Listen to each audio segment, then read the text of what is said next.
Well, good morning, everybody. Oh, I don't have the green screen up. Yeah, see my drums? Pretty cool. Let me get this going. And, yeah. Let's watch a splashdown, shall we? Sleep well? Sure. Sure, why not? Sure.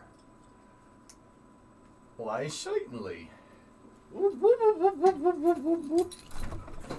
How much are you hating yourself right now? Not hungover, dude. To be honest with you. I'm good. I'm fine.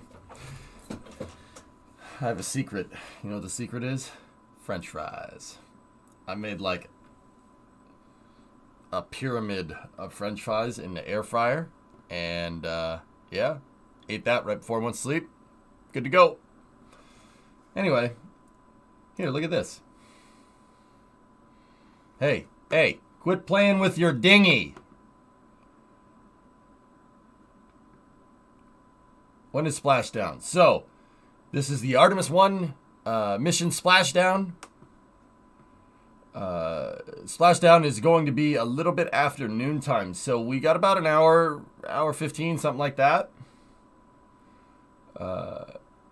What you're seeing is a live shot of the well deck on LPD 27, the USS Portland, which is the recovery ship. The well deck is it's a deck.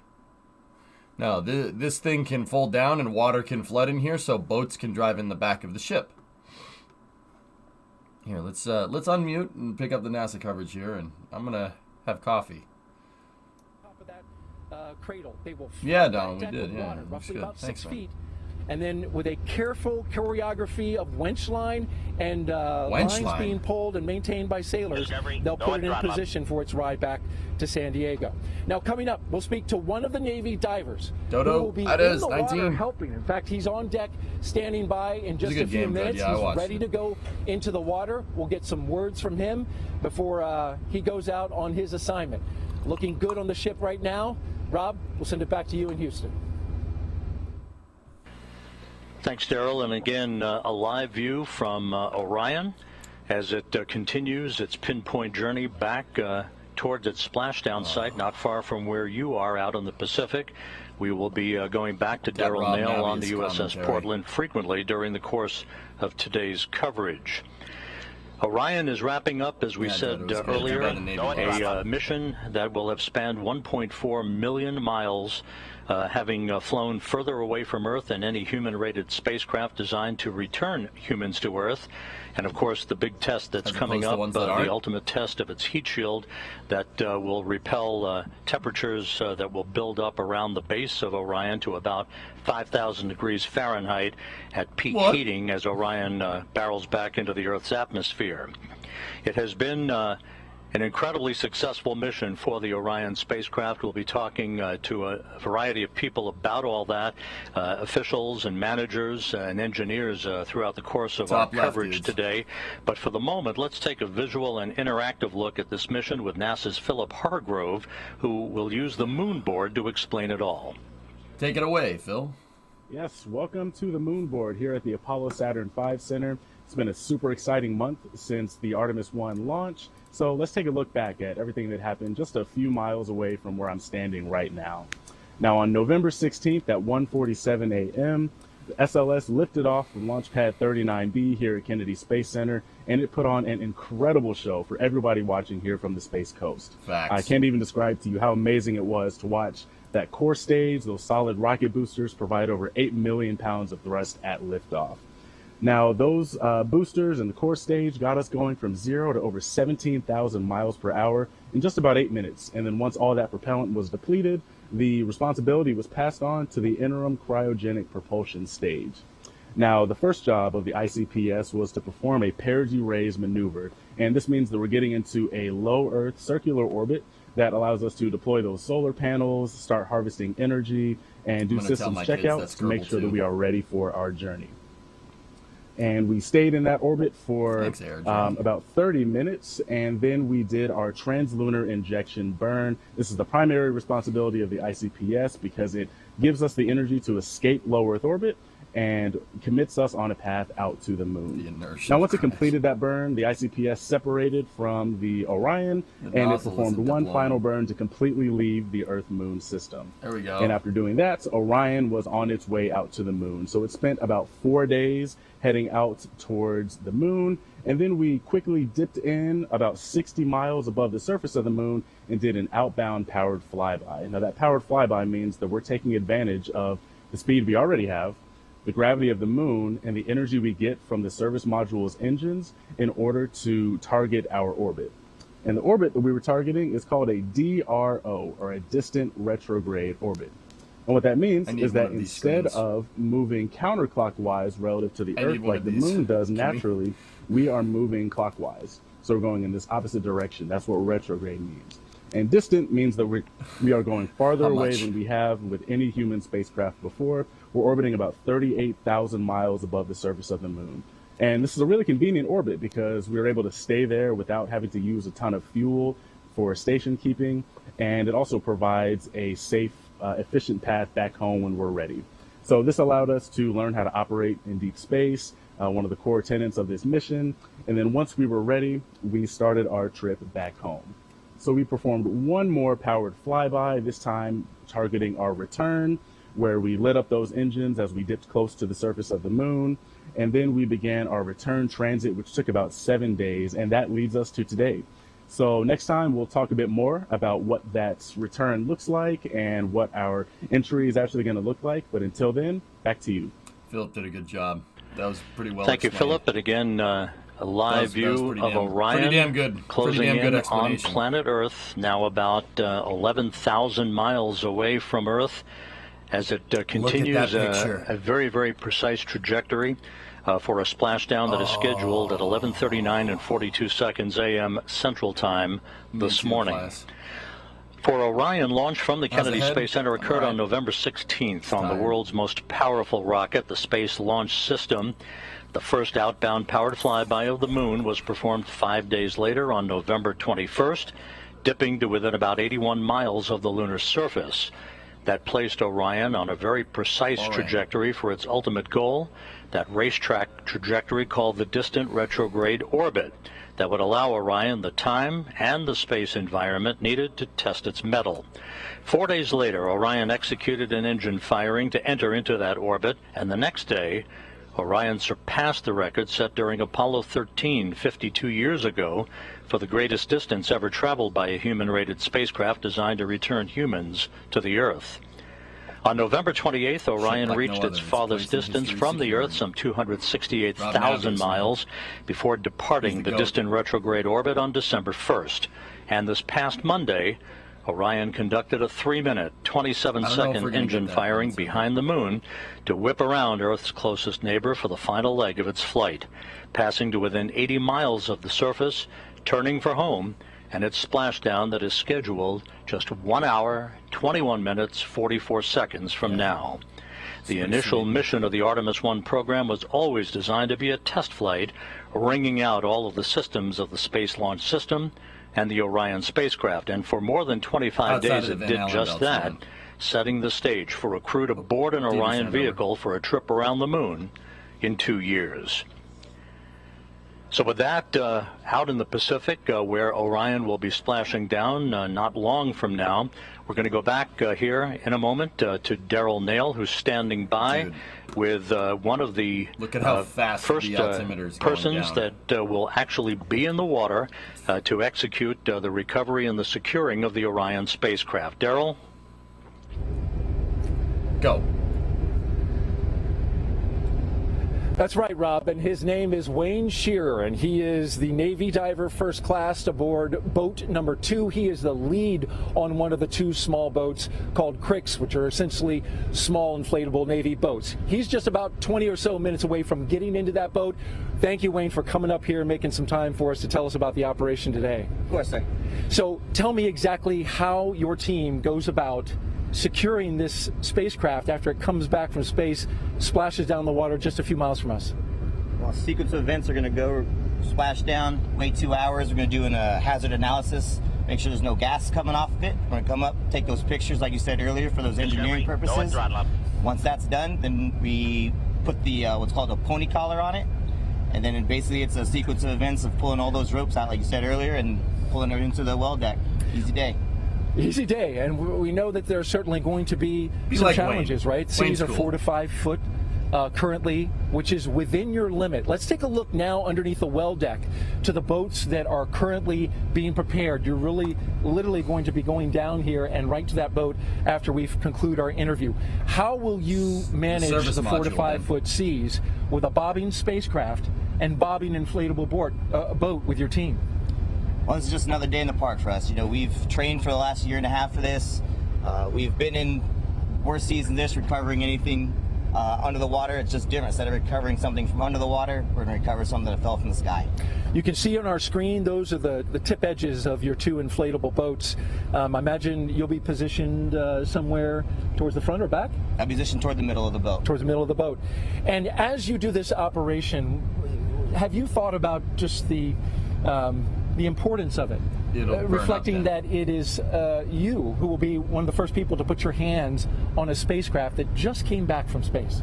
I mean, definitely, this is probably every kid's little dream, or every little kid's dream, to be able to do exactly what I'm doing today, you know, and I think I can speak for the whole dive team that we're honored to be part of history and to be part of something so monumentous, and just ready and excited to go out and do this. On a personal note, you and I were talking about how you got into the Navy and the dive team. What was it that motivated you to become a Navy diver, and then ultimately, now that you're on this operation, looking back at that choice? Well, February 2003 from Leesville, Louisiana, and I heard a loud boom outside my window one morning, and I ran outside and talked to my dad, and a few hours later we're watching the news, and unfortunately what we heard was the USS Columbia break up. So, you know, it was not a great thing to hear, but it kind of jump-started my career of like, hey, what do I want to do? And I wanted to be out there to help people, and the Navy just kind of fell into my lap. And, you know, 20 years later, to be able to be part of history of the next thing we've flown into space like that is absolutely a dream come true for myself. Certainly a tragedy for NASA, one that has created many lessons learned for our agency, but interesting that it led you into this.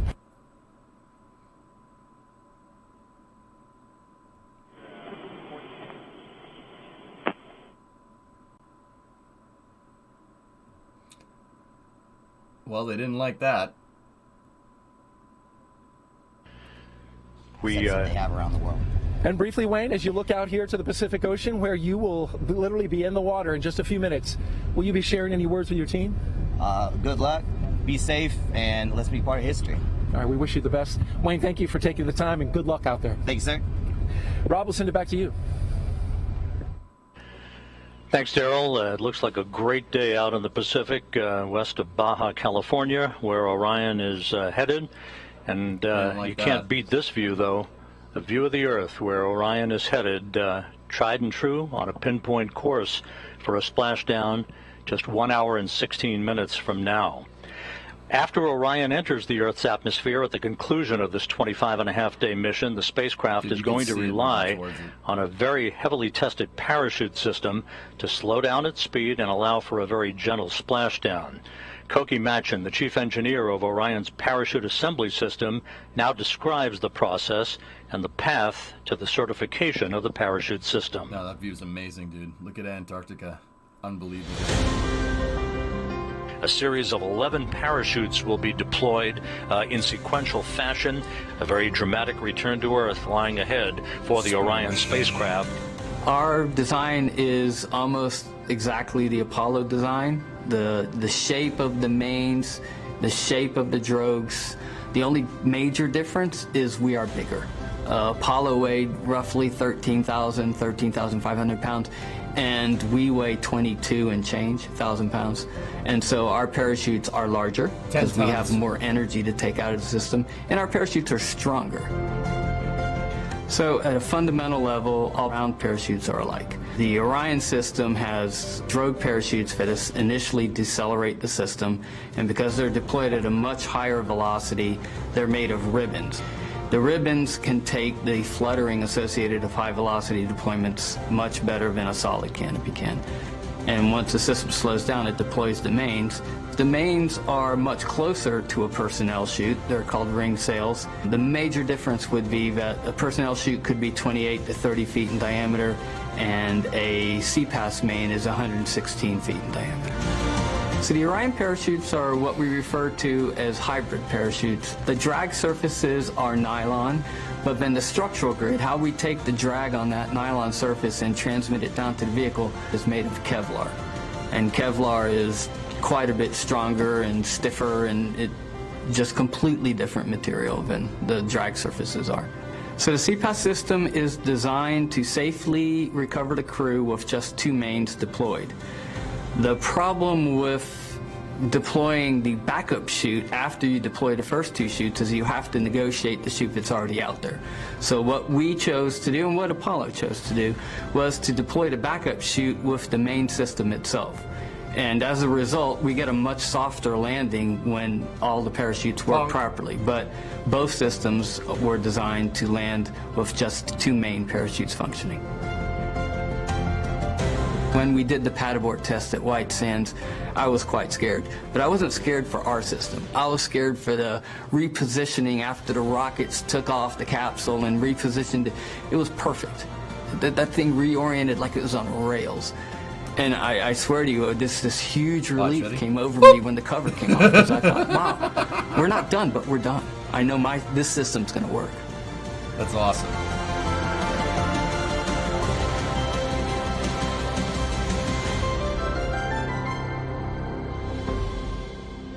Yeah, what he was talking about deploying the backup chute, a lot of every capsule does that. That's and there the right again, way to do it, the view of Apollo the had Earth. it right. We're about 33 minutes away from the first big milestone. That will be the separation of the crew module and the service module, signaling the beginning of Orion's entrance into the home stretch of its 1.4 million mile journey. With us at this hour is the Deputy Associate Administrator for Exploration Systems, Kathy Kerner. Kathy, thanks for joining us this morning. It's great to see you. Antarctica. Glad to be here. You know, this is a little bit of deja vu for you. You were a flight director in this room for a number of years. Your thoughts as Orion approaches the end of this maiden flight? Yeah, certainly a lot of history in human spaceflight has been made in this room, and we're making some more today, and really excited. There's a lot of energy in the room, and it's very familiar, but it's also very different as we step into this next episode in human exploration.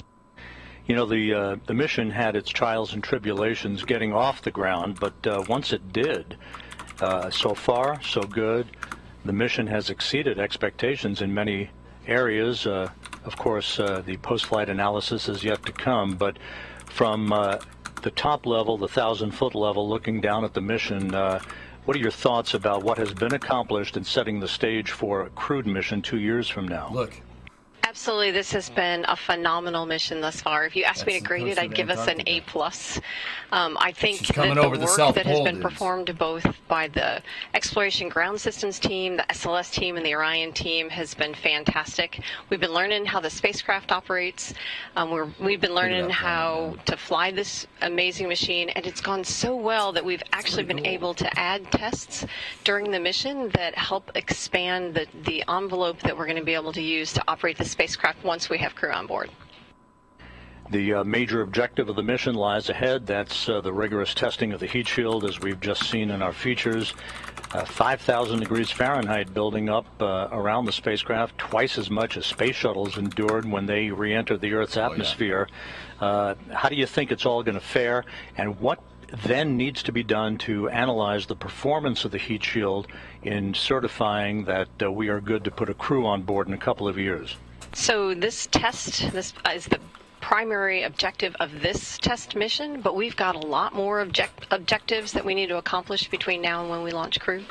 We have an environmental test that we need to conduct of the entire integrated spacecraft once we get the environmental and life support systems on board. So this is just one of many tests that we have going forward, and one of many analyses that we need to do with all of the post-flight data that we retrieve from the spacecraft. We opened up the broadcast paying homage to Apollo 17 landing on the moon 50 years ago today. It's only coincidence that this happened, but it seems very appropriate, doesn't it?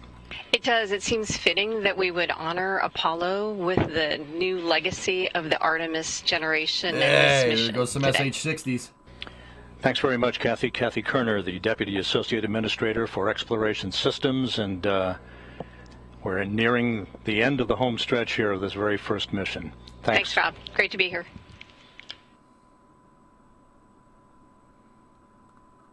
Oh, yeah, new one. There you go. The Portland's a very beautiful And as ship. the Earth grows larger and larger in the field of view, Orion continues its trek back home with crew module, service module separation just 30 minutes from now. Entry interface just 20 minutes after that. In the meantime, let's go back out to the Pacific, the destination for Orion today, where Darrell Nail from the Kennedy Space Center, again embedded with the exploration ground systems and recovery teams, is standing by with Shannon Walker, NASA astronaut. Well operations. All hands on the wall, staying clear of wing walls, vehicle storage areas. That's right, Rob. Shannon Walker, NASA astronaut, has been on board since we departed on Wednesday to come out to the site. Thank you for being here to take some time to talk to us amidst this important operation to recover the Orion crew module. Absolutely. I am happy to be here. So tell me a little bit about the reason you're here and what you're doing as you observe the operations today. Because I'm an astronaut, we do not have crew on this capsule, but I am here because the next Artemis flight will have crew on it. And so we are starting the process of assessing how we're going to operate with crew. How do we extract the crew from the capsule? How do we get them to the ship safely? How do we do all the medical checks we want to do? So we're starting the process of getting ready for the next Artemis mission. And with this capsule being recovered today, it will be brought back. I imagine that the astronauts will be very interested in the data that comes off of it. This particular capsule has sensors all over it, more than any future capsule will have. Yeah, absolutely. So this is going to tell us what we need to do, change, modify for the next Artemis mission. On all flight quarter stations. The ship expects to read manned flight quarters at 0945. And what you're hearing are some announcements from the ship PA informing the crew at what stage in the operation we're at. I should mention that we just had helicopters, the MH-60s at the back of the flight deck just launched off and are in flight now to the recovery area. They play an important role here. Shannon, continuing now with our interview, when you look at the operation as a whole, they're currently trying to determine how the astronauts will be recovered. That's not happening today. That's right. But that will have to be integrated into the operation. Do they come off immediately after the crew splashes down? Or there's an idea kicking around there to have them stay in the capsule and come to the back of the ship. What are your thoughts on both of those? What are the pluses and minuses on those? Well, certainly the plus of having the crew come off immediately is that the crew is not staying in the capsule for an extended period of time. There'll be a time when we'll have to turn off the cooling in the capsule, which would mean the crew will start getting very warm in their suits. So it's better to get them off before that. Also, you'll probably see later the operations in the well deck. There are a lot of waves in there, and it's probably not going to be a fun ride for the crew to be in there. So you're right, we're looking at it. The actual, let's see, next summer, we're going to have another test run. We'll be out on a ship, and we will be looking at all the different methodologies for getting crew off the capsule. And may I ask what your particular favorite would be? I mean, I think you've already kind of indicated you're leaning more towards let's get off the ship. Off immediately. Yeah, so I think we will probably, and now don't quote me on this, but we'll probably extract the crew via helicopter from the capsule and helicopter them over to the ship. And as an astronaut, just briefly, when you come back from space, physically, you're in a condition where how would you describe it, physically and mentally? Yeah, so when we come back, we consider crew deconditioned. While on the space station, for example, we have lots of exercise, so we're really strong when we come back. It is still a big adjustment to being in Earth's gravity again. The lunar missions It's kind of in the middle between what we did in the shuttle days and what we're doing on the space station. So we don't know exactly how the crew's going to feel, but they're going to be exhausted, and so their balance may be off a little bit. So it's better just to get them out of the capsule. As far as the mental side goes, I found that when I am back on Earth, it's just a huge sigh of relief in that somebody else is worrying all the details and I can just sit and relax a little bit. Well, we appreciate you being here. Thank you for all the insight. You're doing a great job of staying balanced amidst the 4 to 5 foot seas as you see the horizon going up and down, right? It is definitely a challenge. Thank you very much, Shannon. Rob, we'll send it back to you in Houston. They don't have their sea legs. Thanks, Daryl. Thank you, Shannon, and happy sailing out there as we continue to watch this scintillating view of the Earth. Scintillating. As we are just 1 hour, 5 minutes away from Splashdown. Now, as Shannon Walker alluded to in that interview with Daryl Nail on the USS Portland, we're going to be on the air here for a couple of hours after Splashdown, while a number of flight objectives and test objectives are being conducted, data gathering on the Orion spacecraft. But the whole recovery issue to get Orion into the well deck of the USS Portland is no small feat. Melissa Jones, who is the landing director and the recovery director from the Kennedy Space Center, has worked tirelessly to choreograph all of the elements of that recovery operation. Let's take a look now at how Orion will be recovered. Yes, let's. Today we are aboard the USS John P. Murtha, and behind me is a mock-up capsule of the Orion crew module, and we are training the team to be ready to do Artemis I recovery operations. My role as the NASA Recovery Director is to lead the interagency team that will recover the capsule. Ever since the Apollo program, NASA and the Navy have worked together to recover NASA's capsules in the water. So one of the huge benefits of working with the Navy is the fact that they're operational and we leverage their core competencies to bring the flight hardware and the crew back safely from the moon. On the Artemis I recovery day, my job will be to direct the team through the integrated operation to recover the capsule. The ship will get to the recovery location 24 hours before, and we will start launching weather balloons. And that data will go back to Houston and will help inform where we splash down. A couple hours before splashdown, the Navy launches small boats off of the knuckle boom crane, and helicopters will take off and they will do their circles in the air, and they are waiting for the capsule to re-enter so that they can get good data and photo imagery of the capsule on its way back to Earth. Once that is done and we splash down, we will safe the capsule, approach the capsule, attach lines to the capsule, and recover it into the well deck of the ship. Artemis I recovery operations will take about 5 hours to perform all of the work we need to do because we are gathering data so that we can fly crewed mission on Artemis II. When Artemis I splashes down, it's going to be the culmination of all of the hard work that we've put in as a team. It's going to be an amazing feeling, hearing that we've met Earth's interface and that we can see 3 good main parachutes. And when we hear splashdown, I'm going to get goosebumps all over me.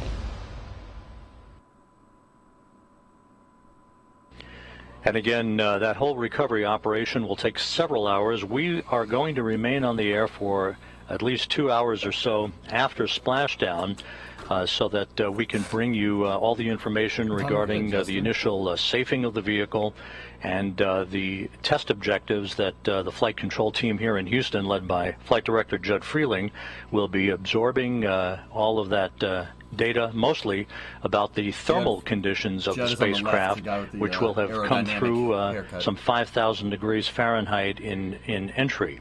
And with us at this moment is the man who is going to be watching all of that very, very carefully, John Kowal, who's the Orion Thermal Protection System Manager. John, your big moment is lying ahead here. The plunge back into the Earth's atmosphere. This is the moment of truth to test the heat shield. What kind of thermal environment are you expecting for Orion as it makes its way into the Earth's atmosphere and then back through the atmosphere itself? Yeah, so, as you mentioned, 5,000 degrees on the ship, but to back that up, how do we get there? So that vehicle still has all that energy that the launch rocket put into it during that first beautiful launch, right? So that gets converted into velocity. So we're going at 25,000 miles per hour, which is, how do you even fathom what that means? It's 7 miles per second. Wow. So all that energy, enough to power 4,000, 5,000 homes in a day, we have to get rid of it. And how do we do that? The vehicle comes slamming into the atmosphere, starts trying to push the air out of the way. That air is pushing back. The pressures go up. The temperatures go up. We're talking upwards of around 10,000 degrees Fahrenheit in the flow field. So that energy goes into the flow field, and then the flow field wants to give it back to the surface of the TPS. So that's what the TPS is going to see, or what the heat shield is going to see, and that's what pushes it up to 5,000 degrees Fahrenheit. What kind of testing was required throughout the course of the preparations for Orion to prepare the vehicle for launch that made you confident that it could withstand the rigors of this sort of environment? Yeah, there's been a lot of testing. I mean, we've been at this for since the end of the shuttle program. If you think back to that system, that was a reusable system, we had kind of been out of the business of these ablation materials for quite a while, since Apollo. So we had to train a whole new generation of engineers on developing that type of system, as well as getting the materials back. So there was a lot of testing in arc jets. That's the primary way that you test these types of materials. You can create these temperatures. It's like a wind tunnel with a lightning bolt going down the center of it. And that's how you create this high temperature plasma, and that gets impinged onto the test article. So we do a lot of materials testing. We've done quite a bit of testing of the system. Even though we're using the same material, the AVCoat that they used in Apollo, it's in a different form. And so we made it into blocks. Those blocks have seams that have to be filled. Those seams are always one of the areas that you want to test the most, is because that's where the problems happen. And so we've done a lot of testing there in the thermal. And also structurally, we've had to do a lot of testing to see how the AVCoat blocks interact with the structure underneath, and make sure that it's all going to hold up to those loads. And John, it's about 11 minutes or so from the time of entry interface at an altitude of about 400,000 feet until we come out of that second blackout period. So that's going to be a very interesting time, a sort of a nail-biting time, if you will. But after the vehicle splashes down and is back at the Kennedy Space Center in a few weeks for post-flight analysis, what are the sorts of things that you and your engineering team will be looking for to give it a passing grade in preparation for putting a crew on board a couple of years from now? Yeah, there's a couple things that we look at. I break it into two different categories. The first is the flight data. We have instrumentation embedded in the heat shield at a number of locations. So we measure temperatures, we measure heat rates, we measure pressures, stresses. All that data will tell us how the material actually performed in that flight environment. It will also help us to inform our computer modeling methods, and that's another thing that we need to make sure that it's performing how we thought it was going to perform, so that we can use those models in the future, to predict for other missions. Now, the other thing we'll do is we'll be looking at the hardware itself. The instrumentation, you only get measurements where you put that instrument, of course, right? But looking at the heat shield, just looking at it, the big picture, you can see the streamlines. You can see how the flow was going across the heat shield. You can see where boundary layer transition may have occurred. So there's so much to just visually see. And then we'll be taking samples of the heat shield. We'll be taking that material out and looking at how much had ablated, looking at the char thickness, the density gradients as you go through as the material burned off, and comparing that to what our models have predicted. And again, that'll help us to be able to validate and correlate our models further. Very good. It's going to be a very important time for the engineers, of course, and we'll see how Orion fares here in the next hour or so. John Kowal, Orion's Thermal Protection System Manager, thanks very much for joining us this morning. Sure. Thank you. John, if you could just go ahead and come in on Sunday. We're going to need those TPS reports. Yeah. I'm sorry, this joke is way too easy to make because it's Sunday and he's a thermal protection system Now just engineer. 16 and a half minutes away from the separation of the crew module from the European service module. That will begin a trip hammer series of events as Orion begins the process of entering the Earth's atmosphere. Entry interface just 36 minutes away. So let's go back out to the Pacific Ocean west of Baja, where Daryl is on the USS Portland. Daryl?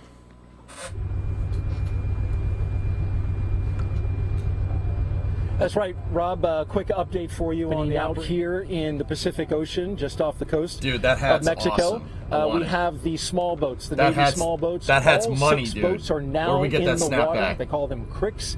These are Navy boats that are inflatable, highly maneuverable. These are the ones that will actually put hands on the spacecraft in order to secure it and eventually get it tied to lines that brings it to the back of the ship and into the well deck. I want to talk a little bit about this location here today. This location in the Pacific, we're just about 5 miles away from the splashdown area. This was actually the backup location. Initially, this was supposed to happen off the coast of San Diego, California, but the weather forecast for that area called for a cold front that has moved in today, bringing with it 12-foot high seas, and those seas would have been too high to perform this operation, too high for the small boats for recovery. So Recovery Director Melissa Jones and the mission management team made the decision to back up and go to the backup location 300 miles south of San Diego, and that's where we find ourselves today with excellent weather in order to do this operation. As you look off into the sky, we're awaiting the second to last weather balloon release that we will have for the day. This weather data critical to the operation that is happening today, especially when it comes to the landing point of the crew module in the ocean, as well as the debris that goes with it. That debris happens during the separation of the forward bay cover, which covers the parachutes, and then of course the parachutes and their hardware themselves. All of it together, they take in the winds, and you can feel the winds are picking up a little bit. That wind data will give us refined information and data in order to calculate exactly the landing spot. Now, we're not alone out here in the Pacific Ocean. We do have friends helping us today, and I want to take a shot now of a ship off in the distance that has joined us for today's operation, and that is the USS Montgomery. That ship is just a few miles away, as you can see it there. Nice. The USS Montgomery is providing security today. It is what the Navy calls a littoral ship. It specializes in close-to-shore combat. It's highly maneuverable in that space. Today, though, it has a peaceful mission. It's the and that is to trimaran. provide security to this location during splashdown. So, for the public safety, to prevent boats from coming in and around the area, as well as provide additional eyes to the sky in tracking Orion crew module as it comes down. You can see a little bit of a bounce there, and that's caused by the seas that we are currently experiencing, which are in the range of 4 to 5 feet. Those seas closely tracked by our NASA team with a wave management system.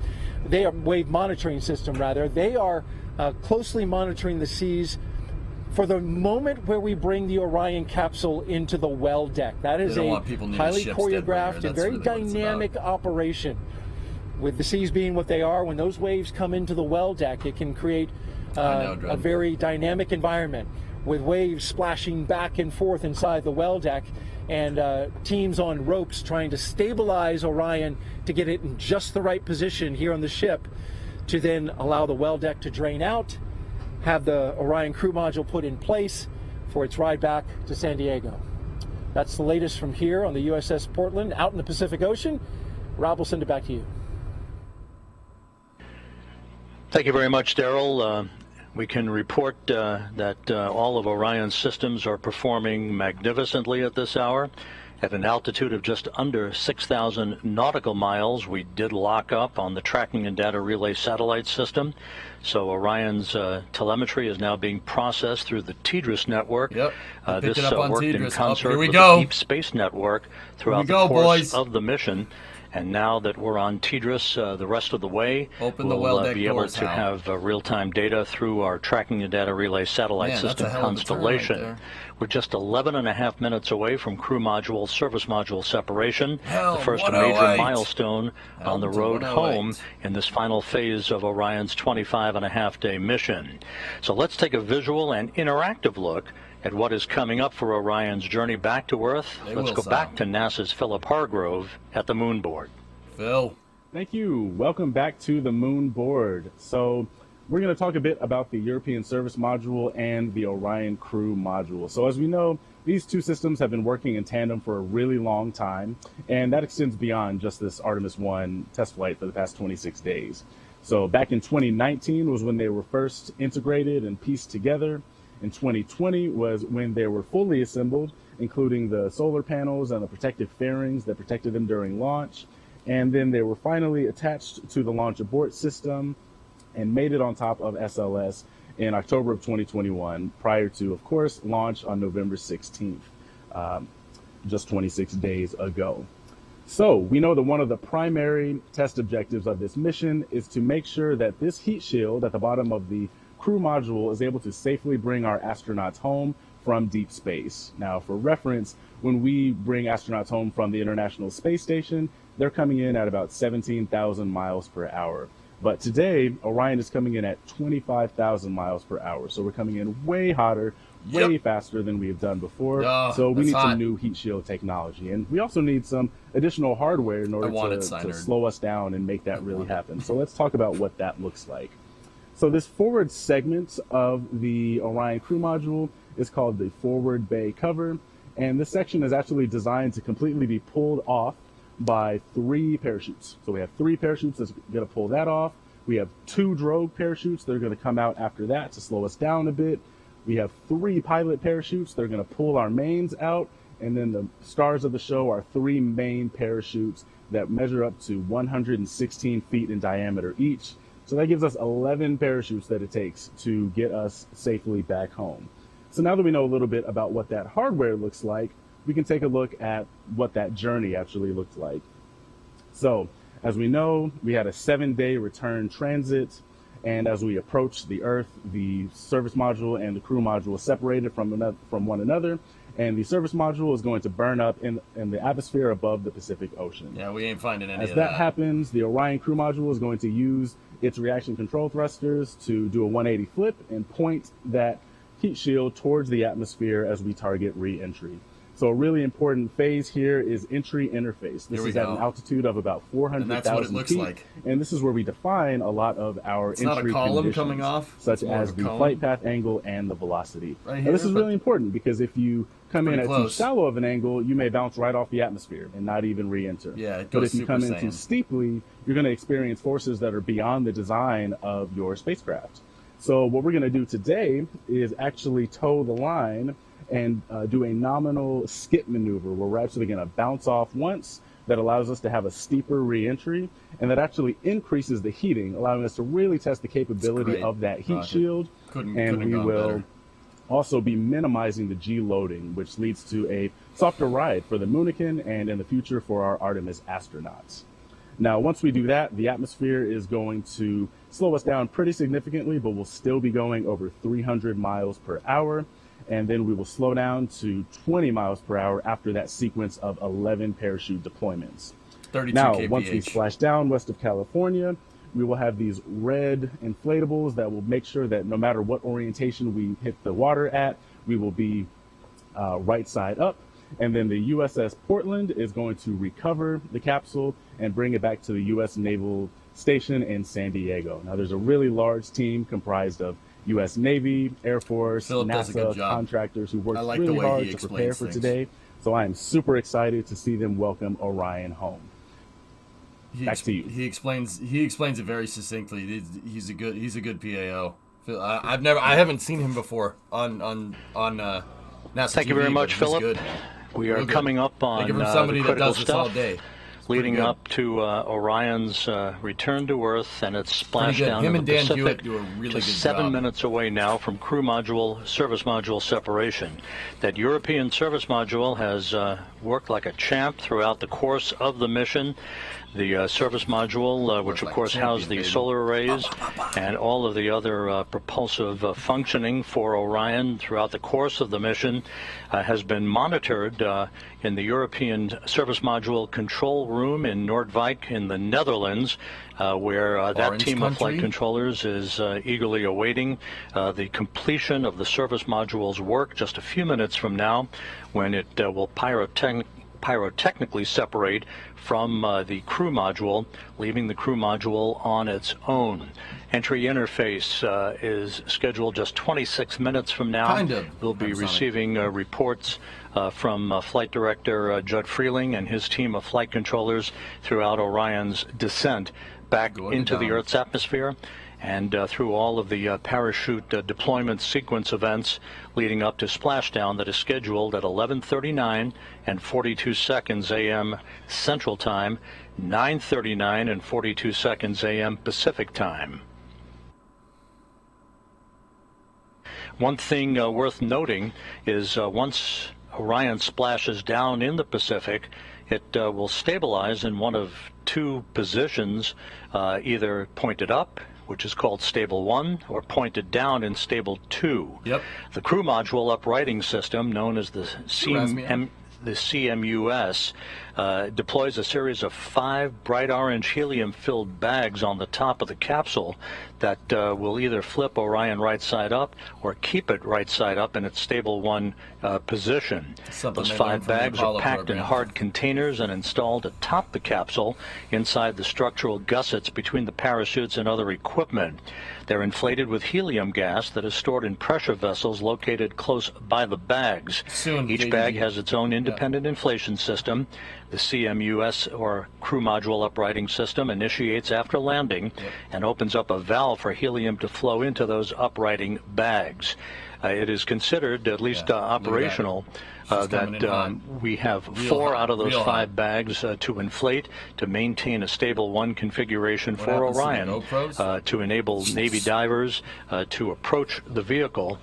One of the first things that they'll be looking for is any leakage of toxic gas or toxic fuel from the vehicle. Assuming there is no such leak and that Orion appears to be in good shape, then they'll begin the methodical process of approaching the vehicle with other personnel and other Navy assets in order to begin the securing of Orion on the ocean for its towing back into the well deck of the USS Portland. That's gonna be cool, man. So, guys, the ESM has done a fantastic job. It has performed above expectations, like at the higher end of a nominal range. It's done really, really well. So tip my cap to those guys. Unfortunately, it's about to get vaporized. Yeah. Because if you heat up metal enough, it'll turn to liquid, and then it'll turn to gas right after that. Yeah.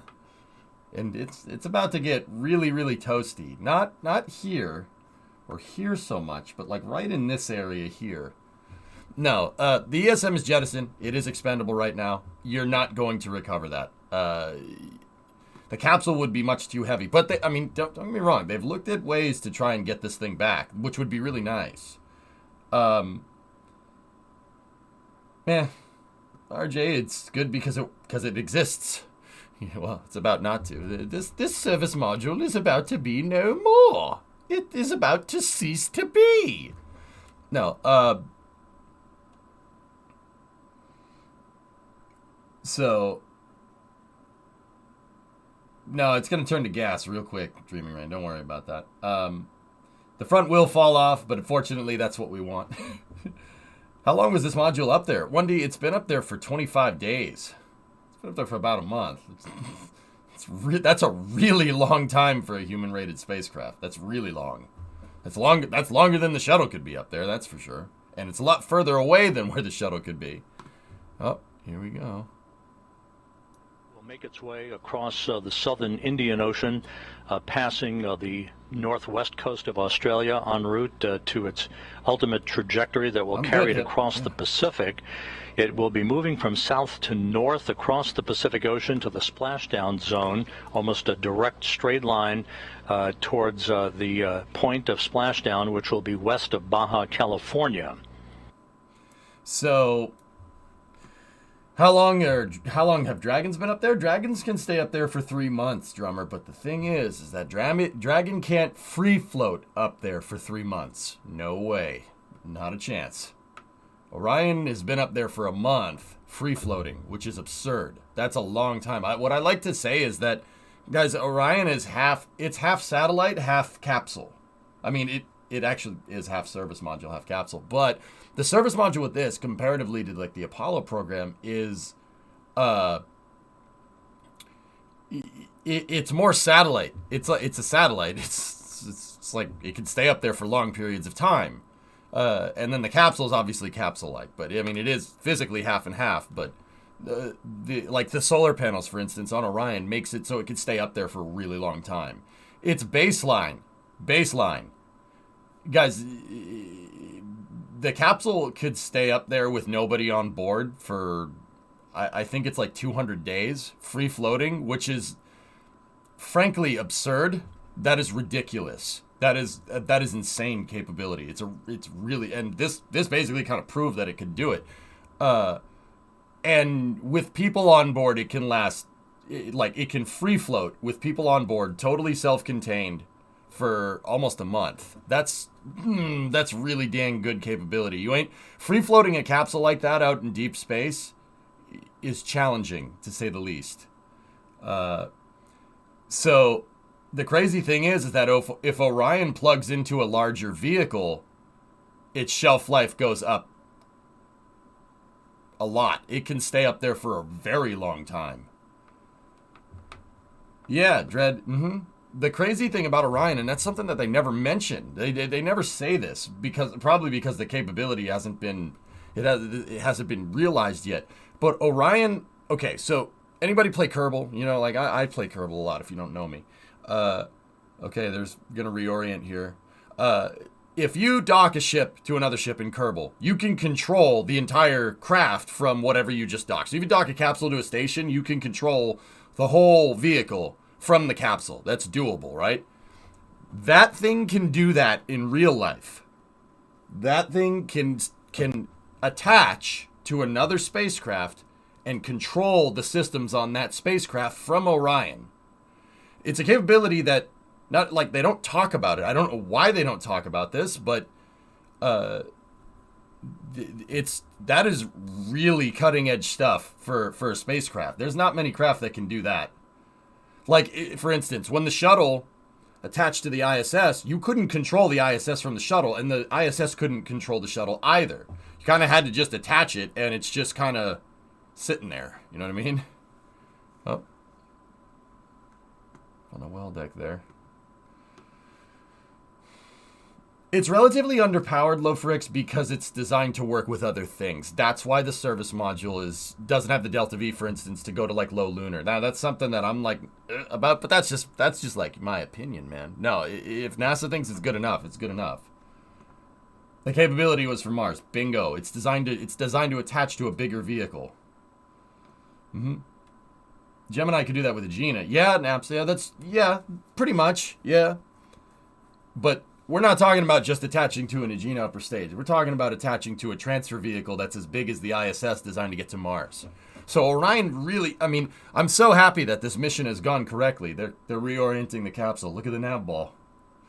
I'm really happy that this mission has gone really, really well, and Orion has performed flawlessly, because these capsules have really crazy capability for what it is. I know that people like to write it off and say, it's just another Apollo capsule. No, it is not. No.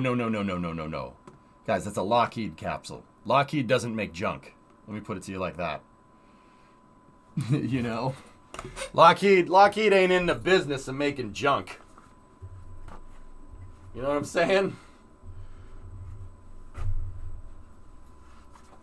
Can it play Crisis, though? Bro, it can play RTX Crisis. Okay. So, I mean, it really is an awesome capability.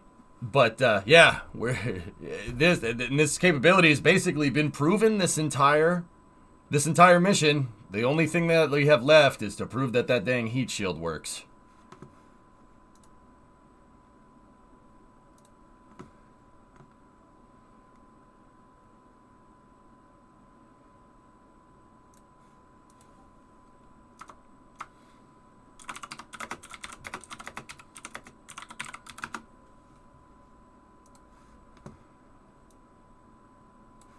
Okay, we got sound. Oh, rigid hull inflatable boat. They got the ribs out. And the crew module raise burn that we thought was not going to be needed is being conducted. Okay. Just basically a fine-tuning of the orientation and the angle, a 16-second firing of the thrusters, and a good burn reported, 8.12 feet per second in a change in velocity. Oh, that's nothing. So the raise burn was executed. Less than 3 meters a second. That will further fine-tune Orion's path at the proper azimuth or orientation, where the heat shield is at its optimum angle to begin the repulsion of the heat that will build up around the heat shield at the time that we begin entry interface, just about 15.5 minutes from now. So the crew module, service module separation went off as planned. The raise maneuver was executed at 11:03 and 41 seconds Central Time. Again, the raise maneuver was executed. Orion now flying at the proper orientation for entry interface into the Earth's atmosphere. It's pretty awesome. Entry interface is scheduled at 11:20 and 14 seconds a.m. Central Time at an altitude of 400,000 feet. At that point, Orion will be traveling 24,464 miles an hour with a range to splashdown of 3,659 statute miles.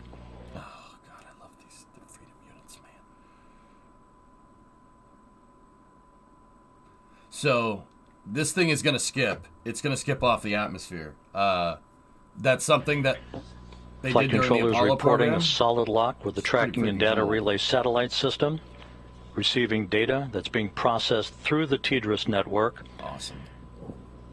Just a reminder that after we pass into the Earth's atmosphere, at the speed at which we're going, and with the temperatures expected to build up very quickly for peak heating around the heat shield of Orion, we will begin the first of 2 blackout periods, the first of which is scheduled to begin at 11:20 and 16 seconds a.m. Central Time and will last about 4 minutes and 48 seconds.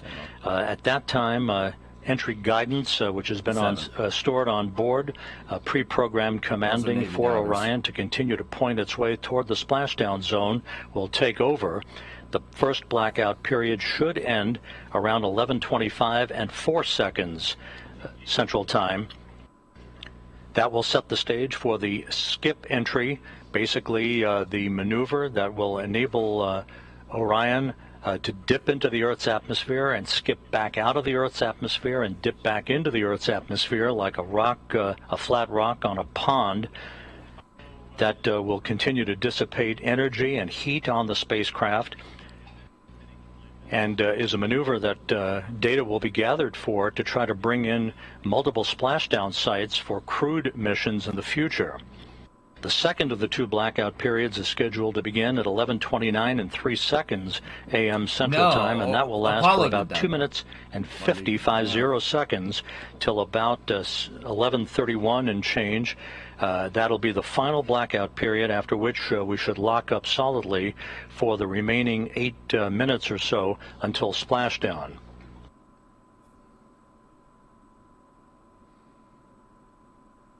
So the Apollo program did do skip maneuvers like this off the atmosphere. What they do is they basically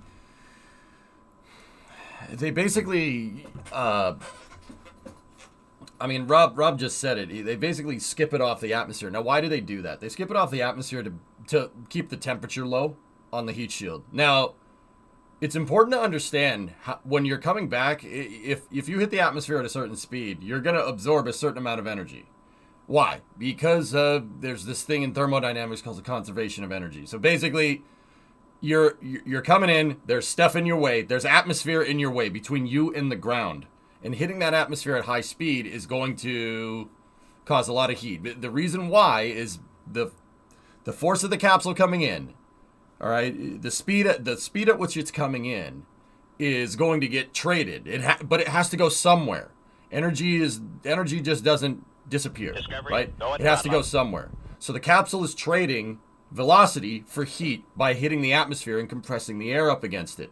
Like air compression is going to basically split the air molecules. It's going to strip the electrons off the molecules because the air gets compressed so hard on the front of the capsule that you're going to make a lot of heat by splitting atoms. Who knew that makes a lot of heat? That's funny how that works. 1945 make heat. Anyway, moving on.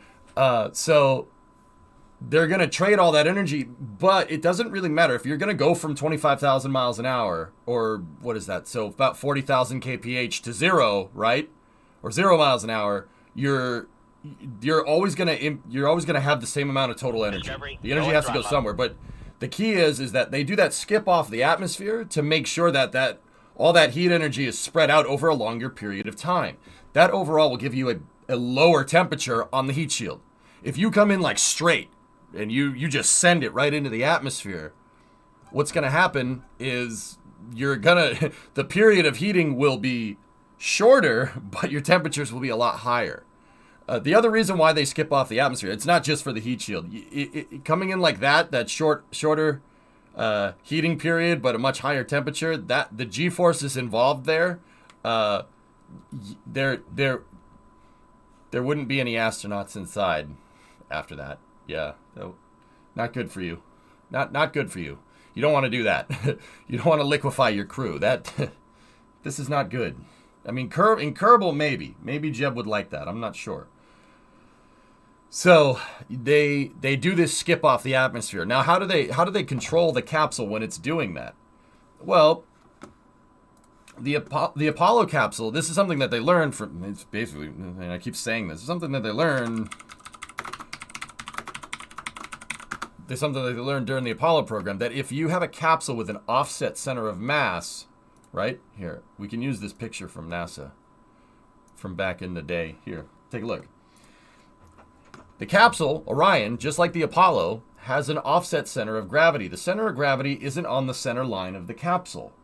And so basically what they can do is they can roll the capsule around, and rolling that center of mass around the geometric center of the capsule basically can change the angle of attack on your heat shield. So they could basically use the heat shield like a wing when they're coming in on the first skip, and then when they go back up, they'll flip it upside down and they'll use the heat shield as a brake.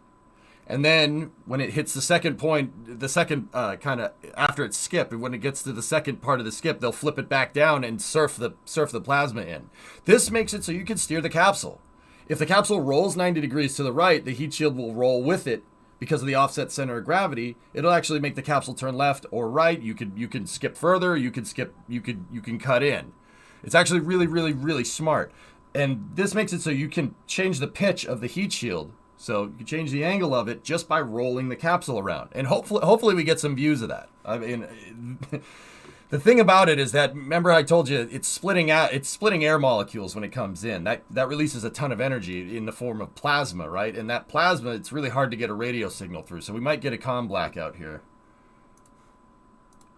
And not might, we definitely are. It's going way too fast. We're just 8 minutes away from the point at which Orion will dip into the Earth's atmosphere and begin what basically is a hellish entry, where temperatures around the spacecraft will raise to about 5,000 degrees Fahrenheit. That's half as hot as the outer surface of the sun. Yeah, see, they roll the capsule. Now, don't get me wrong, this is not live. This is from 2014. This was the 2014 heat shield test. See how they roll the thing? And they're going to roll it back to steer that capsule in. And correction, Orion is actually traveling over the South Pacific at the moment, moving from south to north. Yeah, it's over there. Just 7.5 minutes until entry interface. Okay, here we go. Look at this. I mean, it's over kind of by New Zealand right now. It's going to be in California in 15 minutes. Anybody that's ever taken a flight from Auckland to Los Angeles knows that that's a long way. It's a long way. That capsule's going extremely fast.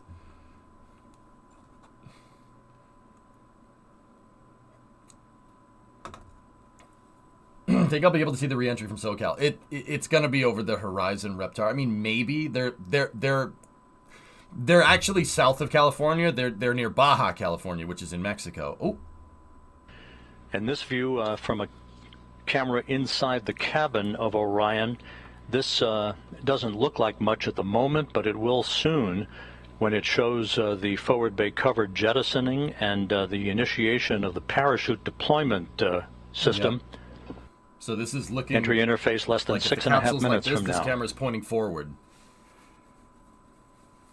Can you show the diagram again? Sure. Offset center of mass. And the cool thing is, so if you're a Kerbal player, you like playing KSV, you could do this. You can design this into your capsule. Weight one side of your capsule, and you'll be able to steer the capsule in by just turning it. You could rotate the capsule. You roll the thing left and right, and you could roll it 180 degrees upside down. You could slow down. You could roll it right side up, and it'll shoot further. You can absolutely do this. Just to recap, the crew module, the Orion crew module, separated from the European service module about 14 and a half minutes ago. Okay. Right on target, so as it was planned, and a short raise maneuver, a 16-second firing of Orion's thrusters, oriented the vehicle, raising it just a tad so that its heat shield was at the proper orientation in the direction of travel, to begin entry interface in about 5 minutes at an altitude of 400,000 feet above the Earth. Where have you been? Orion is making its way south to north across the Pacific Ocean. Not as big of an amplitude skip as this. Currently traveling at 23,000 miles an hour. I didn't see it, Gene. No. So, guys, 23,000 miles an hour is 38,000 kph for the metric folks. It's fast. We're about 5 minutes away from entering the first of the two blackout periods, which will last about 4 minutes and 48 seconds. So we're at about 460 miles. So for the metric folks, that's let's see, let me do some math. 700 kilometers, somewhere in there. I mean, she's coming down quick. For the real metric folks, how many meters a second is that? 15,000 meters a second, I think.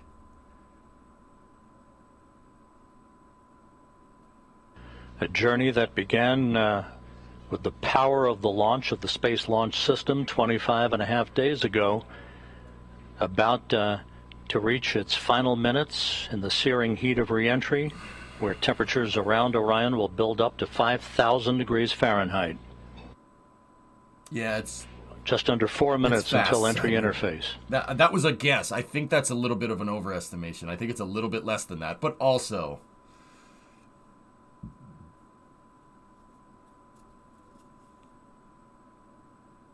Yeah, it's a bit less. I'm rounding numbers off the top of my head to try and make it easy. That's how I do my unit conversions, quickly. Sometimes the estimation doesn't work. It's hard to do that math on the fly on stream, man, but I'd like to think that I do okay. 11,000 meters per second is booking. That's real fast. Once again, at entry interface, which we will reach about 3 minutes from now, Orion will be at an altitude of 400,000 feet, traveling just under 25,000 miles an hour, with a range to splashdown of 3,659 statute miles. Okay, we're at 400 kilometers, guys. So right now Orion is at the height of the ISS. The thing is, it's traveling 7,000 miles an hour faster than the ISS. Two blackout periods that will last just under 5 minutes, about 4 minutes and 48 seconds. Or about 11,000 kilometers an hour faster than the ISS. This thing is going real quick. This thing makes rifle bullets look slow. Yeah, Nazalite, yeah, you could, if you were underneath the capsule when it was re-entering, you'd absolutely see it. It'll look like a shooting star.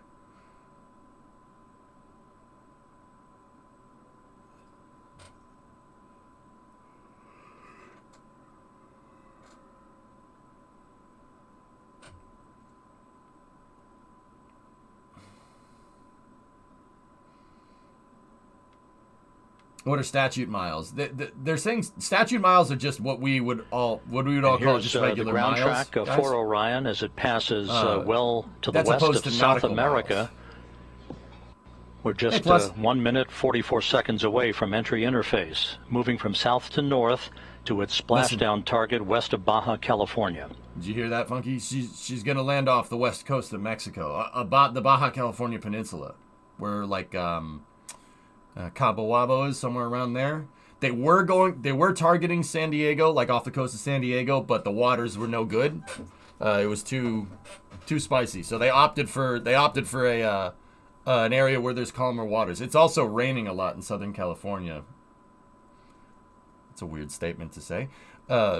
It's also raining a lot in SoCal right now, from what I understand. The onboard just is 1 still minute running. Away from entry interface. Oh, dude. Here we go. It's going to get real spicy. And this view from the cabin camera, looking out of the upper hatch of Orion, you can see the limb of the Earth. Yeah, so we're going to be losing all of the data here shortly once we enter into the Earth's atmosphere and begin the first of the 2 blackout periods. I'm shaking your cayenne pepper for luck. Good. All right, here we go. This is one of the most important parts of the entire mission, guys. If the heat shield doesn't work, everything else doesn't matter. We really have to make sure that thing works. But I have faith. I think it'll do it. Yep. Yeah, goalie, you're right. Yep. Their aerodynamic forces are starting to perturb the capsule. If you look at the horizon right there, it's starting to move around. Standing by for entry interface and the first of the 2 blackout periods. We might be able to still get a signal here. You know, if a TDRS is in the right spot, we might still be able to get one. But oh baby, there we go. They commanded it to roll. We are now in the entry phase. That's the RCS phase. Firing. Entry interface has begun. Orion's dialing in its. They're dialing in its entry interface at 400,000 feet. Orion traveling just under 25,000 miles spicy. an hour. Dude, how do we still have picture? Oh, I jinxed it. No! Damn. We've gone into the first blackout period. This is a visualization based on what should be happening at the moment, where the temperatures around the heat shield are reaching about 5,000 degrees Fahrenheit. This is the moment of truth for Orion. Come on, baby. Bring it on home. We should be coming out of this first blackout period just under 4 minutes from now.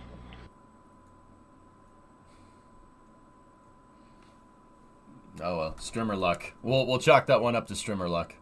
There's nobody on board, be honest. They're testing the heat shield. This is the heat shield test Orion to make sure that it's good for should be traveling about people to be on board. 23,326 miles an hour at the moment.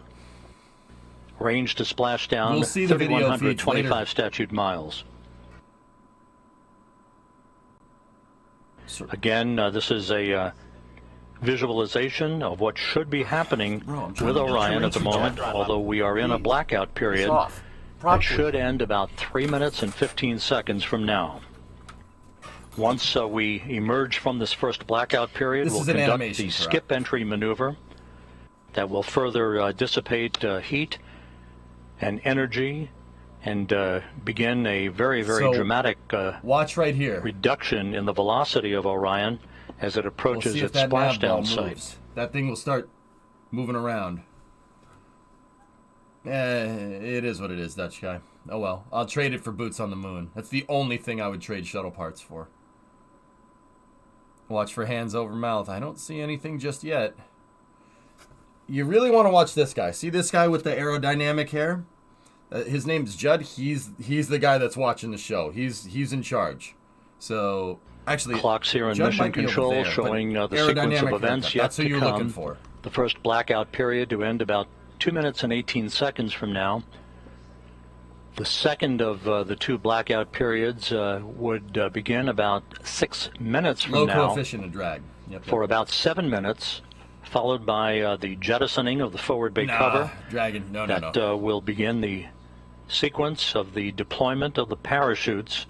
Skipping First, off the atmosphere. a pair of drogue chutes, 3 pilot parachutes that will then pull 3 main parachutes. No, that's not to begin the final moments of Orion's descent back to its splashdown in the Pacific Ocean. So you'll see them pick up. You see the re-entry trajectory right there. See it? See it's a wave. They're skipping. See what I'm talking about? They're gonna skip off the atmosphere. They're in the first entry period right now. It looks like they don't have signal when it starts going up. This is showing correlative to altitude, right? So when it starts going back up, you should see this stuff update right here. When that stuff on the right screen updates, that means they have a signal locked in. But yeah, Judd's the guy that's kind of running the show. That's him right there. He's sitting center seat, I think. I can't tell. I'd have to 1 minute to go until we come out of this first. If that guy starts period. doing stuff, if he starts going like this, then you got a problem. That's the telltale. That's the telltale sign of anything going wrong. If you see people in the flight control room going like this, or they're doing the not like this emote, that means something's wrong. It doesn't matter if it's NASA, if it's SpaceX, if it's any company. That is the telltale sign. But I don't see any of that right now, which is good. Seriously, that's what you look for. If they're doing something like this, that means the thing is, it's still okay, but it's not doing something. It's doing something that they didn't anticipate. Why did it do that? If you see this, or that, or this, or the, oh my God, that means something's gone wrong, but I don't see any of that. That's good. That's a good thing. Should have a reacquisition. Watch for the nav ball to update. This thing will reorient. It'll be upside down to relative to what it is right now.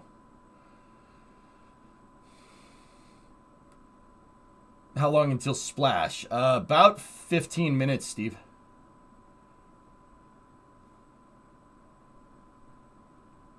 Okay.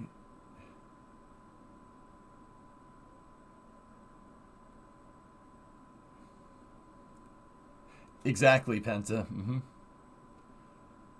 Okay, still no reacquisition of signal from what I can tell here. We do have a shot on the Portland right there.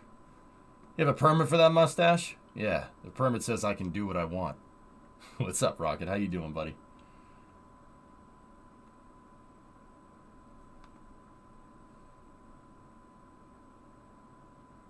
Yep, there we go. There we go. She's updating. We have there we go. From Orion. There we Orion go. out of the blackout period. Come on. They tried to go to an onboard view. There's the onboard view. Hey, all right. Flight she made it through the first skip. That Orion is right on the money. See how it's right side right up now? Down the pike. A good They're gonna view flip out of it. the and then come right cabin back camera, over. looking out of the upper hatch of Orion. Dude.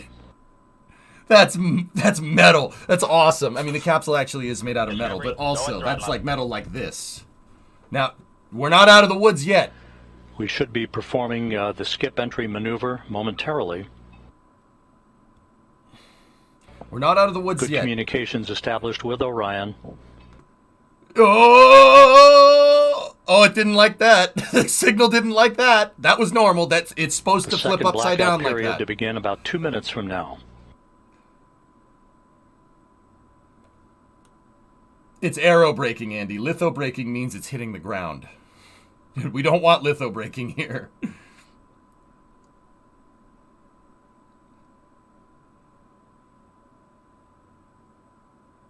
Yeah, I did, Knick-Knack, yeah. Do a barrel roll! Orion is at the apogee of the skip entry maneuver, beginning the second in a series of roll reversals, again banking maneuvers to bleed off excess inertia and to dissipate heat around the spacecraft. Small bit of aqua braking, yep. Oh, so that first skip basically got rid of any of the velocity that they had coming back from the moon. This second start entry of the second phase, blackout period, about 1 minute and 13 seconds from now, will come at an altitude of 270,000 feet, with Orion traveling about 16,400 miles an hour, range to splashdown less than 1,000 miles. So 1,600 kilometers to splash range to splashdown. So that first skip is taking away all the velocity that they had falling back from the moon. The second one basically is just a regular re-entry. They basically bled off all the speed that they had coming back, and now Orion is somewhere in the vicinity of like a deorbit velocity from low Earth orbit. Once again, they spread the re-entry heating off 2 skips on the capsule to make sure that the temperatures don't go too high. You want to make sure that, well, you don't cook the capsule. If it tries to come in too steep, you're going to melt the heat shield more than it should be already melted. Start of the second blackout you're going to melt it too much. If you melt it too much, there's no capsule left. But don't get me wrong, the heat shield is called an ablator, so you want it to melt, but you don't want it to melt too much. If it melts too much, the capsule will pop like a zit.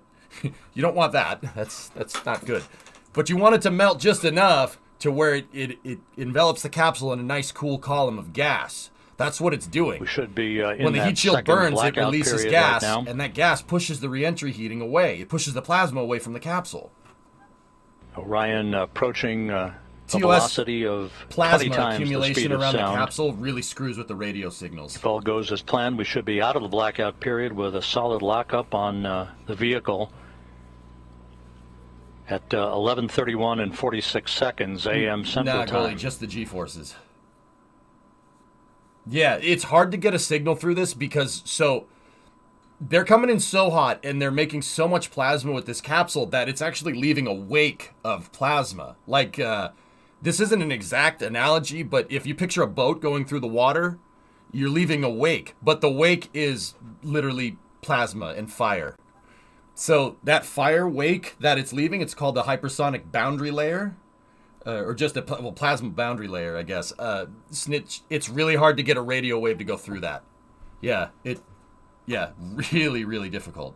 Now, with the shuttle, when they re-entered the shuttle had antennas that were facing up, like oriented to the wings. So the shuttle, you could get a signal through re-entry, and also because the shuttle has the shuttle's tiles would really push the plasma away, so they could get a signal in behind the wake.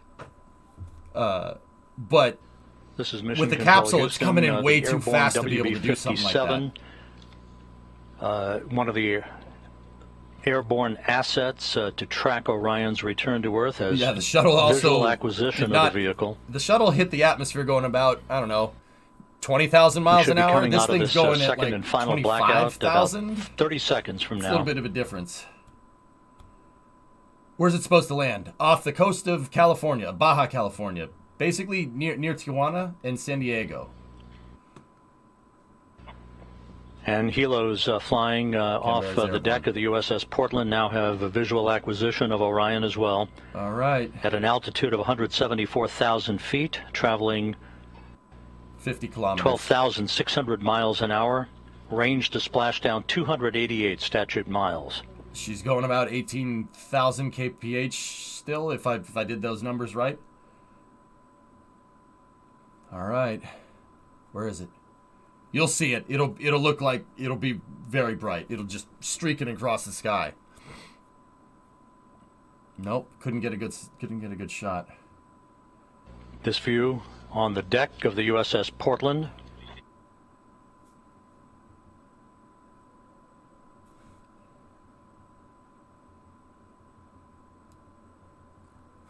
The feed has acquisition of signal.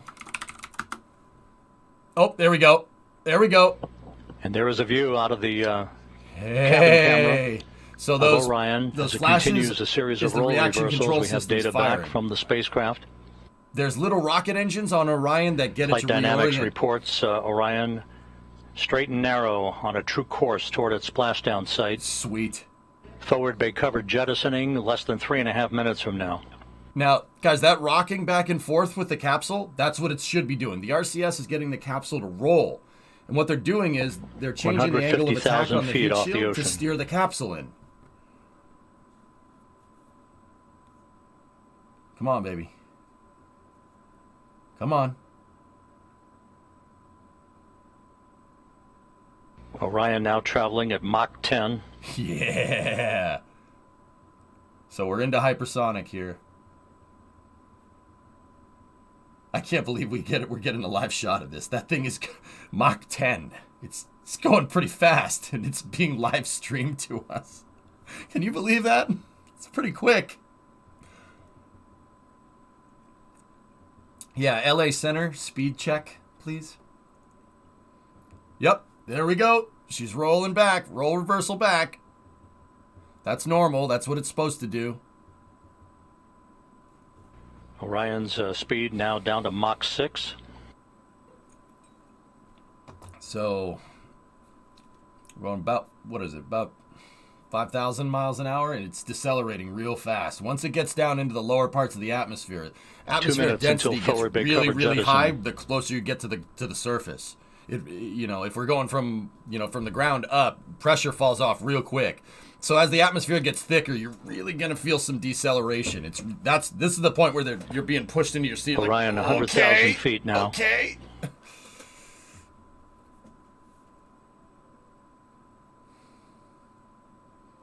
Should be about 3 to 5 G-forces inside from what they were saying in the press conference.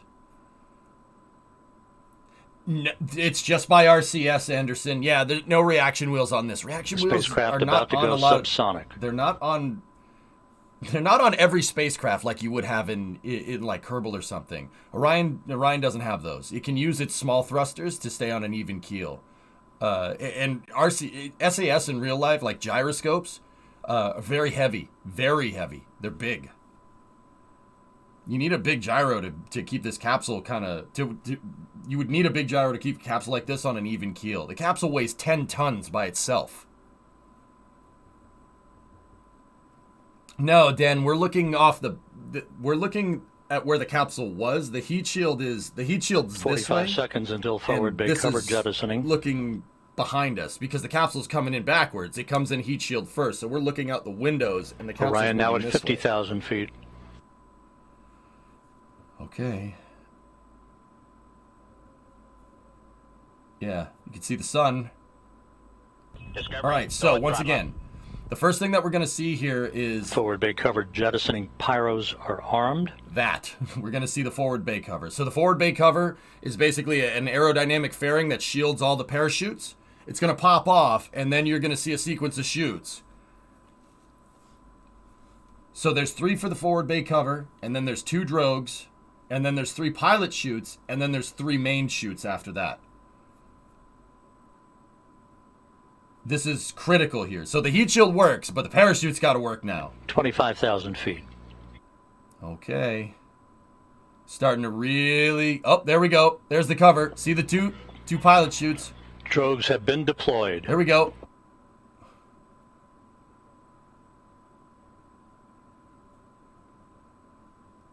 Yeah, starting to get a little shaky in there.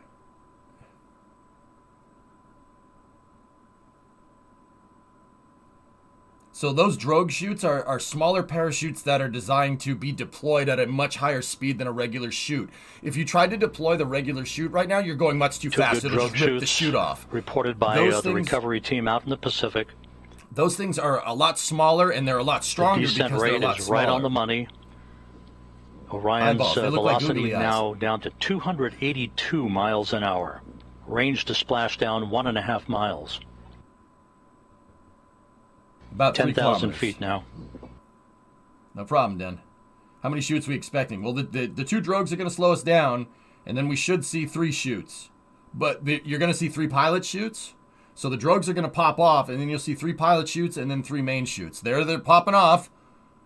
Okay, there's your 3 pilot chutes. And we're on mains. Yep, and the pilot chutes pop the mains. 5,000 feet. You can still see them right there. The pilot chutes are behind it. So those pilot chutes are basically going to pull the main chute taut and allow the parachutes to open up. And then the pilot chutes will jettison.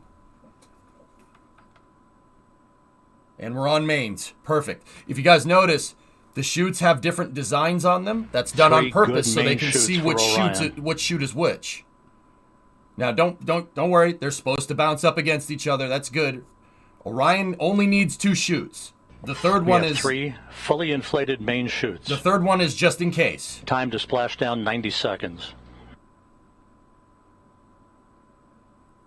Perfect descent rate reported.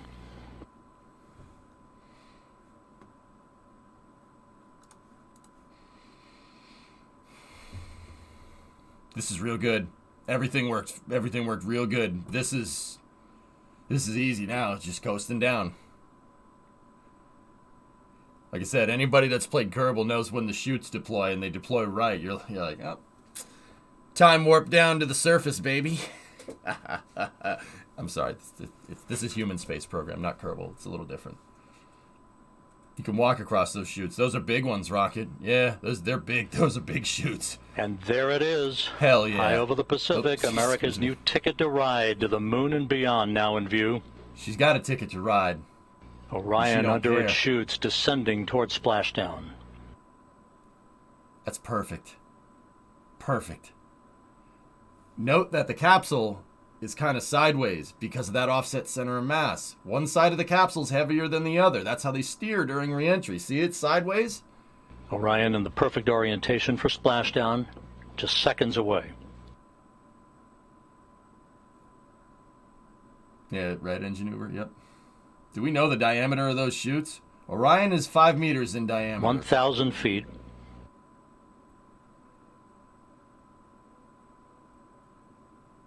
About 500 meters off the deck.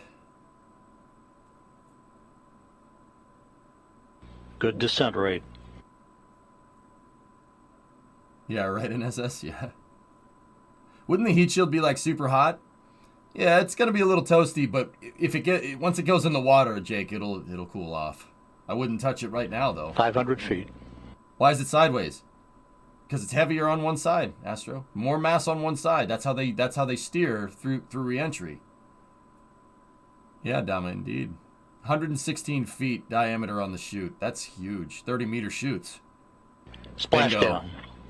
Okay, now from Tranquility Base to Taurus Littrow to the tranquil waters of the Pacific, the latest chapter of NASA's journey to the moon comes to a close. Orion, back on Earth. Oh, that's why Rob Navius Unofficial is the splashdown time, 11:40. Did you hear that? That was sick. And 30 seconds Dude, a.m. What a good Central commentator. Time. Rob's the best, man.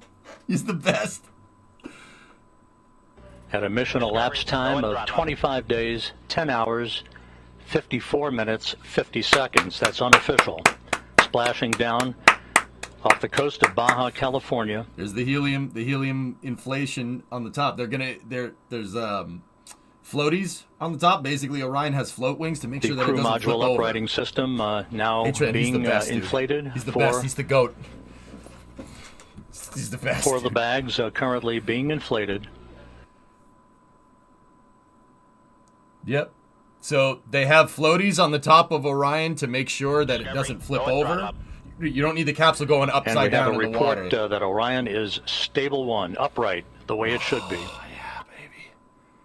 That's perfect. That's perfect, man. It's perfect. Oh, this mission went so well. Discovery, go at throttle. Thanks for all the subs, guys. Once again, splashdown occurring at 11:40 a.m. Central Time, 9:40 a.m. Pacific Time, west of Baja, California, after a textbook entry for the Orion spacecraft, bringing its 25-and-a-half-day mission to an end.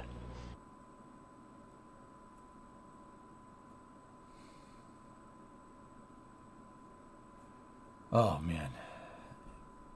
From a near-perfect orbital insertion from SLS to the shots that we had around the moon to back down here.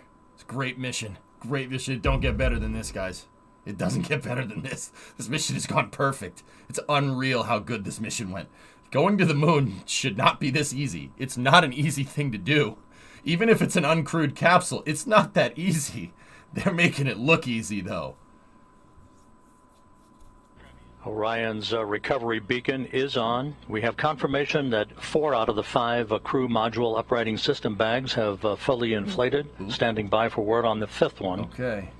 It'll get better when there's people. I'm talking about in terms of mission nominality, guys. But yeah, you're right. Stable 1, just in the orientation that had been expected. They had a couple of power spikes on Orion's power systems in Mana, but nothing real.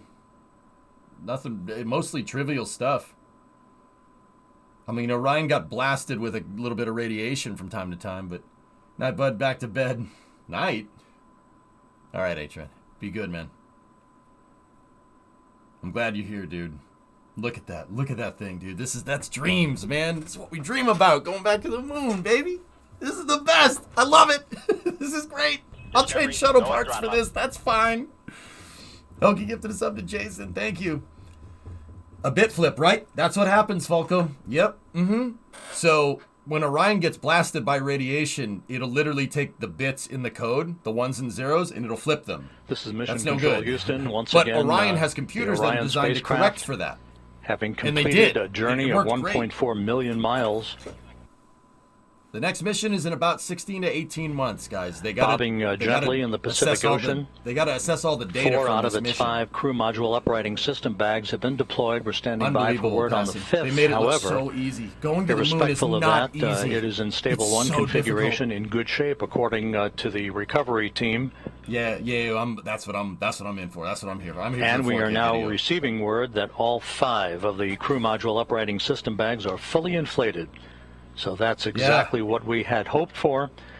Orion safely bobbing up and down in the Pacific Ocean. Isn't this awesome? I told you guys. For the people that have been watching this stream for a while, this hits different. It hits different than other missions. Now, don't get me wrong. I love every rocket. I don't care what it is, but this hits different, doesn't it? It's different. When NASA does it, it's a big deal. It's a big deal. Hey, Booger, you know what, man? Better late than never. I know, it's taken 50 years, and that's really annoying, and it's very frustrating. But we're fine. We're back on the right track. Okay? The gravitas, as they say. Yep. Take my last bits. Thanks, Inglonius. There we go. Rigid hulls are out there.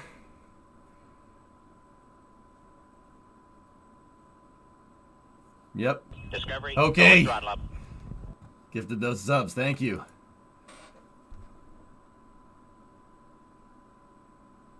Guys, going up to the moon is not that easy. They just made this mission look like a walk in the park, dude.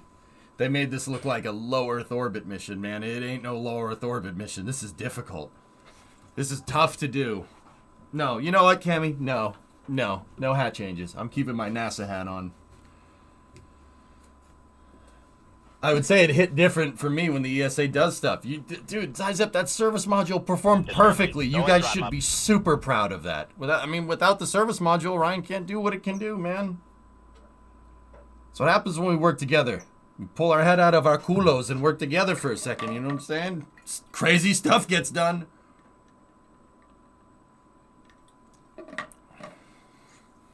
It performed perfectly. Love the t-shirt. We're on a mission from God. They're not going to catch us. We're on a mission from God. He said culo. This is Mission Control Houston. You're looking at the Orion spacecraft that splashed down about 6.5 minutes ago at 11:40 a.m. Central Time, 9:40 a.m. Pacific Time.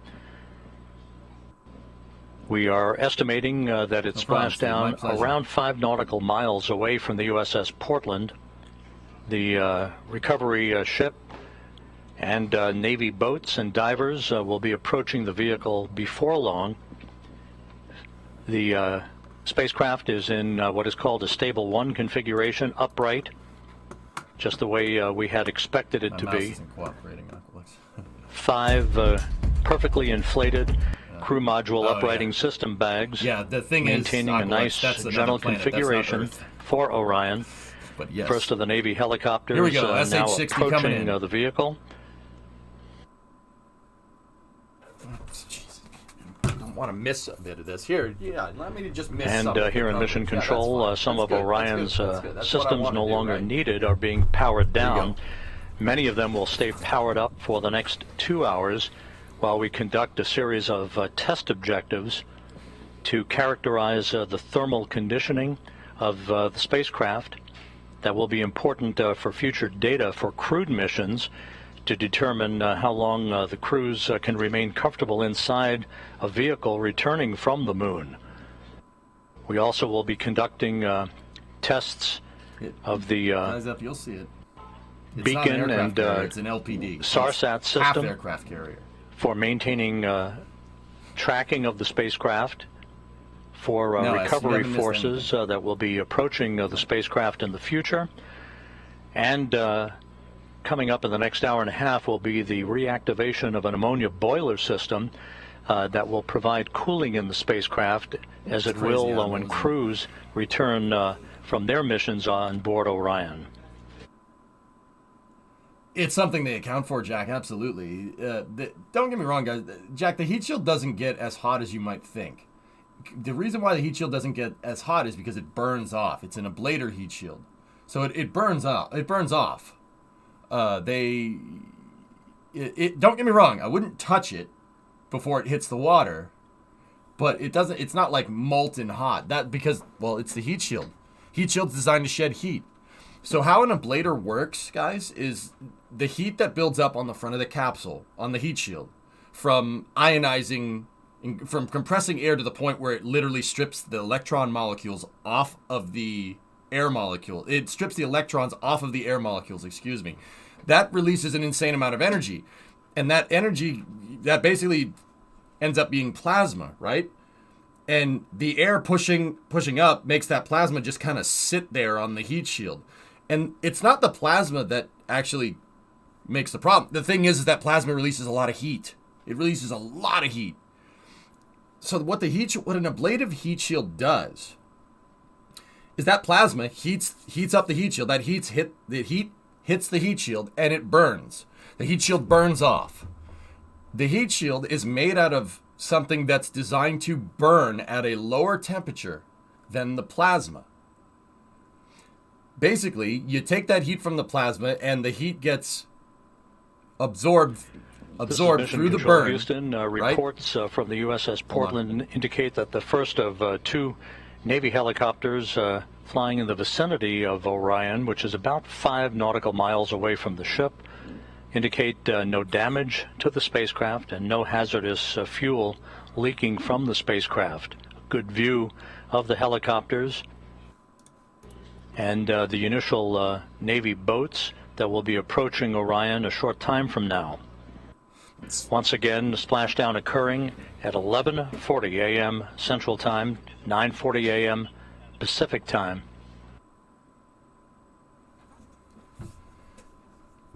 So when that ablative heat shield burns, it burns, and that gas that gets released helps push the plasma away. The gas that gets released from the burn of the heat shield pushes the plasma out away from the capsule and envelops the capsule in a nice cooler column of gas. Don't get me wrong. It's all relative, right? The exhaust from the heat shield burning keeps the capsule in a nice cooler column of gas, and that's how it gets through. So the ablator heat shield, basically, it's going to be hot. It's going to be a little bit hot because it was just burning, but it's kind of like smoldering almost by the time it hits the water. I mean, don't get me wrong. I still wouldn't touch it until it hits the water, but you're not. It's not going to be like glowing hot. You know what I mean? Don't get me wrong. NASA probably has an infrared camera they probably had an infrared camera somewhere looking at this thing when it came down.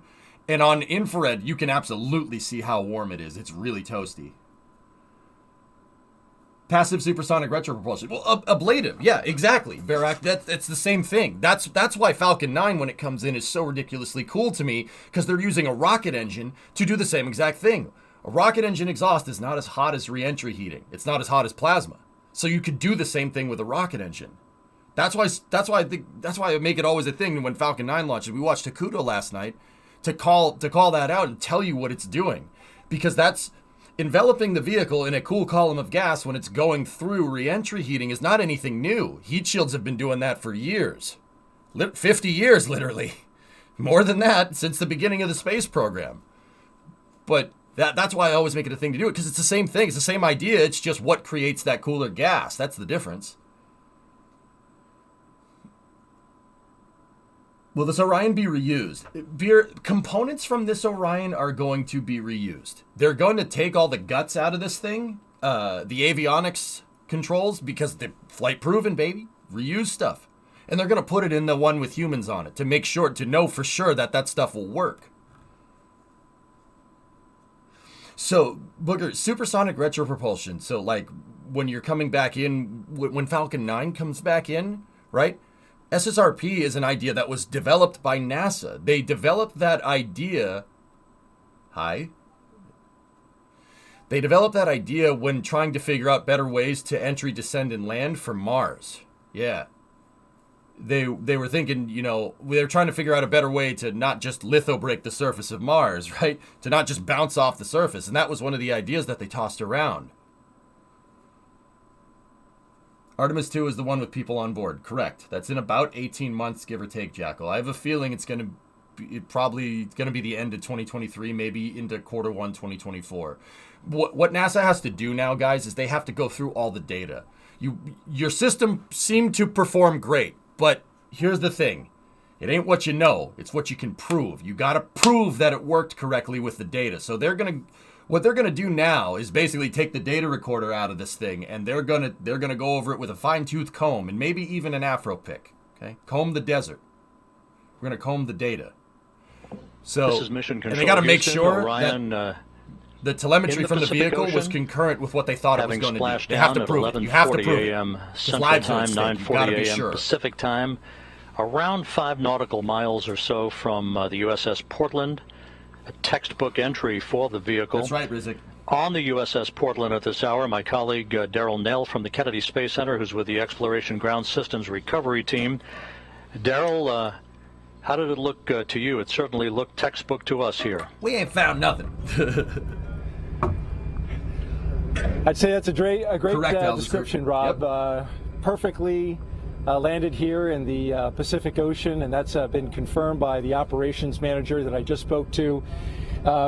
Watching it from the deck as an observer, we have, as you can see, some broken clouds in the sky, like right around 3,000 feet. But we saw those 3 full main parachutes pop out. It was a beautiful sight, probably just about several thousand feet in the sky, and then we watched that slow descent as the Orion crew module made its way down to the Pacific Ocean. Saw the splash. I'm not sure what it is, and Jay, then, but it's not of course, near the assets aboard the USS Portland here immediately started making their way towards the splashdown site, and as you see live now, they are close to being next to the capsule. Now, the helicopters that you see flying there, those are MH-60s. We have 2 of them in the air, and they are right now gathering high-quality, high-definition imagery of the capsule in the water. MH-60s is the Army. There's a spotter aboard. We have photographers as well.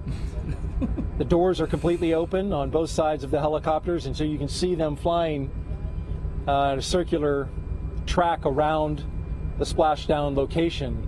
They have marked, if you can see it, you can see what looks like smoke coming off chutes, I think. a location just to the left there. That is the boats having marked location where some of the debris has come down, the debris that was part of the separation event, the part of the parachutes opening event. So you have the sabot as well as the lid from the parachutes. Yep. All of that is being tracked by the Sasquatch team, and the Navy boats are marking that with floatable smoke grenades. Yeah. All of that hardware, the team wants to recover MH-60s. because there's valuable information and data in it. The helicopters will be out SH-60s, Doc, for another I know 20 what the minutes SH-60s look like. See gathering imagery. You can see that little one thing of them on the front Getting right of the very Black Hawk close right there at the Seahawk. to the crew That's module. a good way to tell. Seahawks have There some is an additional equipment in the front. GSS camera, ultra high definition, 8K, which is gathering imagery. We are currently on course to go right by the splashdown location. So we are right about 3.5 miles and closing. We are going to a point that's going to be 1 mile out. That's our next waypoint. 1 mile out from the splashdown location. One of the things we're waiting for is for ammonia boil off. And that's why the Navy boats are not yet next to the capsule. We'll still you don't want to breathe that. Going to wait that out. The amount of time that that's going to take is has not been determined. They have allowed for as much as 2 hours. That's correct, Paul. Yep. The ammonia on the capsule is used for cooling purposes, to keep the cabin cool. Yeah, as I said, crew. The LPD, LPD-27, the Portland. It's cool, man. They got a floodable missions, well deck in the back. It will certainly be an important part of keeping the astronauts cool during the heat of re-entry. But for now, they're going to vent off that ammonia, and as they do that, it's not quite safe to get close to the capsule with the Navy divers. Yeah, you don't want to breathe that.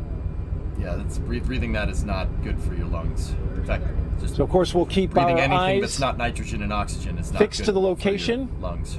Our cameras as well. Just putting it out there. USS Portland standing by for our next waypoint, 1 mile from the splashdown site. And then once the completion of the ammonia boil off, the Navy boats will be going in. A spectacular sight from out here, Rob. Toss it back to you. There's Judd right there. Thanks, Daryl. Back here in Mission Control, the entry Flight Director Judd Freeling on the left. To his left, Flight Director Rick Henfling. And with me on console here, probably none more important than the NASA Administrator, Bill Nelson. Senator, thank you for joining us today. That's my guy right there. Rob, I'm overwhelmed. I'd say it's good to see you, but this is an extraordinary day. I remember years ago when I saw you return on Columbia from your mission into space, and it all conjures up a tremendous amount of memories.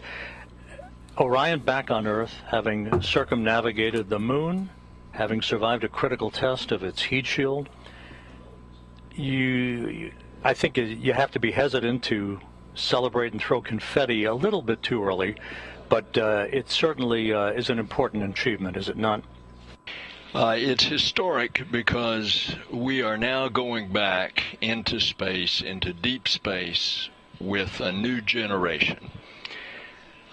Kennedy just stunned everybody with the Apollo generation and said that we were going to achieve what we thought was impossible, and did that in a short period of time. And many things have happened since, but we knew we were going back, but we knew we were going back to the moon just to continue to explore outward into the cosmos. And so that's why this is a defining day. It is one that marks new technology, a whole new breed of astronaut, a vision for the future that captures the DNA of particularly Americans, although we do this as an international venture. And that DNA is: we are adventurers, we are explorers, we always have a frontier, and that frontier is now to continue exploring the heavens. We had to wait a while for Artemis to finally get to the point where the Space Launch System got us underway back on November 16th, but once it did, these engineers and the other members of the teams, front room, back room, they've been pretty giddy over the amount of data that they've required and how this vehicle appears to have exceeded its expectations in its performance. Can't believe how well it performed. The whole vehicle, the rocket, the European participation in the support module, The spacecraft itself, Orion, performing so well that they added a lot of tests, and lo and behold, we're going to be up to our ears in data, thankfully. And of course, today the two main things that had to happen was that that heat shield had to work, and it did beautifully, where they can skip off the atmosphere and bleed that speed down from 25,000 miles an hour. And then the parachutes had to work, and they did it as well. You know, the engineering, the design of this mission, all the work that will go into the next flight when a crew is on board, right, to orbit the moon. What does this say about NASA and the international partner cooperation and the partnership that ultimately takes us not only to the moon but beyond? Well, it says a lot about our country because we don't do it secretively. We do it openly, and we do it with our friends, and we invite all peoples of the earth. And we are doing it also with commercial partners, because when we go into orbit on Apollo 3, we are going to rendezvous and dock with in this case, SpaceX lander, and the crew will go down to the surface. And then we have another competition going on now for another lander, so that we will have 2 landers.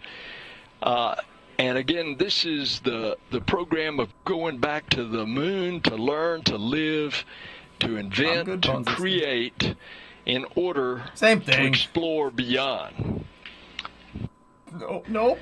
50 years ago today, Gene Cernan, Jack Schmitt landed their lunar module Challenger on Taurus Littrow, the final lunar landing. It only seems fitting, half a century later to the day, Orion back home. Picking up right where and what a fitting opportunity that I had last night to sit with Jack Schmitt at the astronaut dinner and to talk to him about those experiences. 50 years, it's a long time, but look what we have done in the meantime. The space shuttle, we built the International Space Station, we brought in commercial partners. We now go to and from regularly the International Space Station with cargo and crew.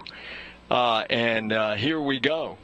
We've got scouts going to the moon that are commercial scouts that land, that take NASA instruments and scientific instruments in preparing us for the landings of our astronauts. And so it's a new day. A new day has dawned. An Artemis generation is taking us there. And Orion continues to await the arrival of the USS Portland, which shouldn't be very much longer from now, and some flight test objectives that will be taking place over the next couple of hours before we here in Houston hand the vehicle over to the Kennedy Space Center recovery team. NASA Administrator Bill Nelson, pleasure to see you today, and thank you so much for being with us. What a day. Oh, it is my great privilege.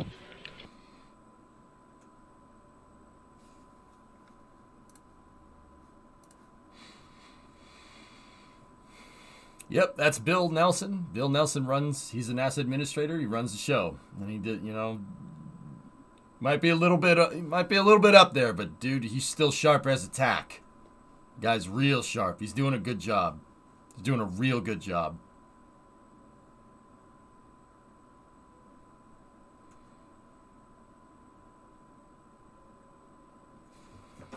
So, hi Daryl. Daryl's with the recovery operations manager. That's the woman on the left side of the screen.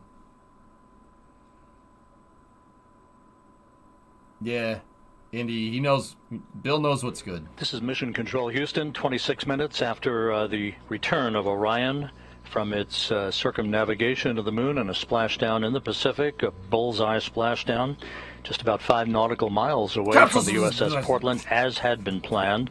The Portland about to arrive near the spacecraft, as you heard from Daryl Nail, who at this moment is standing by on the Portland with the woman in charge of the recovery operations, Melissa Jones. Daryl?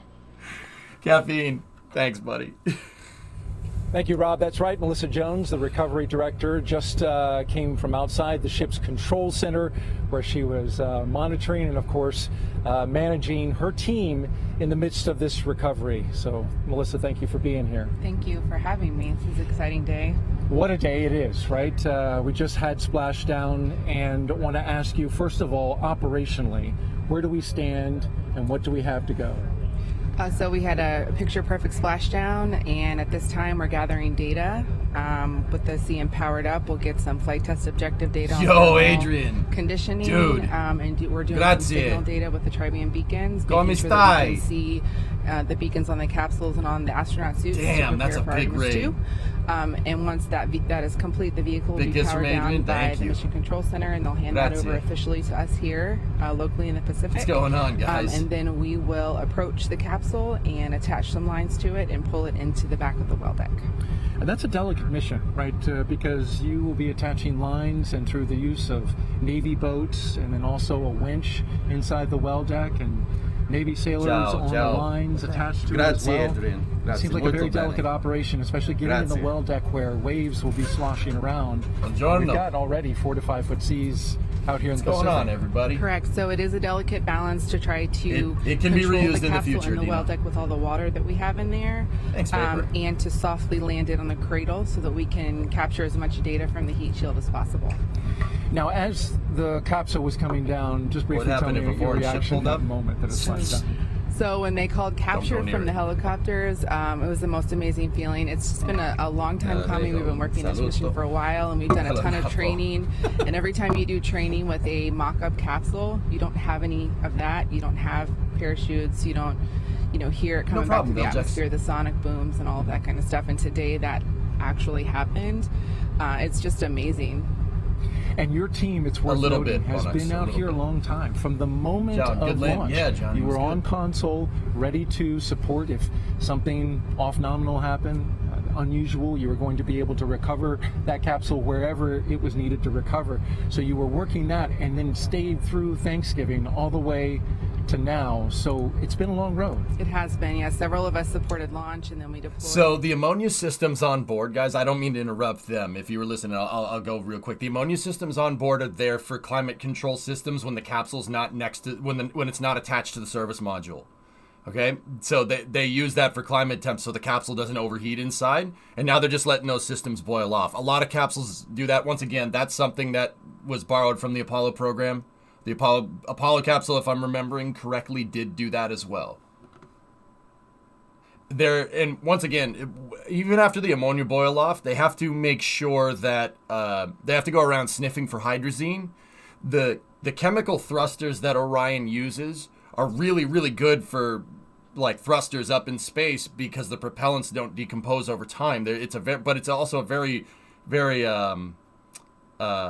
weird chemical that's not really good for humans. It's great for spacecraft thruster, but it's not good for people. So after the ammonia boil off, they're going to send Navy divers in there, and they're going to go sniff around with a gas spectrograph and make sure that there's no hydrazine leaks. Oh, that's Bob Cabana right there, Deputy NASA Administrator. In terms of the criticality of what we've seen over the past 4 weeks, your thoughts 4-time shuttle pilot on how over there this on the mission right. evolved, and now the stepping stone that would put a crew on board a couple of years from now. It's from climate control systems during re-entry. Critical to get this mission off safely. This test flight is what we need in order to prove this vehicle so that we can fly with a crew, and that's the next step, and I can't wait. The launch. First off, I was on the roof of the Launch Control Center. I went up there with the administrator and deputy administrator when we came out of the T-minus 10-minute hold, and it was phenomenal. It was absolutely amazing. The rocket performed flawlessly, and I haven't been that happy in a long time after we came down off the roof. And then to see the mission go as well as it did, the shots that we got from the vehicle, that one from 40,000 miles away where you saw the moon with the Earth in the background. It's a little bit bigger. And hold four this morning, I mean, we've learned how to operate this vehicle. A few minor glitches along the way, but it is performed flawlessly. And we're learning how to work with it, operate it. And that's what this JSC team does. It is so great to be back here in Mission Control, to be with the ops team. I'm so proud of these guys. Amazing. But if you were watching this morning, I loved the video. I don't know if it was on NASA TV or not, but the moon the Earth just kept getting bigger and bigger. It was really hauling as it came in. And the preciseness with which they were able to bring it down and seeing the chutes come out, and it's just, I'm so proud of this team, the Orion team, the entire SLS, Artemis team, the folks here at JSC. It's just been amazing. I wish Gene Cernan were still alive. You know, here we are on the 50th anniversary, and Gene was such a proponent of getting us back to the moon. I wish he were alive to have seen this mission. It would have meant a lot to him. Me too, man. I don't want to date you, but I think 24 years ago, at this moment in time, you were building a space station, I believe, with your crew on STS-88. We had so many dramatic, jaw-dropping images during the course of this flight. What for you was the most impactful moment? Oh, I'm not sure I can pick one. Obviously, the launch. The team has worked so hard to get to the point where we successfully launched this rocket. That's right. I think I was thinking about it. The successful burns along the way to actually get that go for the TLI burn and do it and be on our way to the moon again. Absolutely awesome. I think the pictures that we saw, but the splashdown, how can you not? I mean, this was really emotional, going around and congratulating folks for what we did. So it's been a while. It's hard to pick just one. I think what has meant the most to me, more than just watching the mission, more than the mission highlights, is being with the teams at the Kennedy Space Center, at the Marshall Space Flight Center, here at the Johnson Space Center, and just being able to go up and talk to them and thank them for all their hard work that got us to where we are. I think it means a lot to me. And Bob, final question. The next step, Artemis II, putting a crew on a vehicle to orbit the moon. It's going to be a complicated mission. It's a long road. It seems like a long time from now, but based on what we've just witnessed and based on what we believe will be the ultimate data flow out of this mission, doesn't seem that far away, does it? It is not that far away. It's going to mean a lot when we get the crew assigned. And we see them in training. We get that human face to this. I've seen the flight hardware at KSC. The Orion 2 spacecraft for Artemis 2 is there. It's in build. We got to get Artemis 1 back and transfer some of the black boxes across to make sure that they get checked out and everything works. You know, the rocket's being built. We are on the way. I think when you put a human face to that, when you actually see that, hey, we're sending humans to the moon again, and we're going to get this one-year cadence eventually where we're doing this on an annual basis. This is our future, and it's different from how we went during Apollo. We're going in a sustainable way. We're paving the way to go onto Mars, not just the moon and Mars, but to establish a presence in our solar system beyond our home planet, to explore, to have those technologies in space, to continue to learn, and improve things here on planet Earth. Bob Cabana, NASA's Associate Administrator. Thanks so much for being with us, Bob. Rob, it is always a pleasure to share a mic with the voice of NASA. I think a lot of you, buddy, you know that. We've worked together a long time. You keep doing a great job. That's gangster right there. Thank you very much, see Bob. That? Bob Cabana, NASA's Associate Administrator, with us here in Mission Control. Smooth. Very good. Very good. So that's Bob Cabana. He's NASA's Deputy Administrator, so he's like third in line at NASA. So Bill, the guy that you saw before, is the number one. And his right-hand woman is Pam Melroy, also a shuttle pilot. And Bob Cabana is third in line. He is a shuttle pilot too. Bob Cabana flew the shuttle 4 times. He's a U.S. Marine. Flew 4 times. He flew on the first ISS assembly mission on STS-88. Where they joined the first module of the ISS with the Russian Zarya module. He's done. Bob Cabana's been everywhere. This is Mission Control, Houston. About 37 minutes you see that since handshake, Orion man? splashed down in the Pacific. Bob's smooth operator. On the deck of the USS Portland, as he has been throughout the course of the morning. Yep. Daryl Nail, my colleague from the Kennedy Space Center. Daryl? I just want to point out that the number 1, number 2, and the number 3 people at NASA have all flown into space. That's never happened before. Seriously. Bill Nelson flew on the shuttle on STS-61A in 1986. Okay? Pam Melroy flew the shuttle, I think, 3 times, and Bob Gaban has flown the shuttle, he, commanded a mission 4 times. We have 3 shuttle astronauts running NASA, which is pretty freaking cool. That's pretty neat. For the ammonia that is inside the capsule, it is used for cooling. Loco, it's already down. This is boiling off at this moment into the atmosphere, and until that's complete, the boats will be on hold. Now, the Navy divers right now at this moment are outside of the 120-yard radius around the capsule. That was part of the plan. They will close within just a few feet to start detecting if there are any hazardous gases coming from the capsule. I hope so, Roger. But that will only happen once our recovery director, Melissa Jones, has given them the go to close in. The ship, meanwhile, the USS Portland, is on its way to close within 2,000 yards of the capsule. As you can see it floating there. The bags fully inflated that are used to upright it. Here you go, caffeine. Yep. Now bright orange in color at the top of the capsule. The ship will then come alongside the capsule, and once the Navy divers have gone in, they got all 5, drummer, I think, and made sure that the capsule is safe to approach, they will begin taking not 100% sure imagery, now that you guys are saying that. Photographs both on the top side of the water, and then also they have Navy divers prepared to go underneath the capsule. It looks like 5 to me. And take pictures of the heat shield, the all-important component of this capsule, which is the primary objective in terms of the test. I agree, Moto. This flight test different with NASA. Is to make sure that heat shield. This is why I'm such a NASA fanboy. Works and works excellent. well. So fresh from space, they want to make sure that they have images of it preserved as it is now before the operation begins, where they pull it into the well deck of the USS Portland. So the reason why they're going to go up and one of the first things they're going to do is take pictures. First of all, they're going to sniff for hydrazine. You got to make sure there's no toxic gases coming off the capsule: ammonia, hydrazine, nitrogen tetroxide. So hydrazine and NTO are for the thrusters, and the ammonia is for the climate control systems.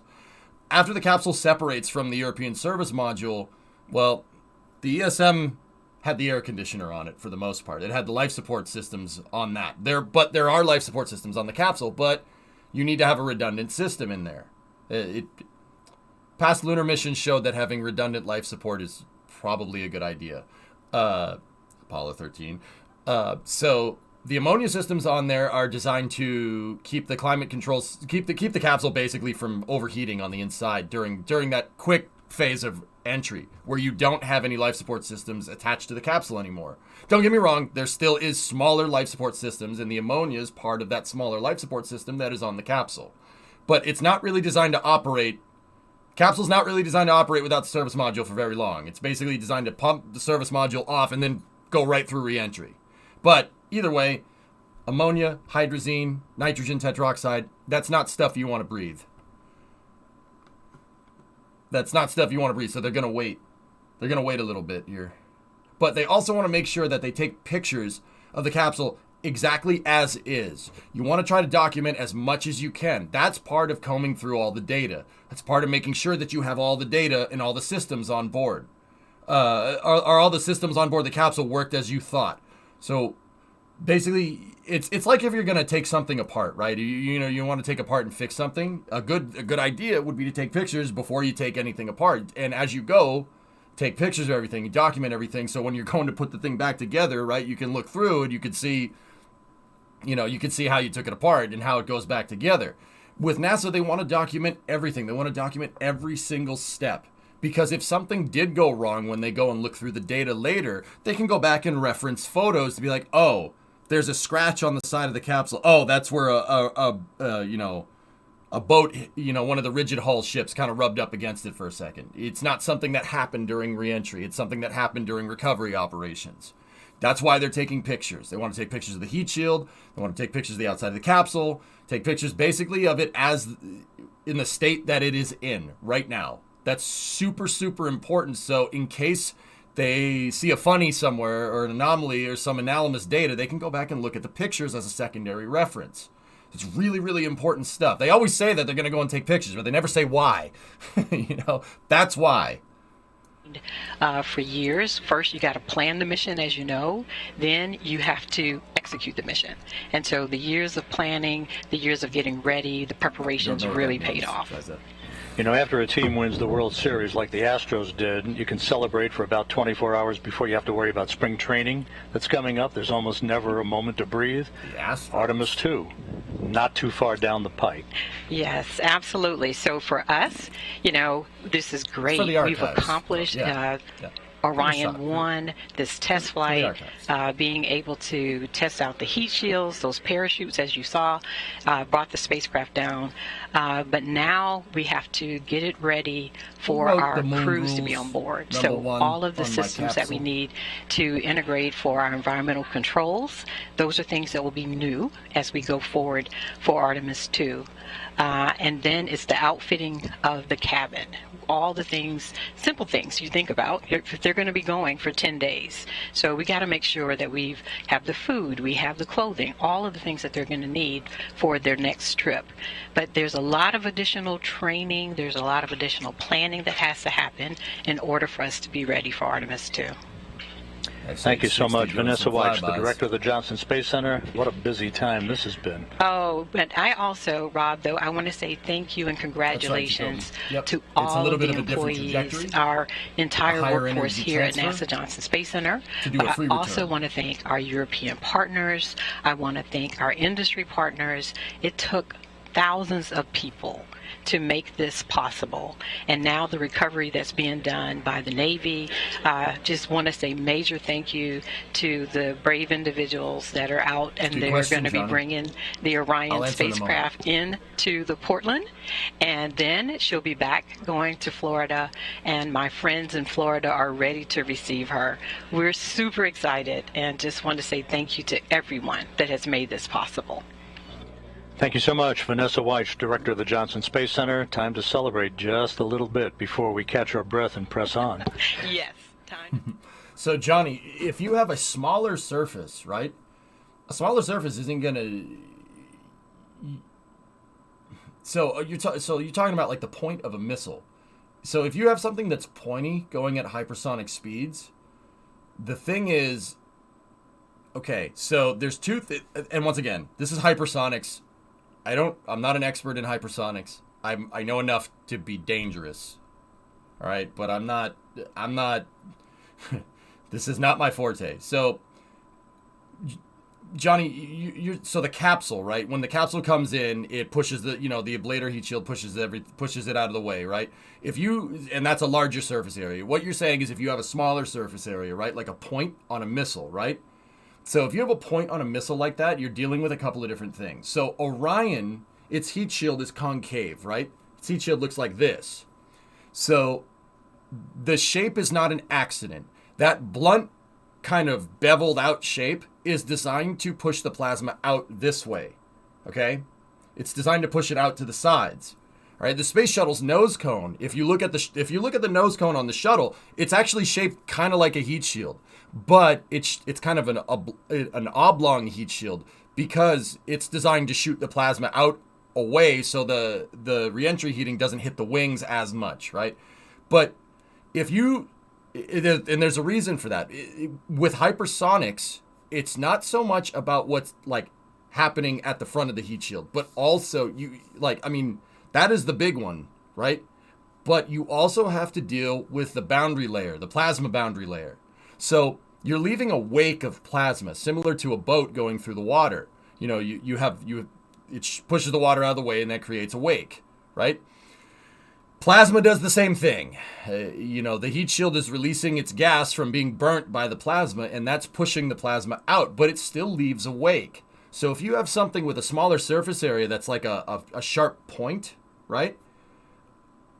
If you have something with a smaller surface area that's a sharp point, that point is going to get really, really hot, but the wake is going to be a lot closer to the vehicle. So if you have like a warhead and it's pointed and it's going in, the wake is actually going to be a lot straighter. It's not going to push it out to the sides. And that's going to actually end up heating the sides of the vehicle. So if you have a smaller surface area like that, right? The wake is going to end up, it's going to end up actually cooking the sides of the vehicle. This is why most things that come back and re-enter have this really blunt shape. If you look at warheads that are designed to come back down, they also have a hemispherical nose cone. Because that hemispherical nose cone is designed to push plasma out in a way. Here, I can show you. It's the wake that you really have to worry about when you have a pointed nose like that. So that's a good question, man. It's a really, really interesting thing to understand. Here, I can show you these old pictures from the NACA in the 50s. This is something that they knew about back in the day from doing wind tunnel testing. But if you take a look, see what I'm talking about? So what you're asking is up here. See the wake? The wake is very, very close to the sides of the vehicle. That's actually going to cause a lot of heating on the sides. Right there. So this is not going, I mean, that's going to get really, really freaking hot, but it's a smaller surface area, but the heat has to go somewhere, dude, right? It has to go somewhere. Once again, conservation of energy. It's got to go somewhere. If you think about energy in general, right, it's quantitative. So the capsule is coming in, it's falling back. That's kinetic energy, right? And when the capsule comes in, it swaps kinetic energy for heat energy. You're taking the momentum of the capsule, and because it's slowing down against the atmosphere, that momentum is being converted. That kinetic energy is being converted to heat energy. The heat has to go somewhere. They figured out in the 50s that if you have a blunt shape, right, it pushes the wake out in a way. It gets the heat away from the spacecraft. That's really, really important to understand.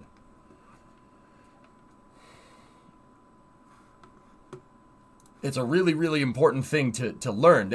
It's all about the shape, right? So if you have a point really is not good. That's not good for hypersonic aerodynamics. That's not good for reentry. So if you go and look at something like the shuttle now, right?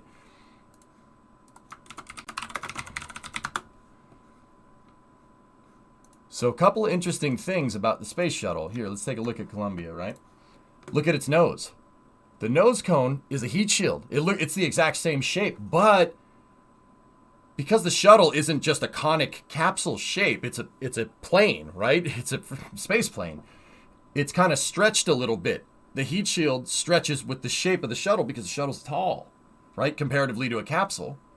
And Johnny, the cool thing about it, and the reason why I'm showing the shuttle, we're watching the Orion recovery over here, right? But the reason why I'm showing it, is because you can actually see where that wake and where the heat shield goes. Obviously, if you look here and if you look at the bottom of the shuttle had the darker tiles on it.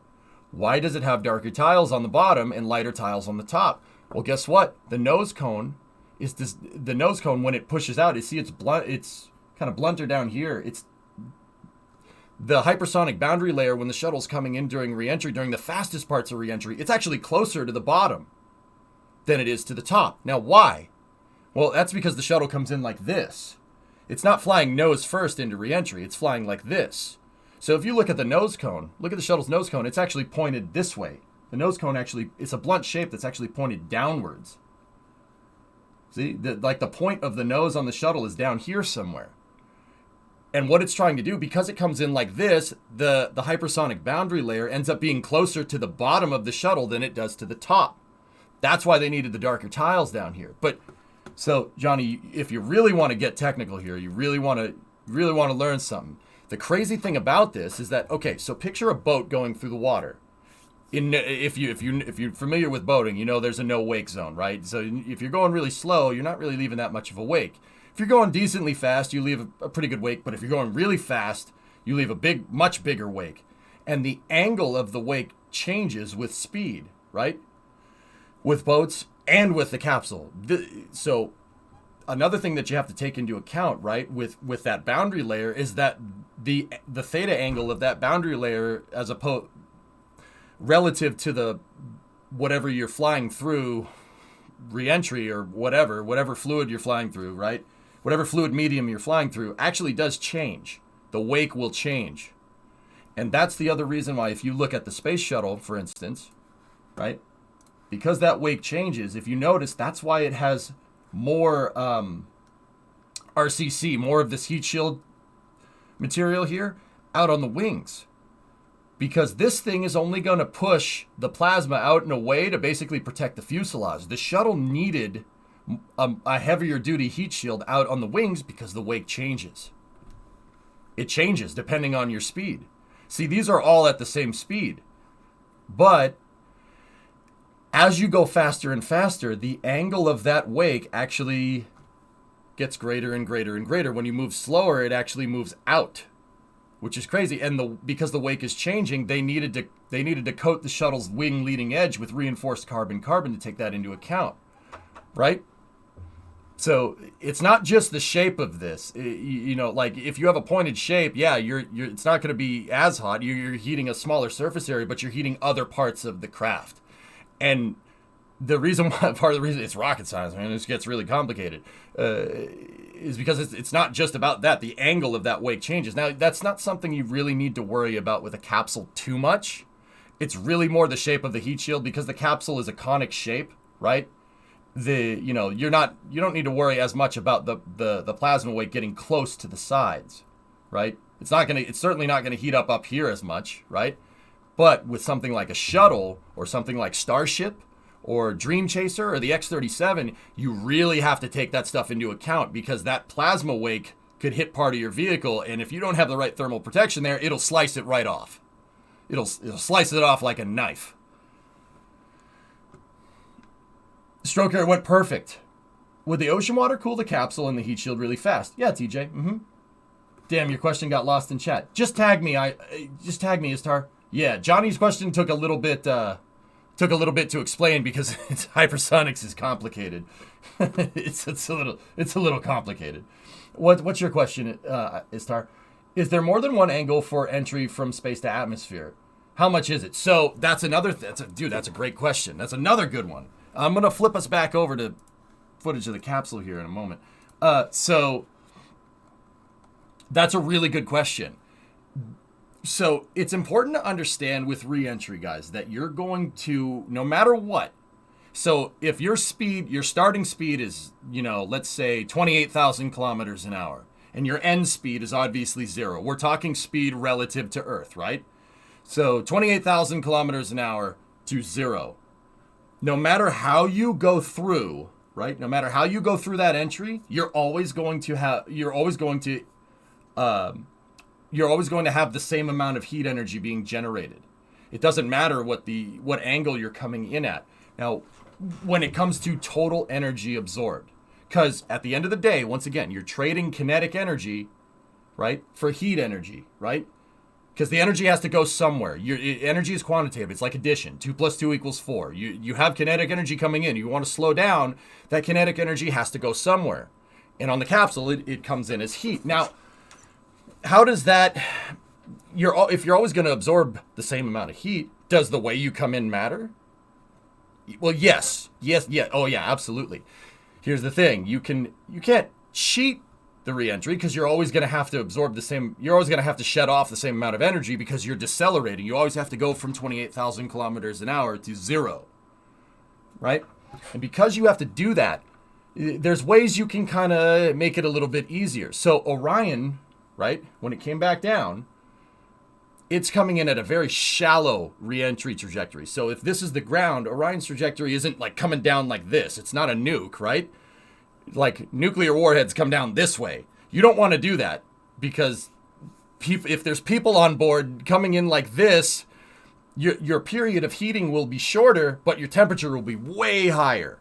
So what they do with human-rated spacecraft, this is everything. The space shuttle did this. Orion does this. Now, don't get me wrong. The space shuttle couldn't do what Orion just did today. Space shuttle can't go to the moon. Its thermal protection system can't take coming back from the moon. That's too much heat. Plasma would get too much. But Orion, with its blunt shape, can really do that. That's no problem, right? So you want to come in on a shallower trajectory. A shallower trajectory, right, will overall, I mean, your period of heating is going to be longer. So it's a longer period of heating, but your overall temperature will be lower. So that favors, a crew-rated capsule. So it's something that people ride on because, if you're coming in like this, it'll get to be too much. It's too much heat. The heat shield can only take so much heat. It's only designed to take a certain temperature. If the temperature goes above what the heat shield can take, well, there's no capsule left. You won't find anything, right? But Orion, flying on that shallow trajectory, was able to keep the overall temperature lower because it's on that shallow trajectory. Orion actually also, another thing that they did to mitigate heat, Istar, is to bounce off the atmosphere. They hit the atmosphere and they scrape off the top of the atmosphere like throwing a stone over a pond, right? And then it goes back up out of space for a second so the heat shield cools down, and then they plunge right back in. They're able to very, very well control the heat on the heat shield that way by doing that shallow trajectory. So trajectory absolutely matters. It depends on what you're trying to do. Every bit as well as we hoped, and even better in a lot of ways. So as an example, the solar rays generated more power throughout the flight than we expected. So absolutely, this is the furthest any human-rated spacecraft has ever gone, and that required a lot of complex analysis and mission planning and trajectory planning ahead of the mission, and to see it all come together and have such a successful test mission was amazing.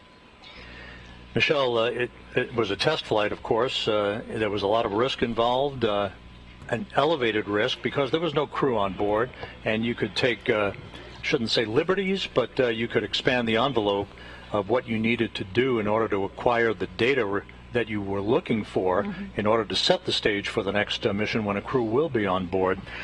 From a vehicle standpoint, sitting in these mission management teams, sitting with your engineers on a day-to-day basis, how much data did you acquire, and how long do you think it's going to take to pour over this so you write the textbook of Artemis I? Or is it I-Star? Yeah, we acquired a ton of data during the mission. So one of the first things that we'll do post-mission is take several months to go back through that data, really dissect it, and understand the vehicle performance. We did a lot of testing and analysis prior to the mission, but nothing really compares to seeing the vehicle perform in the harsh space environment. So that's certainly going to be our first focus after the mission is looking at all that data. And as you mentioned, we pushed the vehicle further than we probably would with the crew on board, but through that we learned a lot. We learned that the vehicle is more robust than we thought in many areas, and so taking that information and expanding our operational envelope will help as we go forward to more complex missions in the future. Were you listening? And in the Orion Vehicle Integration Office, for yourself and your colleagues, it's almost like wearing two hats. You have to go back and pour over the data from this flight, but now you got to prepare a vehicle that will sustain a crew, including an environmental control system, a life support system for the crew itself. How are you all going to juggle all of this work over the next couple of years? Yeah, there is a lot of work that goes on in parallel. So as I mentioned, I think the post-flight review is going to be the top priority for the first few months. But at the same time, the crew module and the European Service Module for Artemis II is already at Kennedy Space Center. It's already being put through the paces in testing.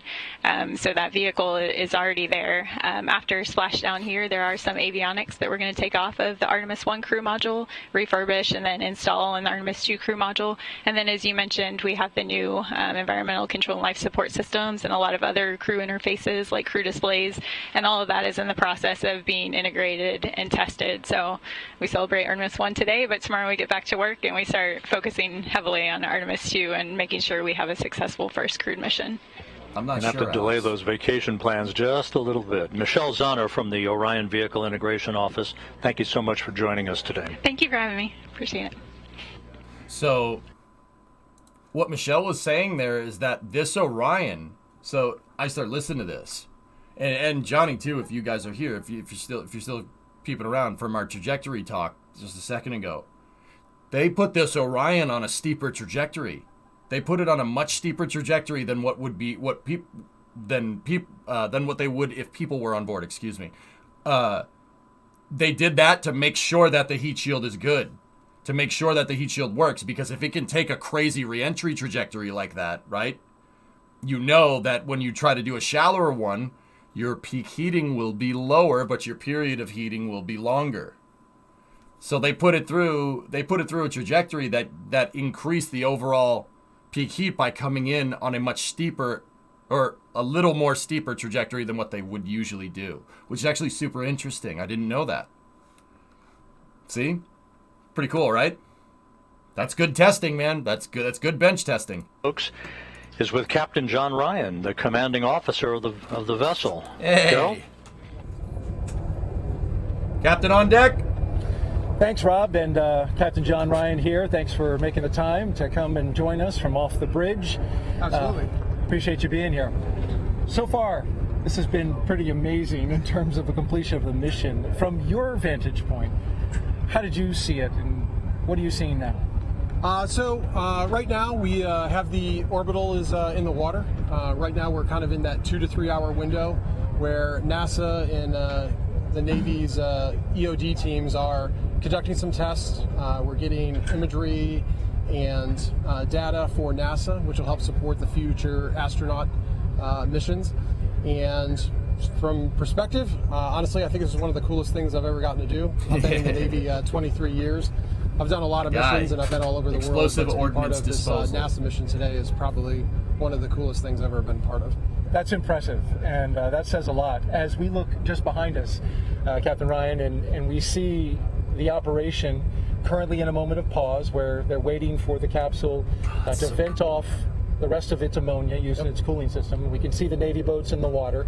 Currently, you've got the ship on a course heading going around this operation. What has been your instruction to your team commanding the ship? They have divers and EODs. I just basically wanted to keep the ship within visual distance of the orbital and our teams in case they need anything. It also is providing, let's be honest, a lot of people are out here and they're super excited about this. Let's provide visual opportunities for people to get photos and get their digital part of being the history of this event.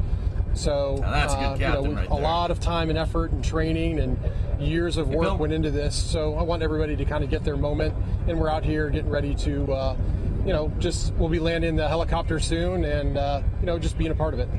Certainly watching the sailors as it splashed down, they seem to really enjoy the completion of the splashdown part of the mission. You can see they're all smiles, cameras, and so that was good. Nice. You provided us with a perfect view of the rest of the operation. I want to talk a little bit about your ship, the USS Portland, and why it was chosen for this particular mission, and what strengths does it bring to this operation? So the USS Portland is one of the newest of the San Antonio class LPDs. So an LPD? Landing platform docking ship. So this type of ship, normally known as an amphibious ship, in most of our missions we'd be working with the Marine Corps to embark their equipment and deliver them to foreign shores. But the capabilities of our ship can also be used, obviously, for missions like this.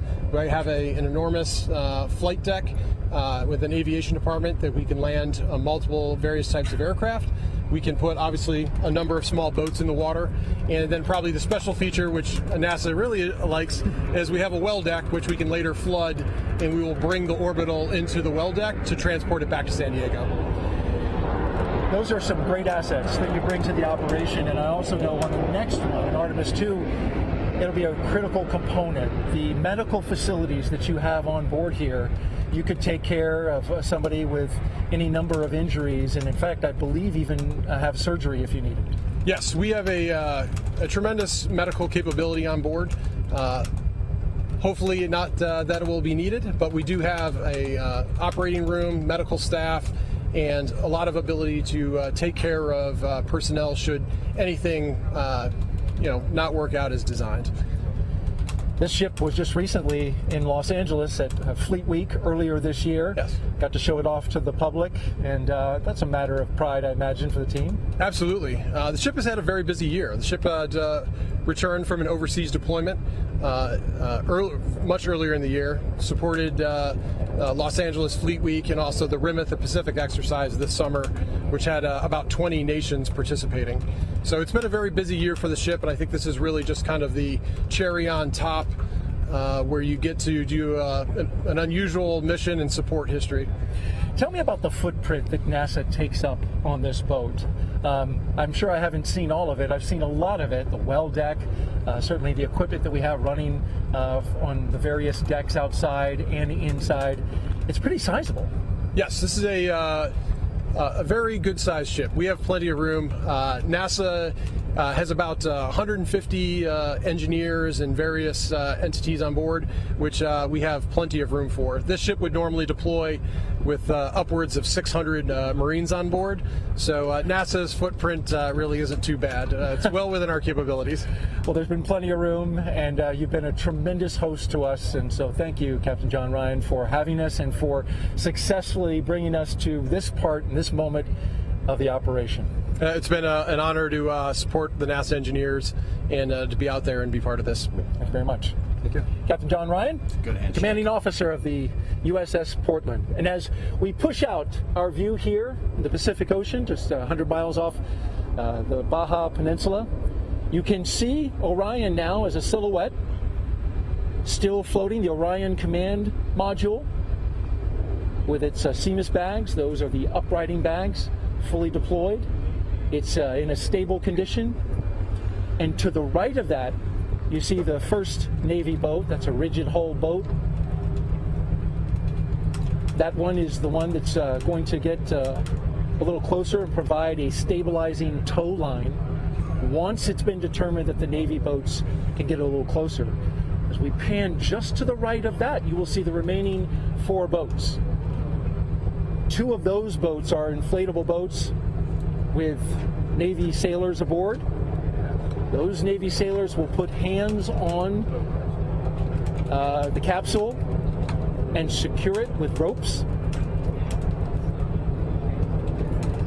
They will then maneuver to bring that capsule to the rear of the USS Portland. The Portland will then throw out a more than 1,000-foot rope and then several 400-foot ropes. And that long rope will then attach to the capsule. It'll connect up and then begin pulling the Orion in. Now, this is a very complex operation. Think about this. That capsule does not have a keel, so it's a smooth bottom, 16.5 feet in diameter. So when it is pulled, it doesn't track in the water very well. So what has to happen is there are ropes attached to 4 points around the capsule that help stabilize it. Navy sailors, a team on each of the 4 ropes, and then on a 5th rope will be the winch. And that winch will apply enough pressure required, enough pulling force to bring that capsule into the well deck of the ship. At the moment, as we've been telling you, we are currently standing by awaiting ammonia boil-off. This is the coolant that's provided on the Orion capsule. It keeps the astronauts, should there, once they eventually go into the capsule and go on missions to the moon. Currently, no astronauts in this capsule, but we've got to vent off the ammonia nonetheless. The allotted time for that is 2 hours. And so we are just 1 hour and 10 minutes into that waiting period. And then once it's clear, you'll see those Navy boats get closer. But currently we are still standing by, waiting for the completion of ammonia boil-off. That's it, live from the deck of the USS Portland. Of course, we'll have more interviews for you as we go along. But for now, send it back to Rob Navius in Houston. Thank you, Daryl. Looks like a beautiful day out there west of Baja, California. A lot of smiles here in Mission Control in Houston. We're about 1 hour and 11 minutes since the splashdown of Orion to wrap up its 25.5-day mission.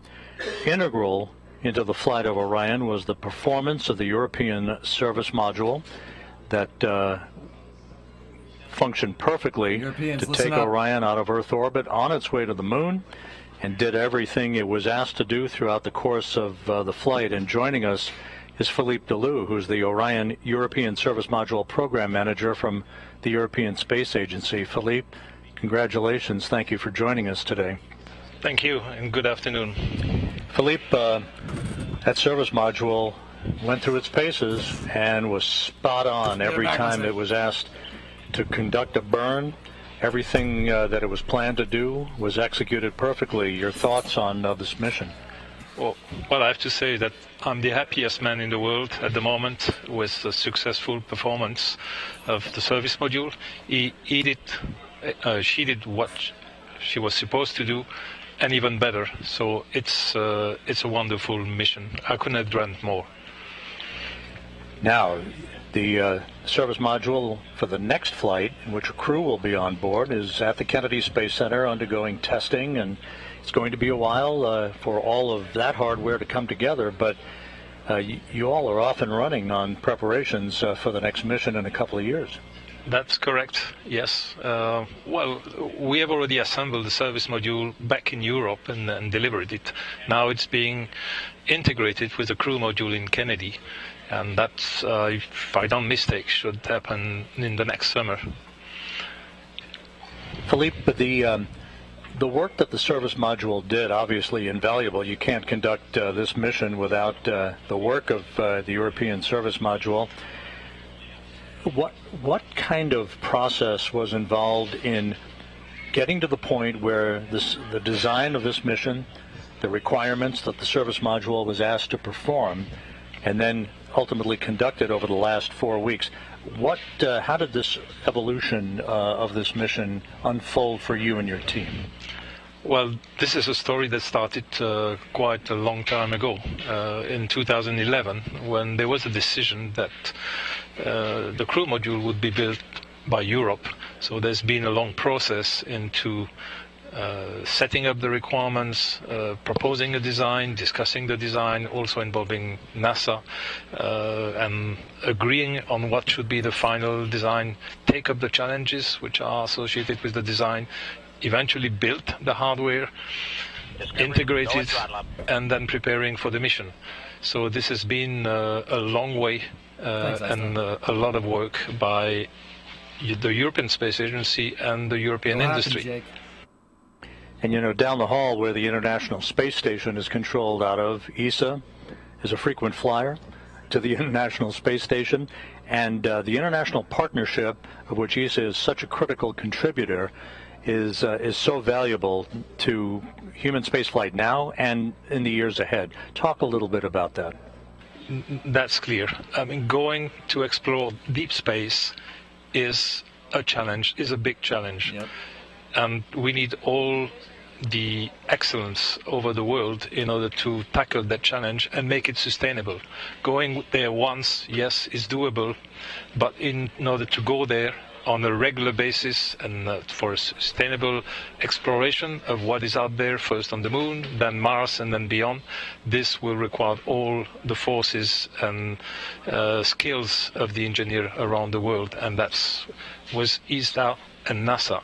We have started that process with the Artemis program. Philippe Delou, a little moment perhaps to sample some bubbly to celebrate this moment, but a lot of hard work ahead, and thank you so much for being with us today. You're welcome. It was my pleasure.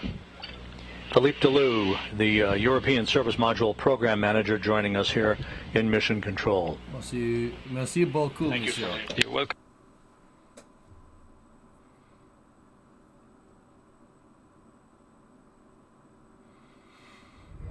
Daryl? Nope.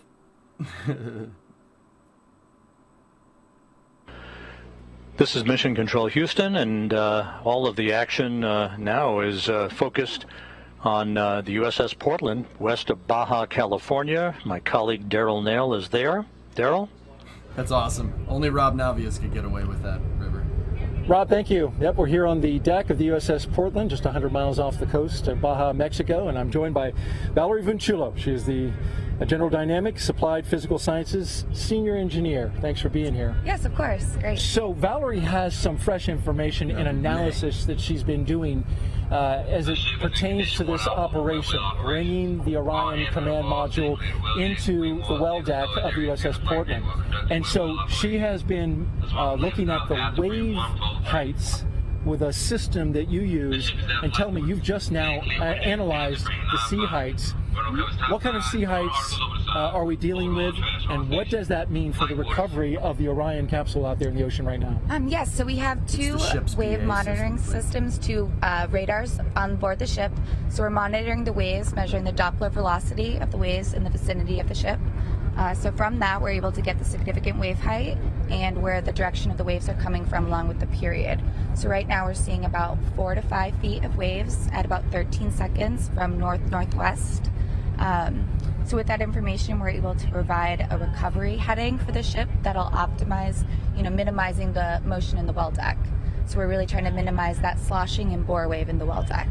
And that's a key point right there, Valerie. Of course, as I don't know if you can tell at home, but we're on the ship deck leaning back and forth to those 4 to 5 foot waves that we're dealing with out there in the ocean right now. So imagine Orion bobbing out there in the ocean, coming into a well deck where those waves come into the well deck. So what has been your recommendation to the team about how to deal with these waves as they bring that capsule close? Right, so right now we're recommending a recovery course of 320 to kind of mitigate that motion. So we're kind of looking at the roll of the ship to minimize that sloshing wave, and the course of 320 is looking like the best for that recovery. That will give us a little bit of a bore wave that we're going to experience, but it's something that we think we can deal with, and we're looking forward to the recovery. This is important because, of course, inside the well deck, I've heard it explained that once those waves come in, and then the ship, as it's moving about, creates a big wave pool inside. Yes. They're going That's slow, not good Johnny, for a spacecraft that you're trying to stabilize. No, you don't. You really want to minimize those motions to the best of our ability, and in doing so, we're just looking at everything out there, all the waves, what we're dealing with, and we have hydrodynamic ship models of the ship and of the well deck. So we're running through all of our models live, taking the live radar data, and just trying to provide the best information available here. And so when they have that information, what is your role after you've given it? Do you continue to monitor? Are you active? Yes, we're constantly monitoring and running the system. We're always recording data to analyze later, so constantly doing that. And we'll provide little tweaks and updates, as we get closer. But once they've started flooding, we're really on that course. So we'll just keep monitoring what's going on. Those two radars on the ship, where are they located and what frequency are they using? So they're located on the 05, and it's an X-band radar, and over here on the 04, so we have two, and that gives us, putting them both together, gives us a full 360 degrees, which is what you want. You want to be able to see all the waves around the ship, and they're actually an X-band radar that's been vertically polarized, so we can see the Doppler velocity as it's coming in to calculate that wave height and the swells and the wind waves and the direction they're coming in. That's high-tech stuff. I mean, it's, you've got Doppler radar. Many people may be familiar with how that helps with weather, telling our audience and weather people where the weather is, where the storm clouds are, but it literally can map out in 3 dimensions the waves around the ship. Yes, yeah, so we're looking, a lot of X-band radars, they're looking for targets, right? Another ship, avoidance, but we've polarized our radars to try to look at the waves, and just what other people might consider noise is what we want to capture. That's interesting. It's just the opposite of what it's typically used for. Yep. Well, Valerie, last question I want to ask you. You've been on the ship since we departed San Diego on Wednesday. Yes. It's been a long journey to get to this point, this weather alternate spot where the seas are much lower. They're now 12 feet or so off of San Diego, so this is certainly something you probably appreciate. Yes. But let me ask you about that operation and looking out there and seeing that space capsule in the water. What was like that for you watching? Oh my gosh, it was amazing. It's something I will probably remember the rest of my life. Hearing that sonic boom and then seeing the chutes, oh my gosh, it was incredible. Valerie Vinciullo, thank you so much for joining us. Yeah, thank you for having me here. All right, Rob, we'll send it back to you. Thanks, Daryl. The work continues out in the Pacific, where you have the Orion spacecraft with all 5 of its uprighting system bags fully inflated, following its splashdown 1 hour, 21 minutes ago at 11:40 a.m. Central Time, 9:40 a.m. Pacific Time, to wrap up a mission of 1.4 million miles that spanned 25 and a half days, a mission that saw the vehicle launch from the Kennedy Space Center atop the Space Launch System, the maiden flight of the world's most powerful rocket. An hour and a half after launch, Orion was sent out of Earth orbit in its translunar injection to begin a voyage out to what is called a distant retrograde orbit, a highly elliptical racetrack-shaped orbit that enabled Orion to be put through its paces for almost a month, gathering all the data that it needed and that the Orion program and mission managers had hoped for, and more. All of the engineering data that will set the tone and answer a lot of the questions that will pave the way for the Artemis II mission, in which a crew will be placed on board the vehicle in a couple of years for a orbital mission around the moon, again in a highly elliptical orbit, a mission that would be about 10 days in length or so. That crew yet to be named, but the pace will pick up after the first of the year in fairly dramatic fashion as the work continues to prepare the Space Launch System, the next Space Launch System rocket, and the Artemis II Orion vehicle to support a crew during its mission around the moon and back to Earth. In the meantime, a number of test objectives are still underway for the vehicle, most notably characterizing the thermal environment of the Orion spacecraft itself. Orion endured temperatures of up to 5,000 degrees Fahrenheit during its high-speed entry out of lunar orbit and back into the Earth's atmosphere, where it slammed into the atmosphere at 25 times the speed of sound, and then underwent a skip entry maneuver, basically skipping into the atmosphere, then dipping back out of the atmosphere again, and then back into the atmosphere to bleed off excess energy.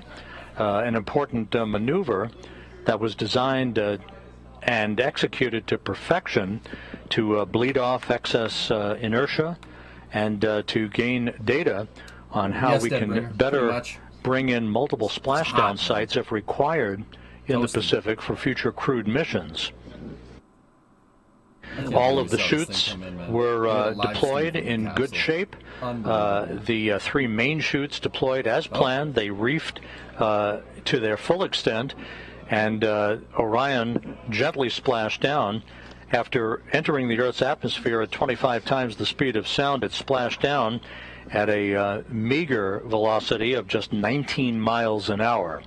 Very gentle splashdown velocity 30 had a crew kilometers been an on hour. board. And here's a replay of the final seconds for Orion as it descended below a deck of clouds at about 1,700 feet of scattered clouds. That was the final deck. The Spaceflight Meteorology Group had forecast very benign conditions for Orion. It did play out exactly that way as Orion touched down at 11:40 a.m. Central Time, 9:40 a.m. Pacific Time. Sploosh. You guys, once the crews get close to the there capsule was here, you'll see how big Orion the chutes were cut. You think you know how big automatically. It is, but it's a lot bigger than you might think. 5 crew module uprighting system inflatable bags inflated with helium gas as planned, and Orion is gently bobbing out with the Navy divers very, very close to the spacecraft. It's going to take several hours for them to hook up the equipment that they need to haul the vehicle into the well deck of the USS Portland and to bring it back to port.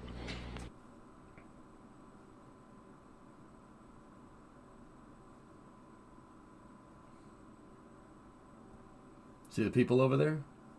Look at the people. Look at the people comparatively to the capsule.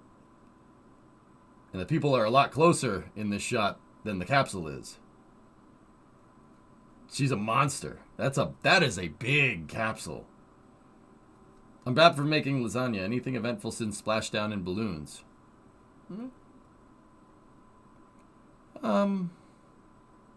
They interviewed a lot of cool people, Alex. Like Philippe, the guy that oversees the European service module, was on just a second ago. That part might be interesting to you. So those orange balloons that are on the top, guys, they literally are balloons. They're filled with helium. That is to make sure that the capsule doesn't tip over. They had one of the Apollo missions. They ended up, that's something that they learned from the Apollo program. One of the Apollo missions actually had the capsule almost flip upside down and hatch underwater, heat shield facing up. So what they did was they put those inflatables on there in case a wave hits the capsule, so the capsule doesn't capsize. Yeah, that's not good. You don't want that. That's a bad idea. I mean, on top of just that being completely disorienting and you getting sick. Like that would be... I mean, think about it. You're in a capsule. You don't really have any windows, right? There's really small windows so you can kind of see what's going on. But a wave hits the capsule and flips it over and you're strapped into your seat. Oh, no, I'd blow chunks. I'd throw up. I'm not going to lie to you. That would be horrible. So they put inflatable bags on there. Seeing handshakes in mission control right there. It's a good sign. Was there a contingency for that scenario? Well, the contingency that they ended up coming up with, Jazos, was put those helium balloons on the top so the capsule doesn't do that. What would they do if the capsule did flip? Like, I know it can't, but in the Apollo program, what would they have done? Find a way to flip it back over with control, some rigging. The entry team of Maybe flight pull on the controllers parachutes or something. I don't know. Watching the data of the Right, post-splashdown test objectives, in which data is being acquired on the thermal characteristics of Orion.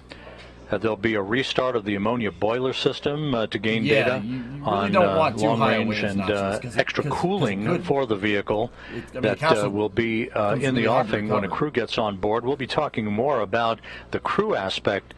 So there's a reason why, like the Coast Guard, for instance, when they go and rescue people, they do it with a helicopter. Because it is very difficult to recover a ship in open water like that. That's really, really tough. Thanks, Rob. Yep, I'm here with Cody Kelly, who is the National Affairs Manager in the Search and Rescue Office at NASA. In terms of your job, we had good visual today of the capsule coming down. We clearly have the visual right now. We can see it in the water.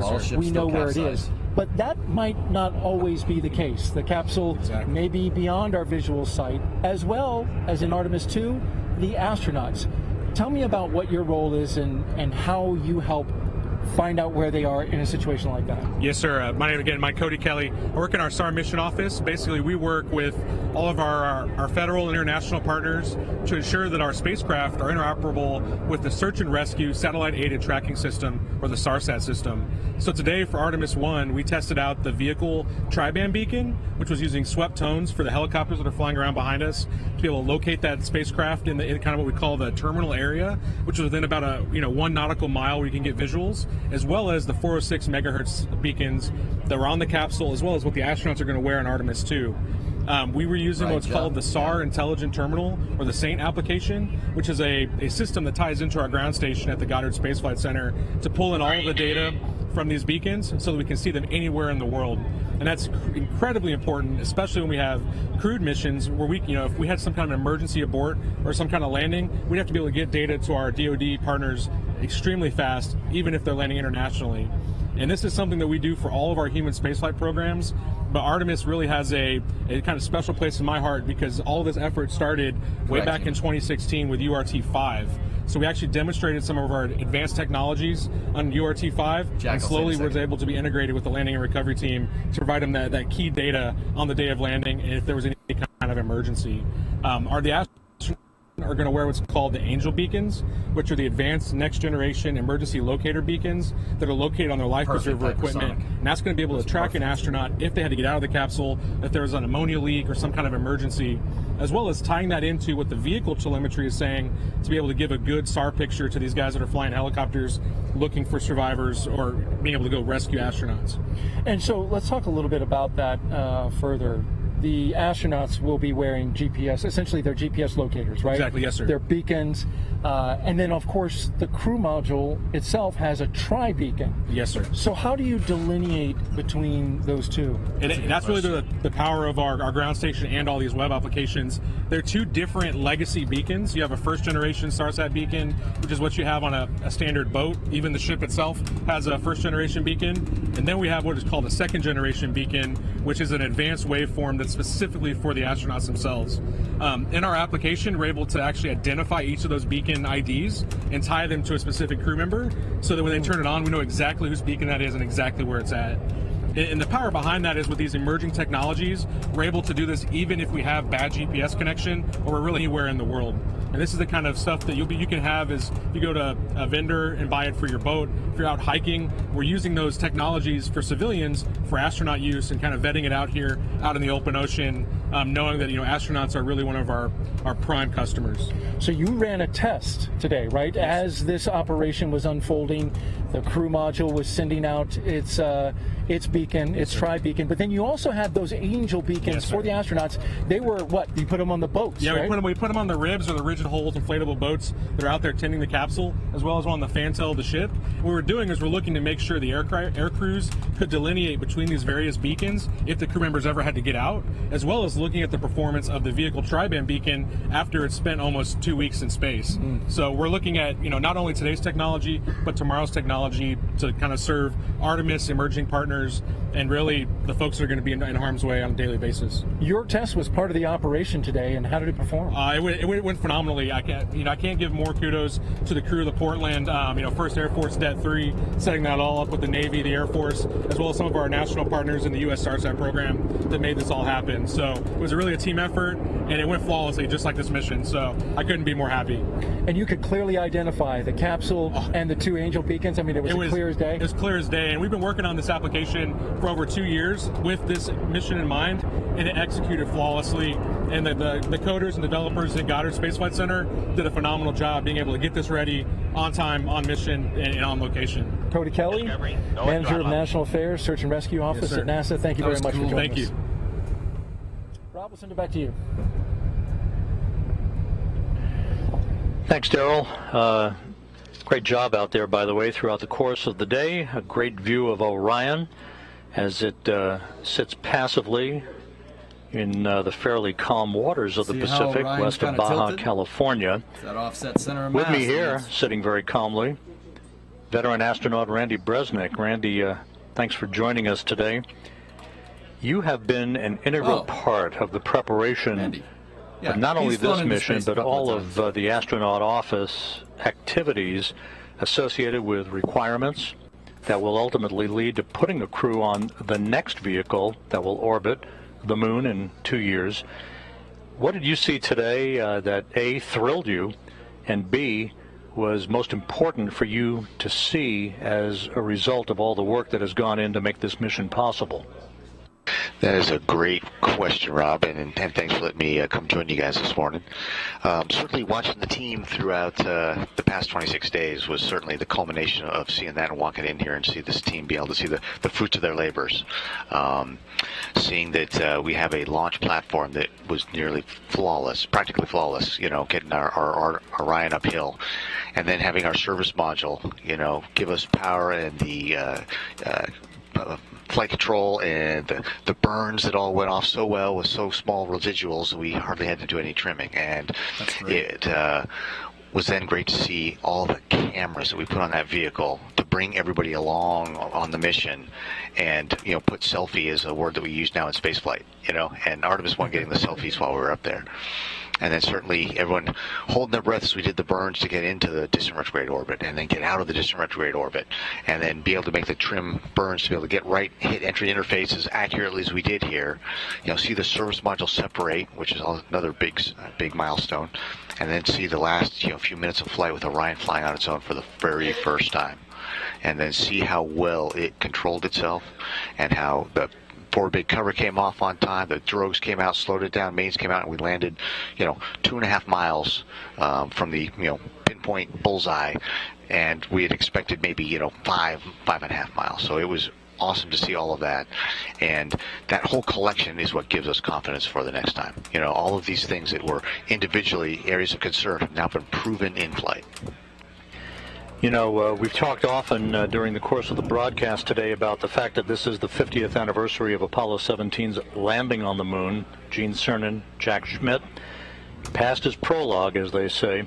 And now, from an astronaut office perspective, as you look down the road over the next 2 years, a lot of work to do, but certainly a leg up on what we think will be a launch in the 2024 timeframe. Absolutely. The post-flight data reduction and everything else will be amazing to see in the next few weeks and months.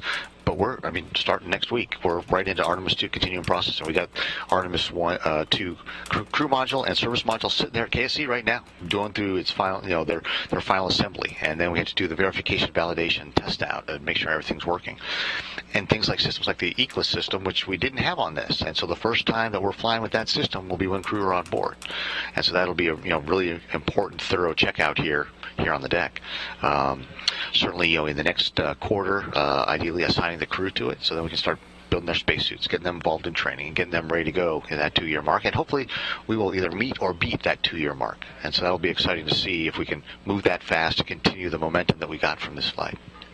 And an interesting flight design for Artemis II, where another highly elliptical orbit around the moon. This is not like your father's Apollo 8, where we simply orbited almost at an equatorial nature, but we're going to be chasing the interim cryogenic propulsion stage as well. Yeah, certainly. When you look at how bold Apollo was, we had never been to the moon. We didn't know we could do it. We planned on having Apollo 7, and we flew that crew module in low Earth orbit. And then Apollo 8, we launched it around the moon, and it stunned the world, and proved to ourselves, that we could do this. Well, guess what? We're doing that in one mission on Artemis 2. We're doing Apollo 7 and 8 combined. So that is a bold statement and audacious goal for NASA to set. And like you said, the highly elliptical orbit that we launch up in here in Earth, so we can launch out, get into a 24-hour orbit to check out that environmental and life control system, such that we know that we can breathe. We know that the cooling works. We know that all the systems work. Scrub the CO2, take out the humidity, to try the exercise device. So we know that by the time we end that period and we do the translunar injection burn, we know that we're good to go for the next 9 days to be able to get around the moon and come on back. All of that just buying down risk, proving out the systems, so that when we go to Artemis 3, we combine not only Apollo 9, which is the first flight of the LEM in low Earth orbit, Apollo 10, which took the LEM to lunar orbit and flew down near to the surface, then came back, and Apollo 11 landing. We do all those 3 of those missions in one. And that is very exciting, very bold, and it has got to be exciting to anybody that's in the space program, is interested in the space program, or the young people out there who are the first future space explorers who will be on those later Artemis missions. Final question, Randy. Space is no stranger to you. You've spent quite a bit of time, shuttle flight, long-duration mission on the International Space Station. But if there was a singular image from the last 25 and a half days that sticks with you, that drove it home, that we were going well beyond the Earth, what would that be? It would certainly be the missions where we were on the far part, where we were 268,000 miles away from Earth, and you saw Earthrise over the moon, and thinking that the next time we take those pictures, that could be with somebody behind the back of the camera, not the vehicle taking it himself.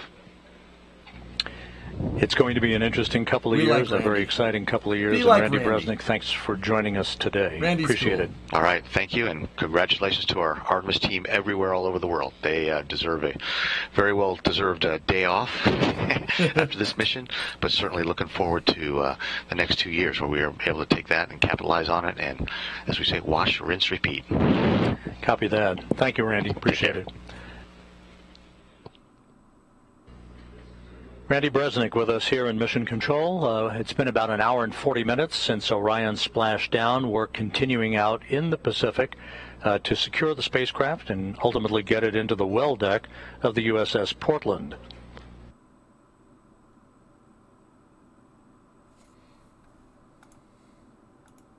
What's that, Paul? I don't need that.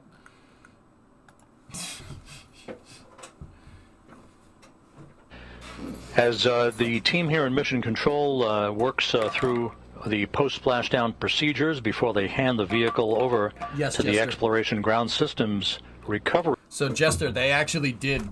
This is the second landing site. The first landing site was like right off the coast of San Diego. They went a little bit further south. They did change it. They have contingency plans. So it's not just further or closer downrange. Orion can turn. It can go left, right. They can move west, east, north, or south. This Orion did come in from the south heading north, and they moved the landing area more south to get away from the rain. Trying to recover craft in space is very difficult, or in space. I mean, that's true as well. Trying to recover craft in the water is difficult enough. It's tough to do. You really ideally want some calm waters. If the surf is too much, it gets very difficult. Yeah, they did move this. This is the secondary landing site. They changed it.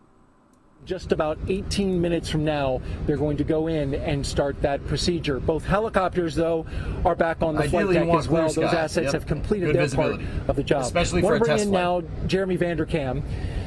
This is a special individual. Well, of course, everybody's special, but when it comes to the heat shield, this is something you know well. You are the Deputy Thermal Protection System Manager for the Orion program. Your team designed the heat shield, tested it, and have been basically there from the start of this. And so I want to ask you, this of course has been the primary objective of this test flight. That's right. Testing the very component, the heat shield, that you and your team helped design.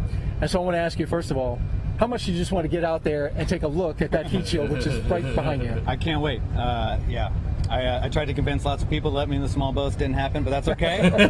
We'll be doing our inspections once we get hard down in the well deck later this afternoon, and we'll get a good look at how we did. Do you have any early information from the imagery that has been taken thus far? Not a lot so far. We've been, looking at the capsule as it floats in the water through our binoculars and whatnot. Everything looks great, exactly as we expected it so far. But yeah, we'll get the details going here in a few hours. So tell me about this particular heat shield. It is different biased to this side and also similar in ways to previous heat shields. See? Tell me about it. How does it work? Yeah, so this is the largest ablative heat shield that humans have ever devised. For a spacecraft devised to take humans farther away from our home planet than ever. And give it some time. What we did is we combined some older technology. We actually resurrected a material system from the Apollo program called AVCOAT, and we modified the way that it's applied to our vehicle for Orion in a more programmatically modern way, if you will. So the way that we do it now is you got a piece of I have a sample here, a test sample. So the brown material in the middle here is our AVCOAT material, and we make it in blocks, and we bond those blocks to the base of the Orion spacecraft onto the heat shield there. It looks like wood. Yeah, it does look like wood. It's not, I can assure you. Yeah, and then there are seams between those blocks, which is the red element that you see here. And in this test sample, we've actually applied heat in our test facilities at Ames Research Center in Mountain View, California, to simulate the heat of reentry, to char the surface just as it is on the base of the spacecraft right now. And then what we'll do is when we get the spacecraft back in, we'll go and look at how that heat shield works compared to our test results. And that'll allow us to certify then the heat shield for Artemis II. You've done a lot of testing on this heat shield, but you were telling me that no matter how much you test it, you can't duplicate what it just went through. That's correct. Yeah, what I'm holding here is about the largest size thing that we can test. And obviously the 5-meter Orion heat shield is much larger, so we have a lot of extrapolation for scale that we have to do. And similarly, our test facilities can't reach the combination of heat flux, pressure, shear stresses, etc., that an actual entering spacecraft does.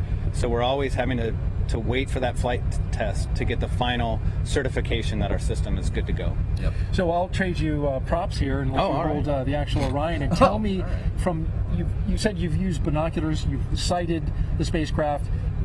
One side of it, I guess, gets a little more charred than the other. What have you seen? Yeah, so far it's actually looking like we expected. Old tricks of the best tricks. Is the hot side of the vehicle. And so we can see that, for example, the thermal control tape that we put on the exterior of the vehicle, all that shininess that we saw pre-launch is basically gone on the windward side, as expected. And then on the leeward side, where the windows are, I'm seeing a fair amount of tape remaining, as expected. So our heating predictions, how that the heat contours over the vehicle were predicted to be, looks like that's how they were. So, so far, so good. Jeremy Vanderkam, thank you so much for joining us. He is the Deputy Thermal Protection System Manager for the Orion program, and I know you're anxious to get that capsule in this well deck so you can get your eyes on it. Yep, I'm ready. Good luck the rest of the way, Jeremy. All right, thank you. All right, we'll send it back to you, Rob. He went to shake his hand and he gave him the capsule back. Thank you, Daryl. Back here in Mission Control. We're about 32 minutes or so away from the point at which the entry team of flight controllers plan to hand the vehicle over to the Exploration Ground Systems recovery team that Daryl has been involved with on the USS Portland. That will come after the completion of detailed flight test objectives, the last of which will be the restart of an ammonia boiler system to provide additional cooling for the vehicle. This is a test to see what kind of additional cooling might be required once a crewed mission returns from the moon to maintain the most comfortable level of cooling for a crew on board that is returning from the moon for an extended period of time, particularly if they wind up splashing down a further distance away from the recovery ship than Orion did today. Everything went perfectly during Orion's high-speed entry back into the Earth's atmosphere, and it splashed down in all of the post-splashdown activities that have occurred so far, as we will be continuing our coverage until Judd Freeling, the entry flight director, hands back the vehicle to the Exploration Ground Systems folks out in the Pacific. That man is playing Galaga.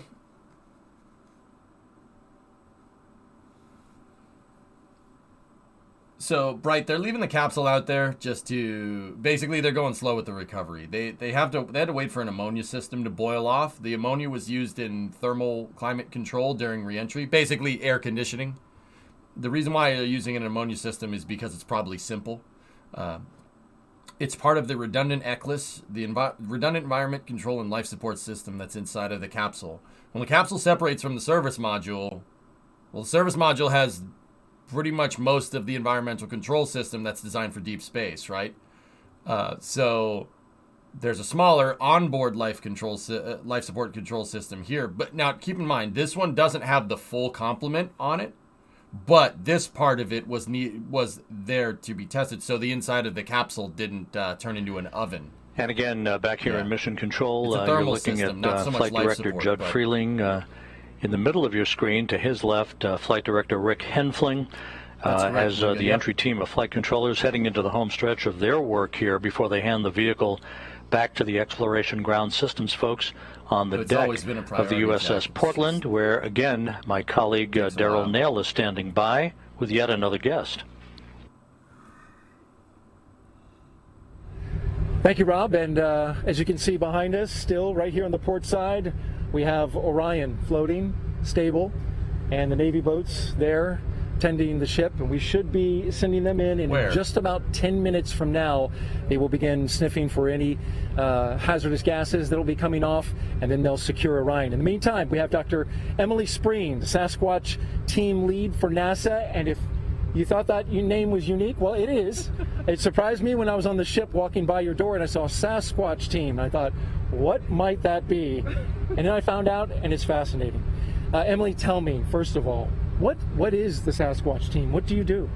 So Sasquatch is in charge of generating waypoints for the ship and for the small boats, as well as creating footprints, which is where we get our name Sasquatch. So Sasquatch generates big footprints, and those footprints contain the debris field as it's coming down. And that's used to help position the helos in the air and keep people safe and outside of that debris field as we are, having a spacecraft splash down. Absolutely, and it's really incredible. You were explaining to me, how you calculate these footprints, and just for background, as the Orion comes down and separates out the forward bay cover, which reveals the parachutes, and then there are certain items around that, a sabot, a lid, various pieces are coming out of it, and your team is able to model exactly or approximately where those pieces fall in the water so that assets can get close. How do you figure that out? So a lot of the data came out of CPAS drop test. That's Capsule Parachute Assembly System drop test. Those are done out in Yuma. That was used to prove the Orion parachute system. From that, we were able to derive a lot of the aerodynamic properties of some of the debris objects, which I've got some here. Sure do. So these are drogue, lid, and sabot. They're not flight versions, but they are, representative size. These would be, on top and bottom of a parachute as it's mortar deployed, like a cannon out from Orion. Yeah, we've also got a smaller piece of debris here, and that's a pilot sabot. It's not. So essentially, at the drop tests, we were able to, really hammer down what those different aerodynamic properties are using rate of descent and then where those things touch down in Yuma. We're able to use that in our model here for actual Artemis I operations. And as I understand it, there are 26 pieces of debris, right, that came out from, the separation of the forward bay cover and the parachutes, and you model every single one of those 26 pieces? Their model is a group, so, we've got a group of lids, that come off at drogue parachute deployment, right? So we've got, a couple lids that come off, a couple sabots. And so we say, the lids and sabots, they'll be in this footprint as that footprint descends and then goes into the ocean.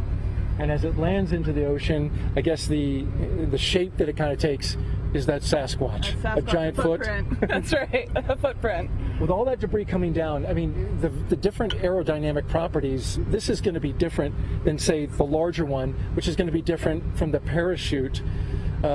What kind of modeling goes in to be able to tell where that parachute's going to float? Because a parachute takes many forms as it's falling. Right. So we're taking in, we're using that CPAS data, but we're also taking in data of weather conditions. So we've got, weather people on board the USS Portland with us, and we're talking with spaceflight meteorology back in Mission Control in Houston, and we're getting information that we're using to take into account, because once things are on parachutes, just like you said, they're drifting. But with that, we were able to predict the CM splashdown location within a nautical mile. So that's impressive. Yeah, we're really, really pleased. It went beautifully. Wow, nice job to your team and to you. That right there is impressive. I was just going to ask you, how about the rest of the debris field? Were you able to determine with what level of accuracy the rest of it came down? So right now, none of those other pieces have GPS information on them. We're hoping to get some information about that later. We'll see what the ship's capabilities are and what NASA's able to get from that. But that's something that's still in the works, so we'll see. All right. I'm pretty certain. Emily Spreen, Sasquatch team lead for NASA. Thank you to you and your team for doing such a great job with us and joining us. It's been an honor. It's been great. Thank you. All right. Rob? Thanks, Daryl. We're coming up on the 2-hour mark since Orion splashdown on target in the Pacific, west of Baja, California. The end to Orion's 25-and-a-half-day mission culminated a mission that was punctuated by a tremendous number of highlights, and we can take a look back at some of those highlights now. That began with the launch of the Space Launch System from Launch Pad 39B at the Kennedy Space Center at 1:47 a.m. Eastern Time on November 16th.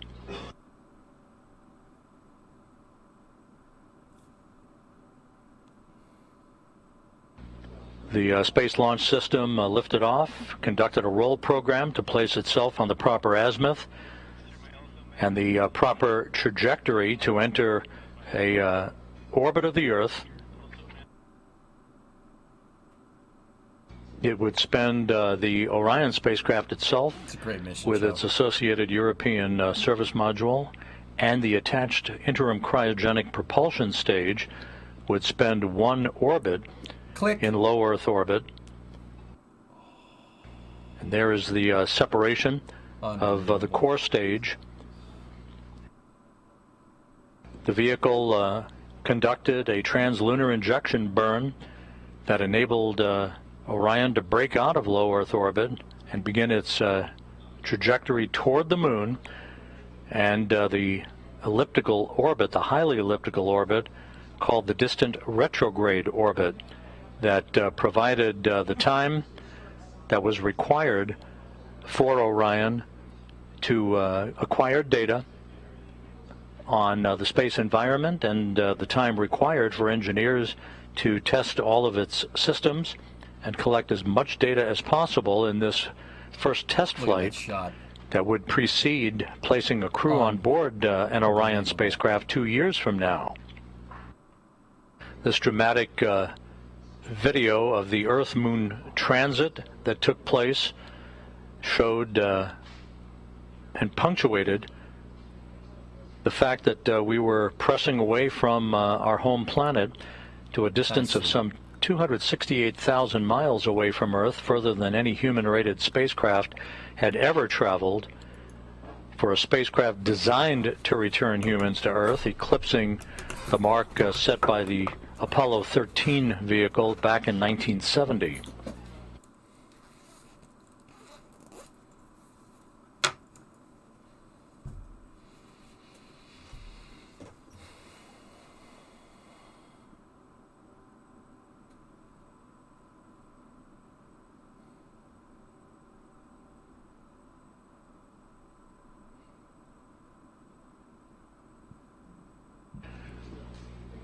The distant retrograde departure burn that began the trip home for Orion this past Monday.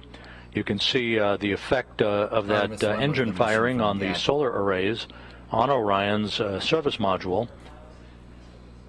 That, in effect, was what amounted to a deorbit burn of sorts that placed Orion on a trajectory to return to Earth, which it did today with a splashdown 1 hour and 58 minutes ago. As we circled back around the moon for the return powered flyby, we saw a dramatic close-up of the moon and the crescent of the Earth in the distance, using the moon's gravitational field as a slingshot effect to set our sights on the Earth and the trajectory required to splash down in the Pacific, which we did, as Orion gently waits for the arrival of the recovery team that will begin the process of hauling the spacecraft into the well deck of the USS Portland. And this was the view from the cabin camera looking upward out of the forward bay, basically the top of Orion, as the first chutes were deployed. These were the forward bay covered parachutes that in turn pulled out drogue chutes and then the 3 main parachutes to dramatically slow down Orion's descent back to Earth. And as you see here, under 3 fully reefed chutes, Orion finally splashed down at 11:40 a.m. Central Time, 9:40 a.m. Pacific Time, to wrap up its mission of 1.4 million miles. I don't know, Ian the Pineapple, I don't know if you're still here, but you're right. It hasn't set in yet where that capsule went and came back. It definitely hasn't. I'm like, wait, that was at the moon. Wait, we actually sent something human-rated back to the moon? Wait, this actually happened?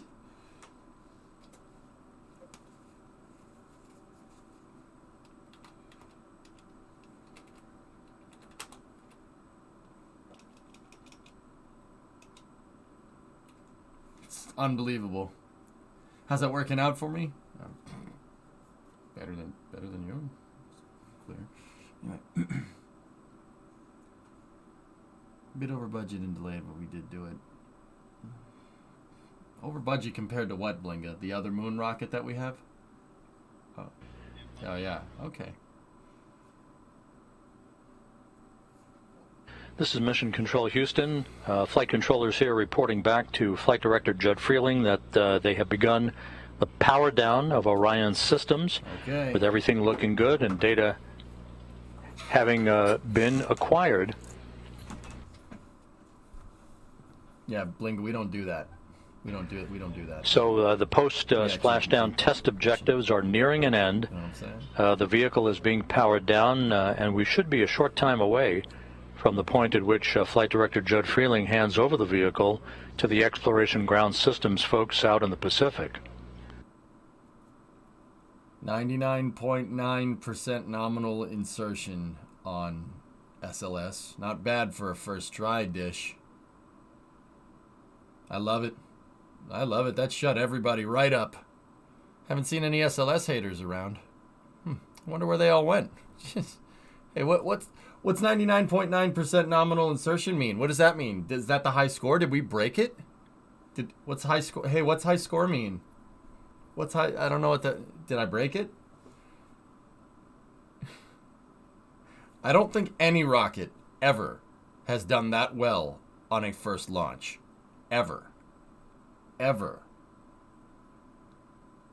That's what she said. Nice. Thanks for what you do, man. For a self-taught person, you know a lot. It's great. Oh, thanks, man. Yeah, no. It's my pleasure, dude. I love this stuff. Do this. If we could do this every day, that'd be great. SLS hater checking in.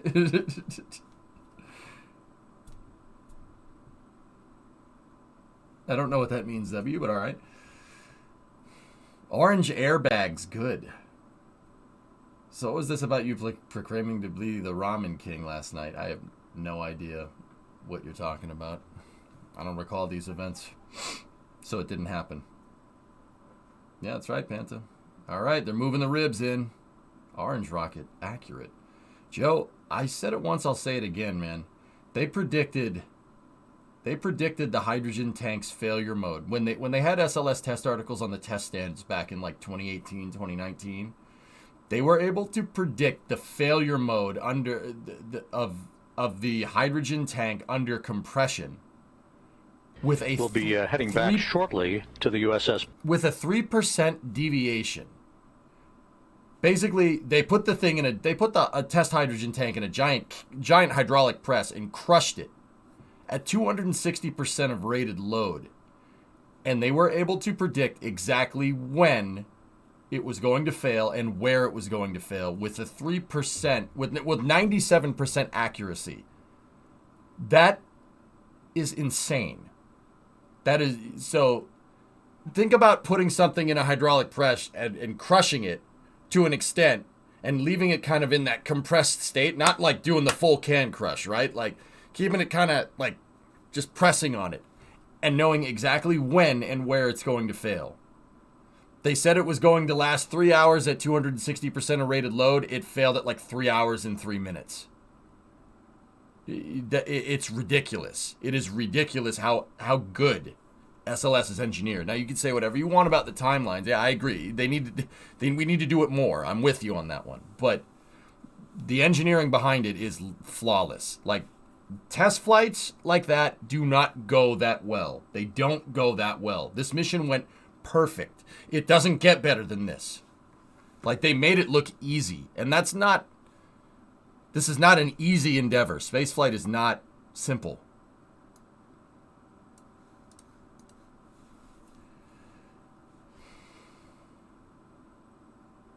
No comment, Dish. Who's Daryl hanging out with?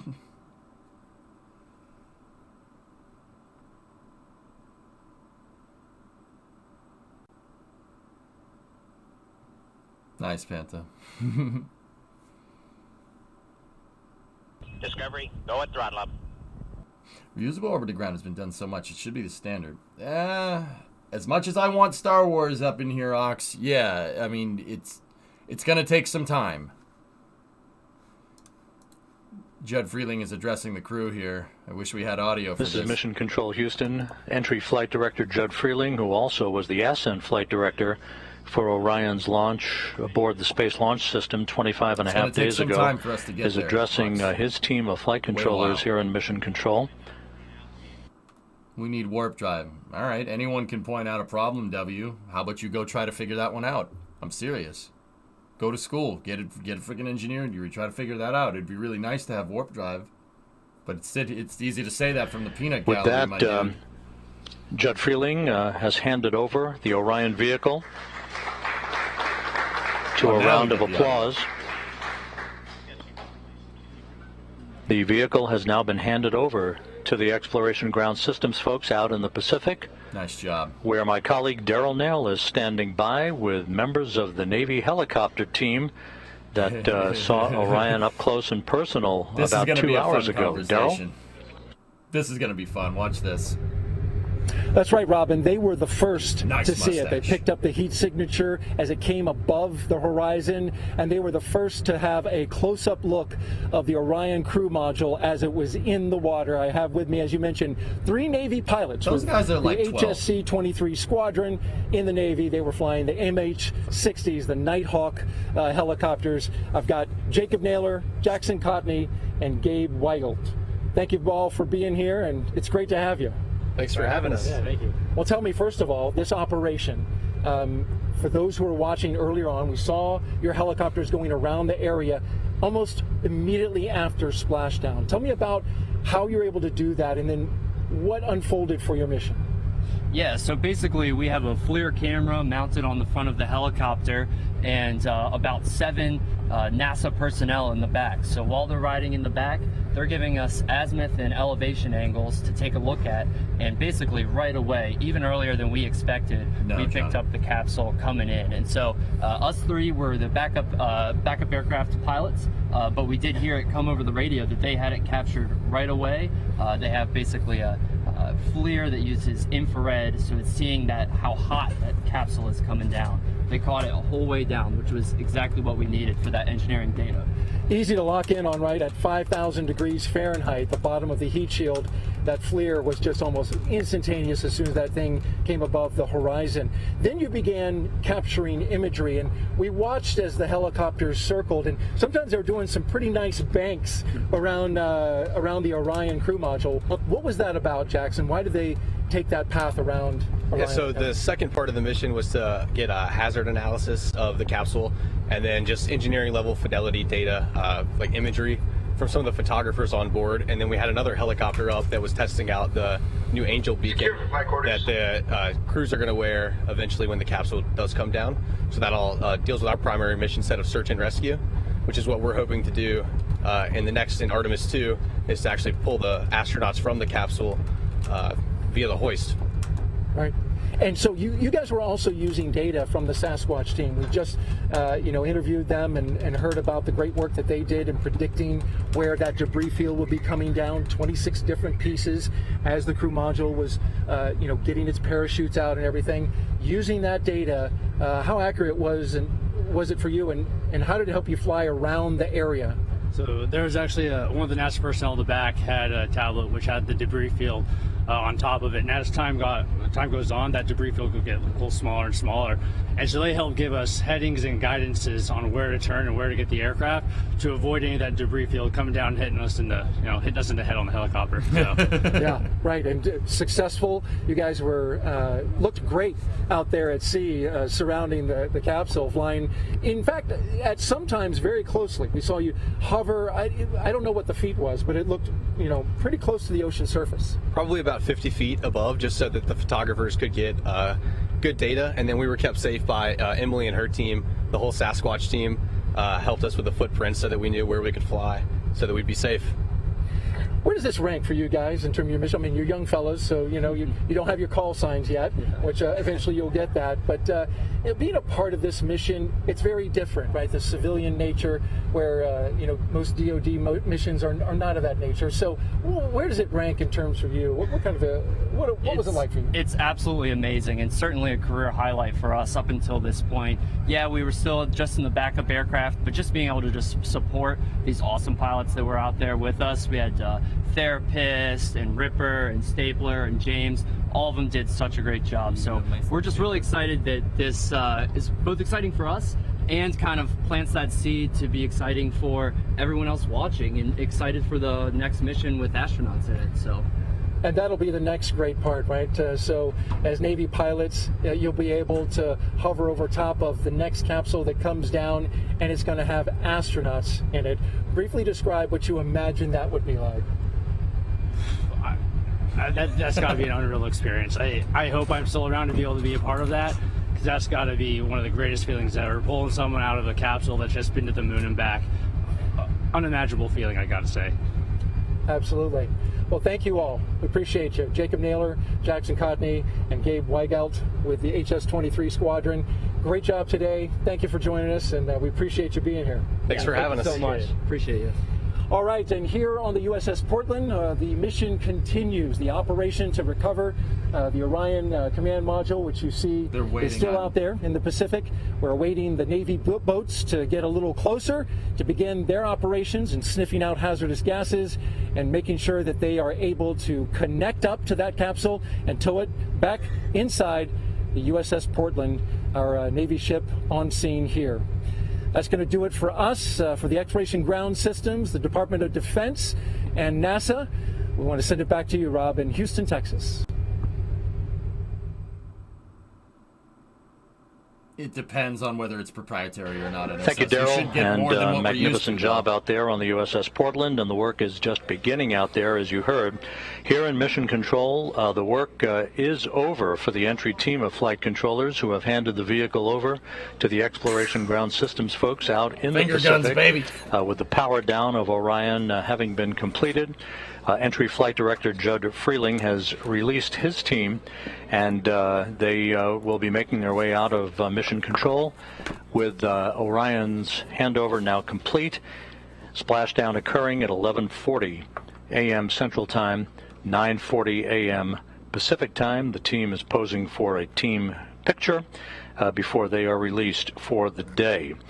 Upcoming, you can follow, if you wish, all of the remaining recovery work, including the Orion being brought into the well deck of the USS Portland on the YouTube channel that you see there, www.youtube.com/KSC Newsroom.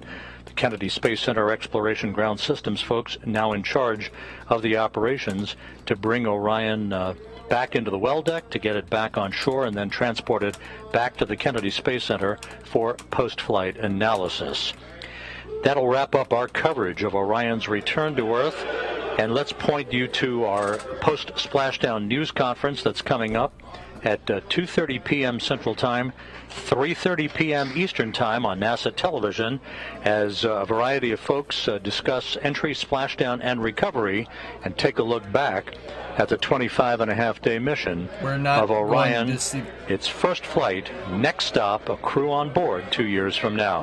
With that, we wish you a great Sunday. This is Mission Control, Houston. We're not going to see the well deck recovery? Please? We'll stream the press conference, dude.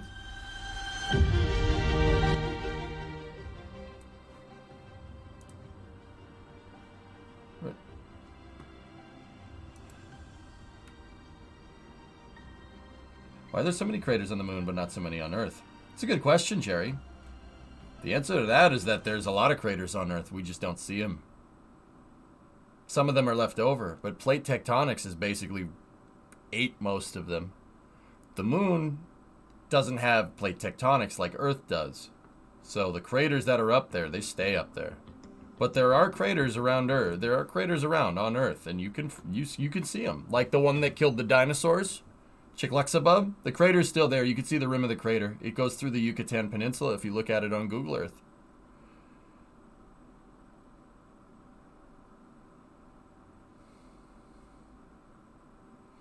Oh yeah, there are pop marks all over Earth. You just gotta look, but they're harder to find. Trees cover them too and stuff, you know. Here's the stream for the well deck. Yeah, okay. Let's flip over to there, and we'll go to the press conference, dudes. Discovery, go at throttle. Jerry Round, hey, thank you for the 5 subs. Appreciate it. I mean, it's a lot more complicated than what I just said, dude. It's science. This gets kind of crazy. I mean, the interesting thing is that a lot of those craters that are actually out there on the moon, and you gave me the prime sub. Hey, I appreciate that. Thank you very much. Jerry, welcome to Mission Control. You go throttle up. Go at throttle up. So the other thing is that a lot of the craters on the moon are really, really freaking old. They're really old. In fact, if you go and look at pictures of the moon, you can see which craters are relatively newer because of the ejecta surrounding the crater. Now, even the newer craters are still super freaking old. We think that those craters are left over from whatever event formed the Earth and the moon. But that's not to say that stuff doesn't hit the moon all the time. Stuff is constantly hitting the moon. Space is not as clean as we make it out to be. There's all kinds of crap floating around up there. Not like natural satellites, like rocks, ice. There's all kinds of stuff just floating around. It's like the ocean. You know, you're looking at the ocean, oh, it's just water, right? No, it's not just water. There's a lot of stuff there. Now, don't get me wrong. There's not like fish swimming around in space. I mean, that would be kind of weird, but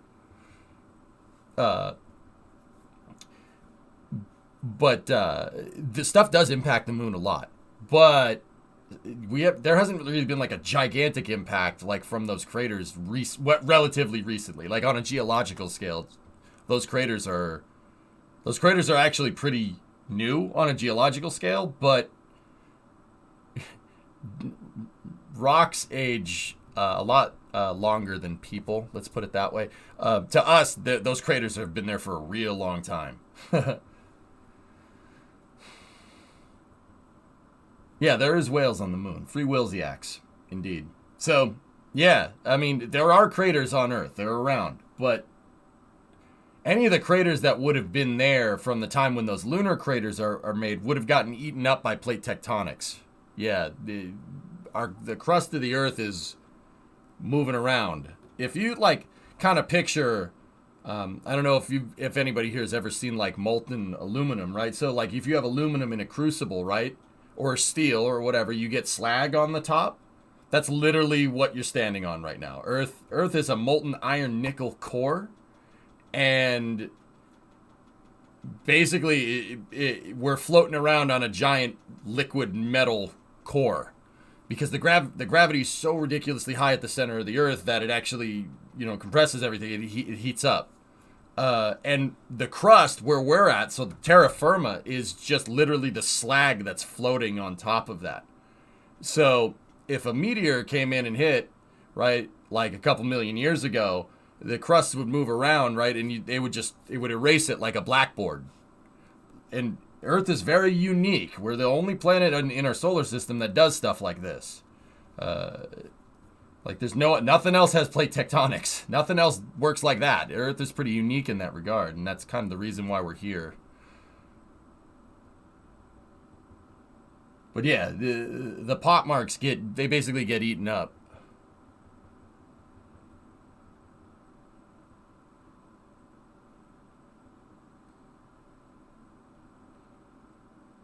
Doesn't one of the moons of Jupiter or Saturn have plate tectonics? Not sure off the top of my head.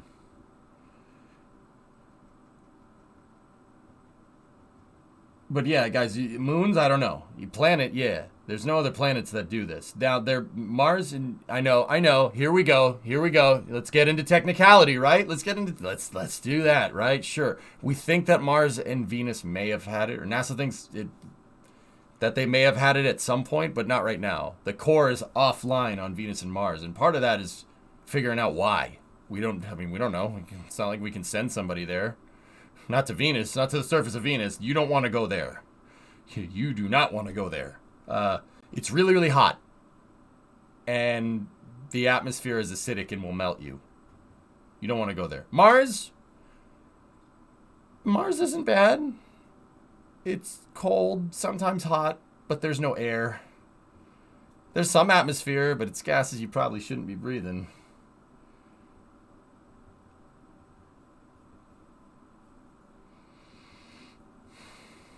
How you feeling this morning after last night? I'm fine, Harp. Good. No headache, no hangover. I'm all good. I have an ace card, man. So you know what I did after last night? I went and made like 2 or 3 pounds of French fries in the air fryer and ate them right before I went to bed. French fries seeped up all the alcohols. I'm good. Not even hungover. Ace card, baby.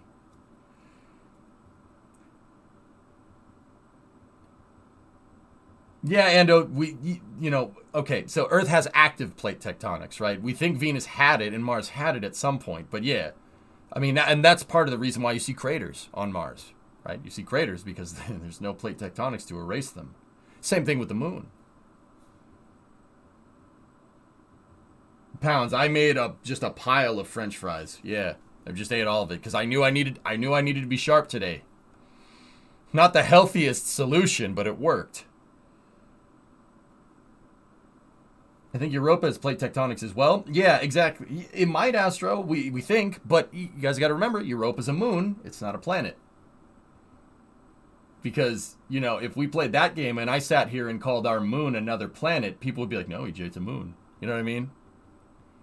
Planets, dude. Planets.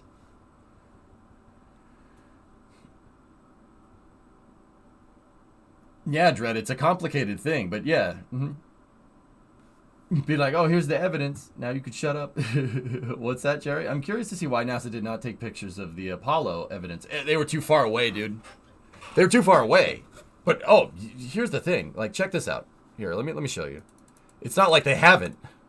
Hello, hypersonics. All right, check this out. Lunar Reconnaissance Orbiter.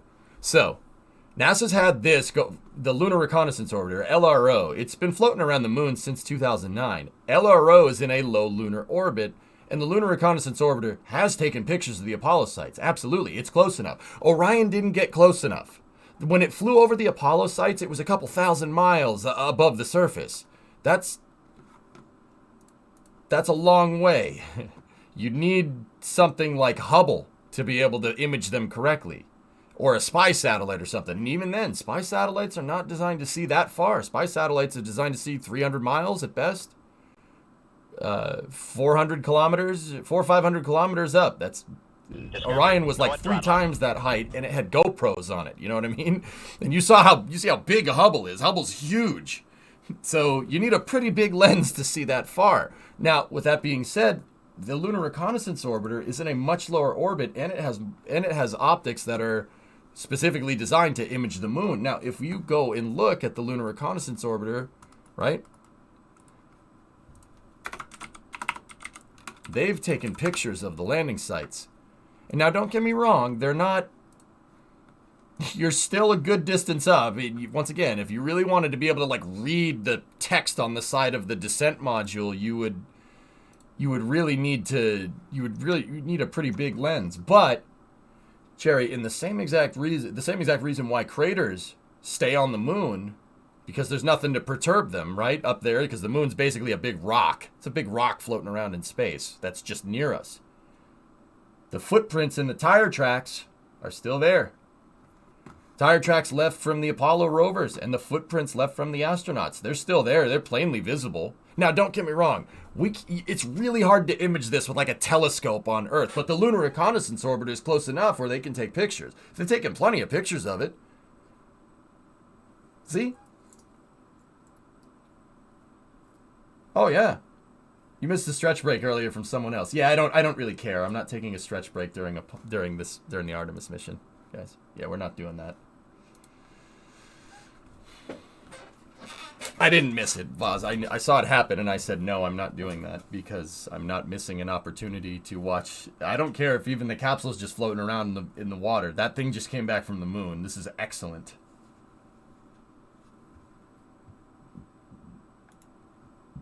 I saw them, the GT. Sweet potato. Yeah, the white GT. Very nice.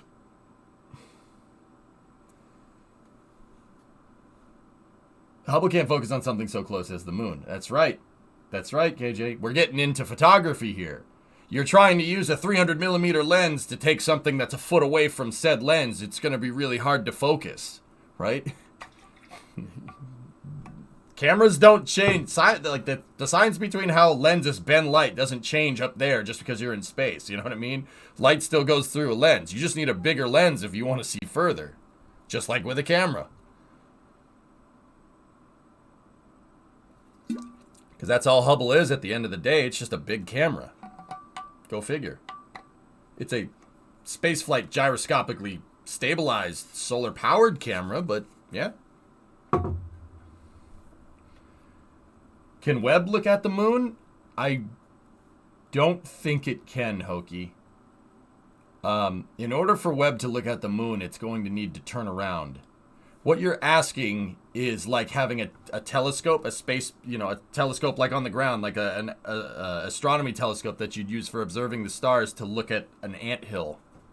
That's not really going to work that way. And also, if they turn James Webb's lens so it's in direct sunlight, it'll damage it. It's not designed to be heated up. It's designed to work in the cold. You won't get a good picture. Oh, Navy crews are moving towards the capsule now.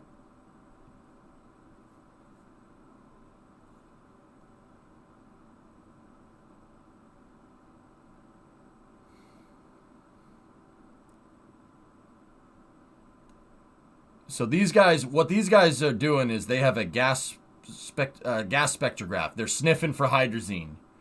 The capsule's thrusters, if you look, you see two of them right there, and there's another set over here. The capsule's thrusters use hydrazine. So they use monomethyl hydrazine and nitrogen tetroxide. And if you don't understand what that is, you're looking at me like, yeah, okay, I understood some of those words. They're basically a type of propellant that spacecraft use to fly around. And don't get me wrong, it's like some super chemical that's like really bad for you. These are the types of propellants that spacecraft use to fly around because this chemical composition doesn't decompose.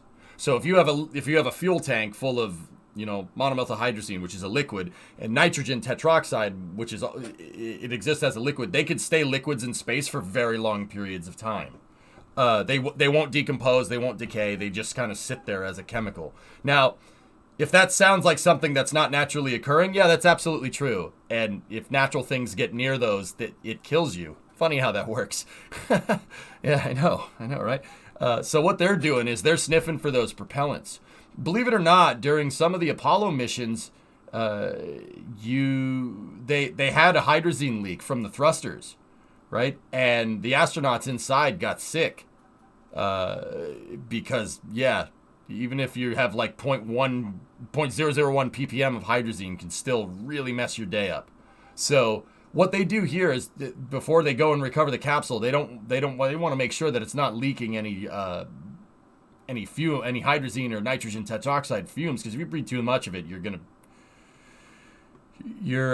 not gonna be alive very long. So they're going around and they're making sure that the stuff ain't leaking.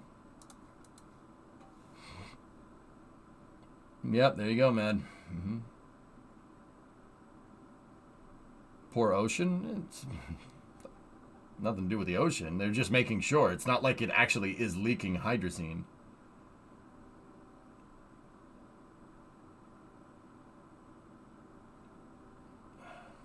So we don't have much commentary here from what I understand, but this is going to show us what's going on, which is good. Yeah, hydrazine. Yeah, Cherry, exactly. Hydrazine is not good for you. No. It's now, okay, your boy is not good at medical terms. I think I was told it was a capillary inhibitor. I think that's a shot in the dark, and I'm probably 100% wrong. Long story short, it makes your lungs not lung anymore. I know it's a little off topic, so if you don't want to talk about it, no worries. You were talking to your mother the other day, and she asked, what's the plan to make Mars livable? If Elon is planning to have people living there, do we have dig a hole? You ever watch the Colin Furze channel on YouTube, Jack? Shameless plug for Colin Furze. Literally dig a hole. Dig a hole and live underground. We're not going to terraform Mars anytime soon. Not in our lifetimes. Living underground is the best way to do it. The same goes for the moon. There's no atmosphere to protect you. So, you go outside right now. I know, going outside and I don't like that. I don't always go outside, but when I do, I wear sunblock. No, when we're down here, Earth's magnetic field in our atmosphere absorbs most of the sun's harmful rays. The sun is giving off all kinds of crap. There's alpha, beta, and gamma radiation. The only one that really gets down to the surface is UV, and the UV light, and the UV light is the UV light is what gives you a sunburn. Now up in space, like on the moon, there's no magnetic field on the moon. There's no magnetic field on Mars. There's no atmosphere on the moon, and there's a little teeny weeny atmosphere on Mars. Not enough to make any difference, right? And you'll get a lot more than just a sunburn out there. A good idea would be to live on underground or have some kind of, like, they've even talked about digging a hole and taking like a HAB module and digging a hole, sinking that thing in the hole, down in a hole, and covering it up with lunar dust. Yeah, there's that would probably be the right way to do things.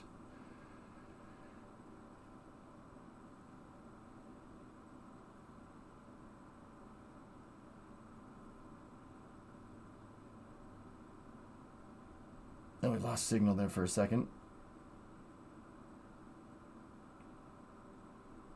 So what you're saying is that the closer I get to the sun, the better chance I have of becoming the Hulk.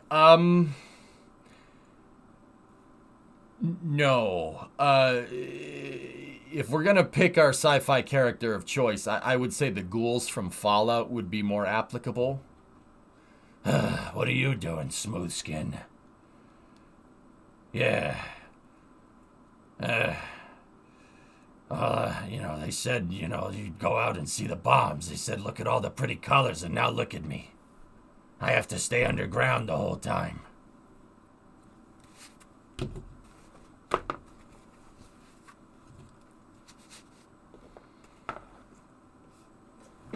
War never changes. I love the Fallout series. I'll be honest with you guys. Quick subject change. See that guy sniffing for gas? He has the spectrograph out there. He's sniffing for hydrazine. Not with this. With the mechanical thing. Oh, looks like a guy gave the signal there. But yeah, talking about, it's Twitch, so we talk about games. Yeah, my first Fallout game was Fallout 3, and I loved the Fallout 3 universe so much. I went back and played Fallout 1 and 2. They're really good games. 76 was kind of but New Vegas, Fallout 3, Fallout 4, oof, real good. Fun games.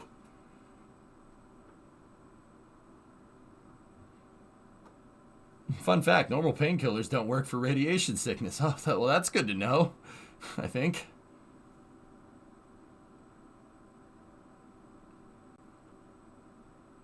New Vegas was near perfection. It was such a good game. Yeah, really, really well done. You know why, Cherry? Because it was done by the same guys that did Fallout 1 and 2, so it was really faithful to the original Fallout games. New Vegas is perfect, man. It's such a good game. Yeah, Obsidian. There you go, Pirate. Yeah, sorry, I was blanking on the name. Did you ever try the Tale of Two Cities mod? Combines 3 and New Vegas on the New Vegas engine. Oh, don't tell me that.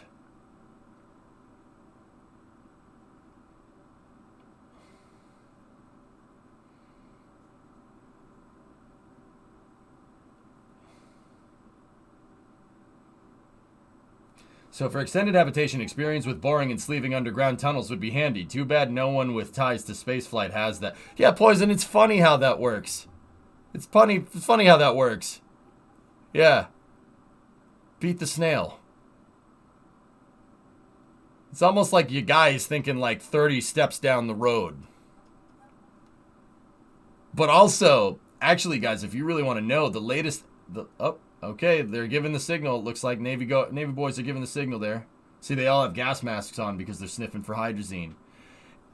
Interesting thing, fellas. The latest class of NASA astronauts actually have a drilling engineer from the petrochemical industry.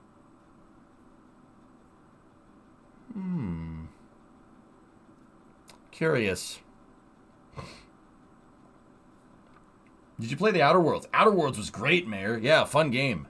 That's a private division game. Really good game. I played it on stream. Underrated as heck. Someone's been watching Armageddon. I don't want to close my eyes. Because I miss you, chat. And I don't want to miss a stream. Yeah, they have a couple of drilling engineers from the oil and gas industry. It's because they're going prospecting on the moon. Part of the Artemis mission's stated goal is to go figure out how to mine ice off the moon and use it to make water, use it to make air, use it to make rocket fuel.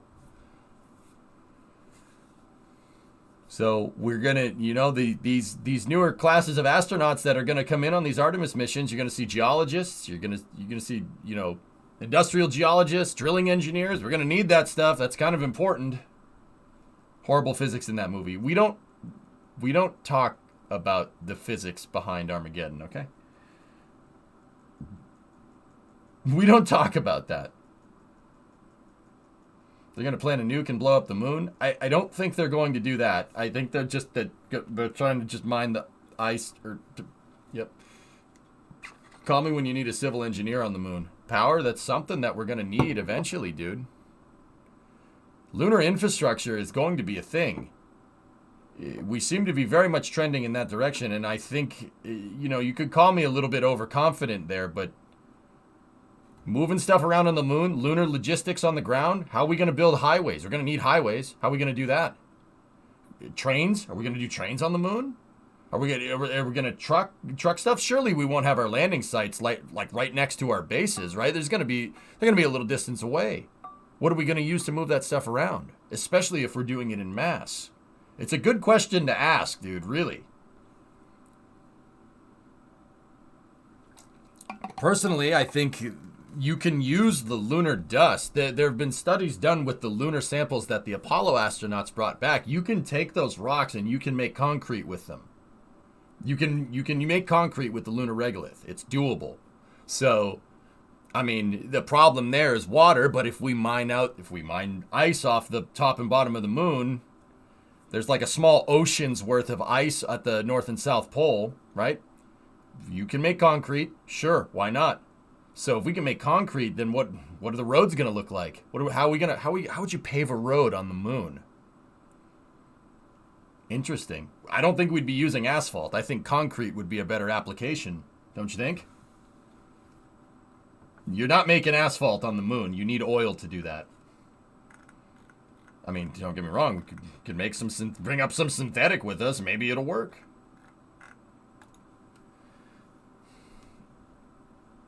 Geotechnical engineering, branch of civil engineering will be important. Yeah, industrial geologist, King. Yeah, I'm with you. My cousin's an industrial geologist. She really likes rocks.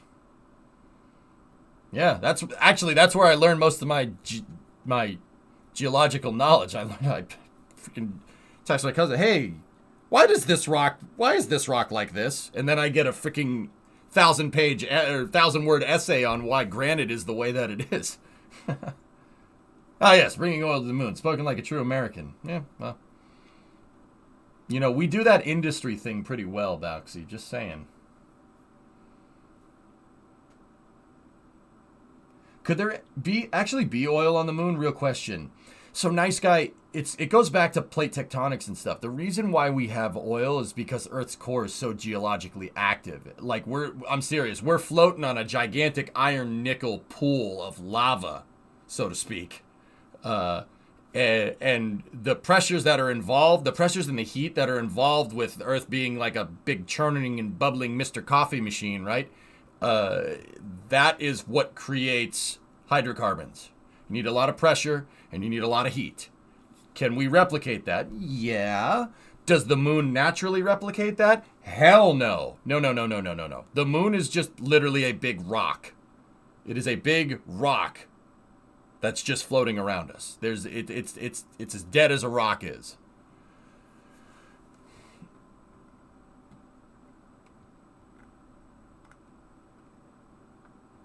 You're forgetting the important part of plant light. I'm actually not forgetting that at all. I thought that was given information, but maybe it seems to be reiterated. Yeah, the plant matter from plate tectonics gets pushed around down in the core, and that heat and that pressure pushing on the dead plant matter makes oil.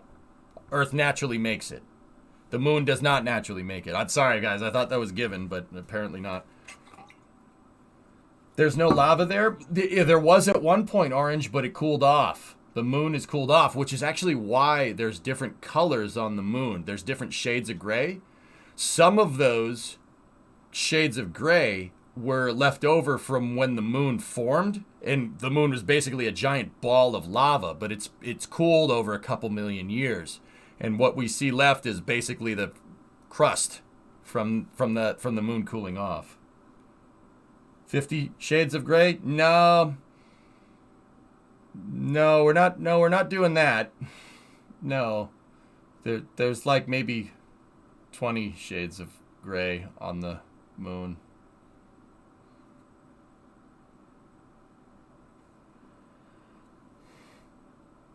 Discovery, go at throttle up.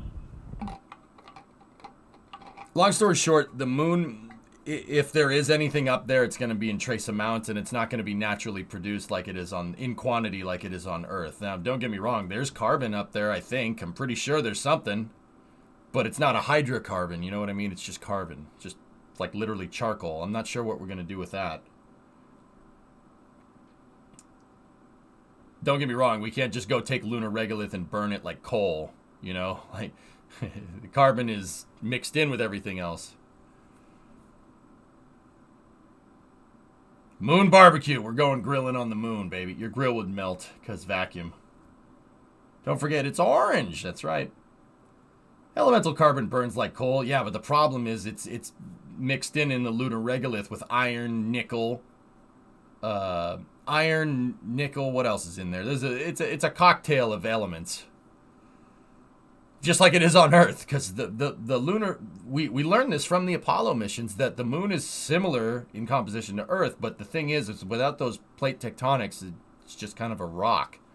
It's just a rock that's sitting up there. It's not a boulder, chat. It's a rock.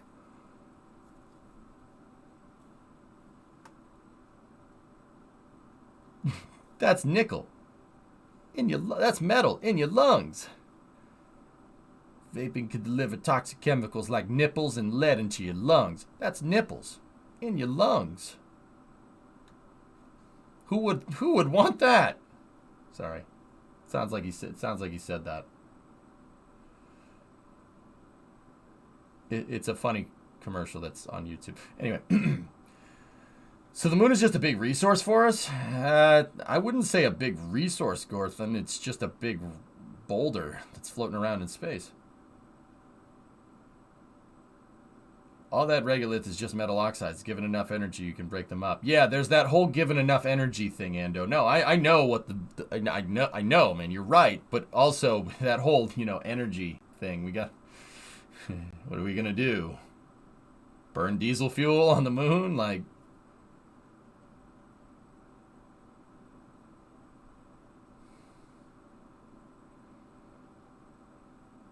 Is it a good place to fuel up after wasting so much fuel getting through Earth's atmosphere?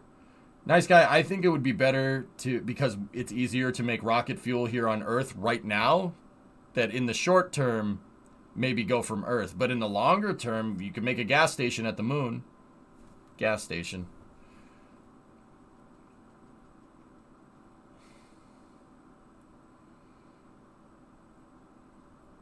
Oh. Yeah. See, this is really showing how big this capsule actually is. Look at it. I was just thinking about powering a lunar rover with a Hydrolox-powered Wankel engine. I mean, JM, sure, you could do it. What are you gonna use the oxidizer? It's not like you can have an intake. There's not enough oxygen. Now, don't get me wrong. There's trace amounts of Earth's atmosphere. There's trace amounts of oxygen floating around on the lunar surface. They learned that from the Apollo program too. Our atmosphere technically stretches all the way out to the moon in an infinitesimally small. I'm not saying that word right. You know what I'm trying to say. Small amount. There's trace amounts of Earth's atmosphere out there. But it's not enough to run a car engine. Not enough to breathe either. When are you planning a Twitch stream from the moon? I don't know. Infinitesimally? I'm not saying that word right. Roads. Quiet back there. Yeah, let's just say small. You said it right the last time? All right, Joe. Sweet. Infinitesimally. You know what, Joe? I'm never saying that word again because my brain is now. You know, like if you say a word too many times, it starts to sound weird. Yeah, I think I hit that point with that word. I'm just gonna say small amount. You know what I'm saying? Isn't the moon flying away from us at a very small rate?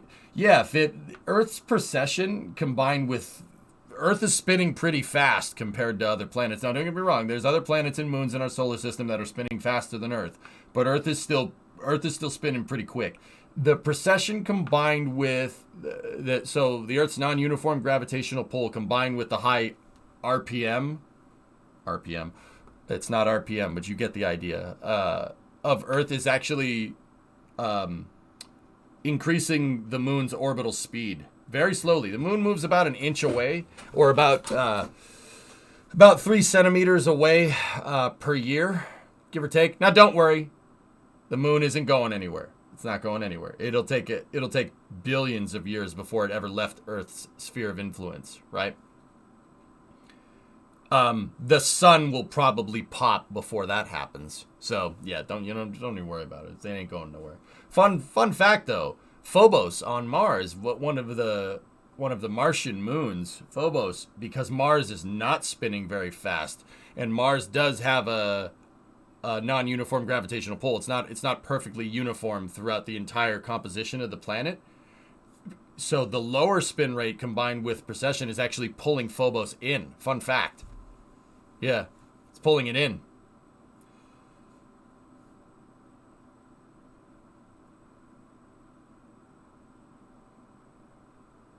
Yeah. The types of forces that I'm describing here are called perturbing forces. Orbital perturbations happen all over the place. That's why, like Orion, for instance, when it's going out to the moon, needs to do course corrections, because depending on where you are during the year, if Jupiter is kind of near us, seriously, when they shoot it out to the moon, if Jupiter is like close to Earth, like not close to Earth, you know, if it's on the same side of the solar system, let's say, Jupiter will pull the capsule a little bit in that direction. Just a little bit. Just a little bit. There's this thing that comes up every morning, that big bright thing in the sky, that has way more gravitational pull. It's a lot closer than Jupiter is, that's for sure. The sun will pull it in one direction too. Yeah, and then the moon and then Earth will be pulling back on it, and the moon will be pulling it in. Yeah, orbital perturbations are crazy. Like trying to get a spacecraft to go on an even course, like a perfectly uniform Hohmann transfer out to the moon, is really difficult to do. That's like getting a ship floating in the middle of the ocean to go in a straight line. That's not going to happen. The currents will move it around all over the place. Same idea in space, very similar. The interesting thing is that, you know, we're talking about a ship. The wind can blow a ship off course. The wind can blow a ship off course. And guess what? Solar winds can blow a spacecraft off course. So the sun is a giant power plant that's floating, that's kind of floating at the center of our solar system. It's the reason why we have a solar system at all, right? The sun, just like any other power plant, has an exhaust. The exhaust plume from the sun is solar ionic radiation. It's, like I said, it's basically the exhaust. The exhaust will perturb something. It can blow spacecraft in different directions. There's a reason, if you look at a picture of James Webb right now, the James Webb Space Telescope, if you look at the very back, there's a sail, literally a sail, like you'd see on a sailboat. Now, don't get me wrong, it's probably made out of some space age material or something. I don't remember what it's made out of offhand, but there's a sail to combat the solar winds. Seriously, it is trim for the James Webb Space Telescope. Yeah, like a rudder on a ship. Cool, huh? No, serious, it wasn't.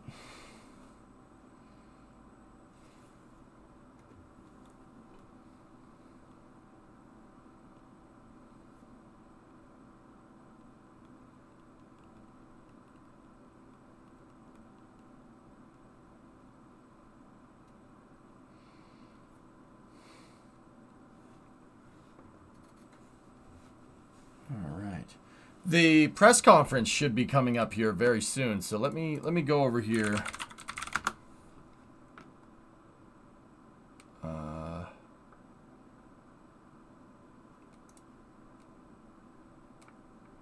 Are they having problems? Why no recovery yet? They are going a little bit slower, Rocket. That's just because they really want to make sure that the first time you recover a capsule, or recover anything, the first time you do anything in spaceflight, you want to go slow and document all the steps to make sure you know exactly what's going on.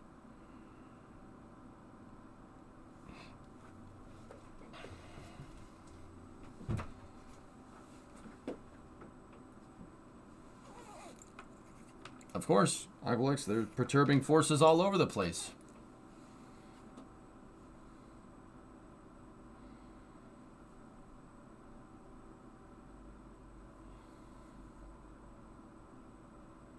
Yeah, they're giving Orion a good soak. Orion looks toasty. Yeah, a little toasty.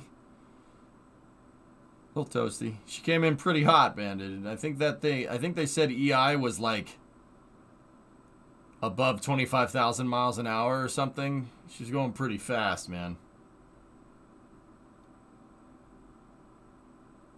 Yeah, see, they're taking pictures. They're documenting everything. That's NASA there on the rib taking pictures. No, it was in we didn't get a good picture of the ESM jettison, RJ. They didn't show it. I don't know if it was in comm blackout or not. I think that's what they said, but it all happened really quick, man. Earth came up on Orion real fast. Those look like party balloons. Joe, those balloons are there to make sure that if, in the case of rough waters, the capsule doesn't flip over. I don't think I need to say, if you were inside the capsule, why that would be a disorienting experience. I'd puke. I'd puke. Imagine being in space, adapting to space, and then coming down here, adapting to the gravity, and also adapting to seasickness, like, real quick. Oh, I hope you have your sea legs. Dude, I'd blow chunks. I'm not even kidding. I'd just be like, well, I hate everything about this. You know?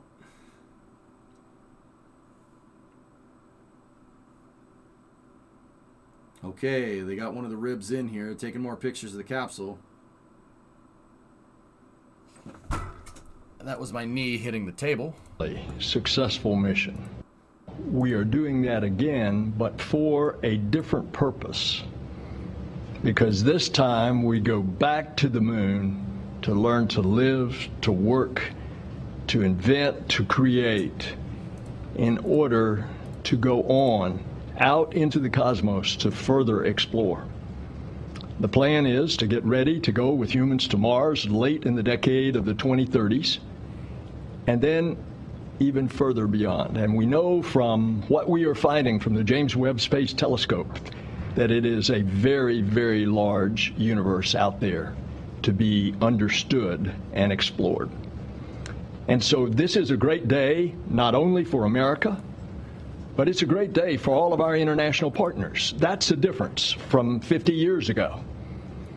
50 years ago, we went as a country, as a government. Today, we go with not only international partners, but also commercial partners. And so it is the beginning of the new beginning, and that is to explore the heavens. Thanks, Jackie. Thank you. And now Vanessa Weish. Well, thank you. You know, Administrator Nelson and I completely agree with you. This mission was just, flawless. Just cannot thank our teams enough. You know, our teams here at Johnson Space Center, along with our other sister centers across NASA and NASA headquarters, it took all of us to make this mission possible. Here at NASA's Johnson Space Center, I'm just so very proud and thankful of our flight control team that did a wonderful job making sure that this vehicle was able to do all of the maneuvers, to go outbound, to do its flyby, to go further away than any other human-rated spacecraft, and then to come back. That takes a lot of different people to make that happen. So I also want to congratulate our Orion program led by Howard Hugh and all of the people that are a part of that, as you mentioned, Lockheed Martin, as well as ESA and Glenn Research Center, and then supporting them right here at Johnson, our great engineering team, our human health and performance team, our safety mission and assurance teams, as well as our teams that support our systems engineering and integration that help with the beginning plans, architectures that were part of making all of this possible. And then the testing that's being done and has been done. And I also want to thank our teams out at White Sands who are continuing to do testing for Orion. This mission is a great success for us. Right now, this tells us that this spacecraft has the outer bones and everything that it needs. So now we are going to go and finish outfitting it so that we can put humans on board on Artemis II. And that's, for us, a big, big deal because we'll put our astronauts on board. And so we're very much looking forward to that. And I just want to say again, congratulations to the entire team. Thank you, Jackie. Thanks, Vanessa. Next up, we have Janet Petro joining us from Kennedy. Hey, good afternoon, and it really is great to be here with you all today.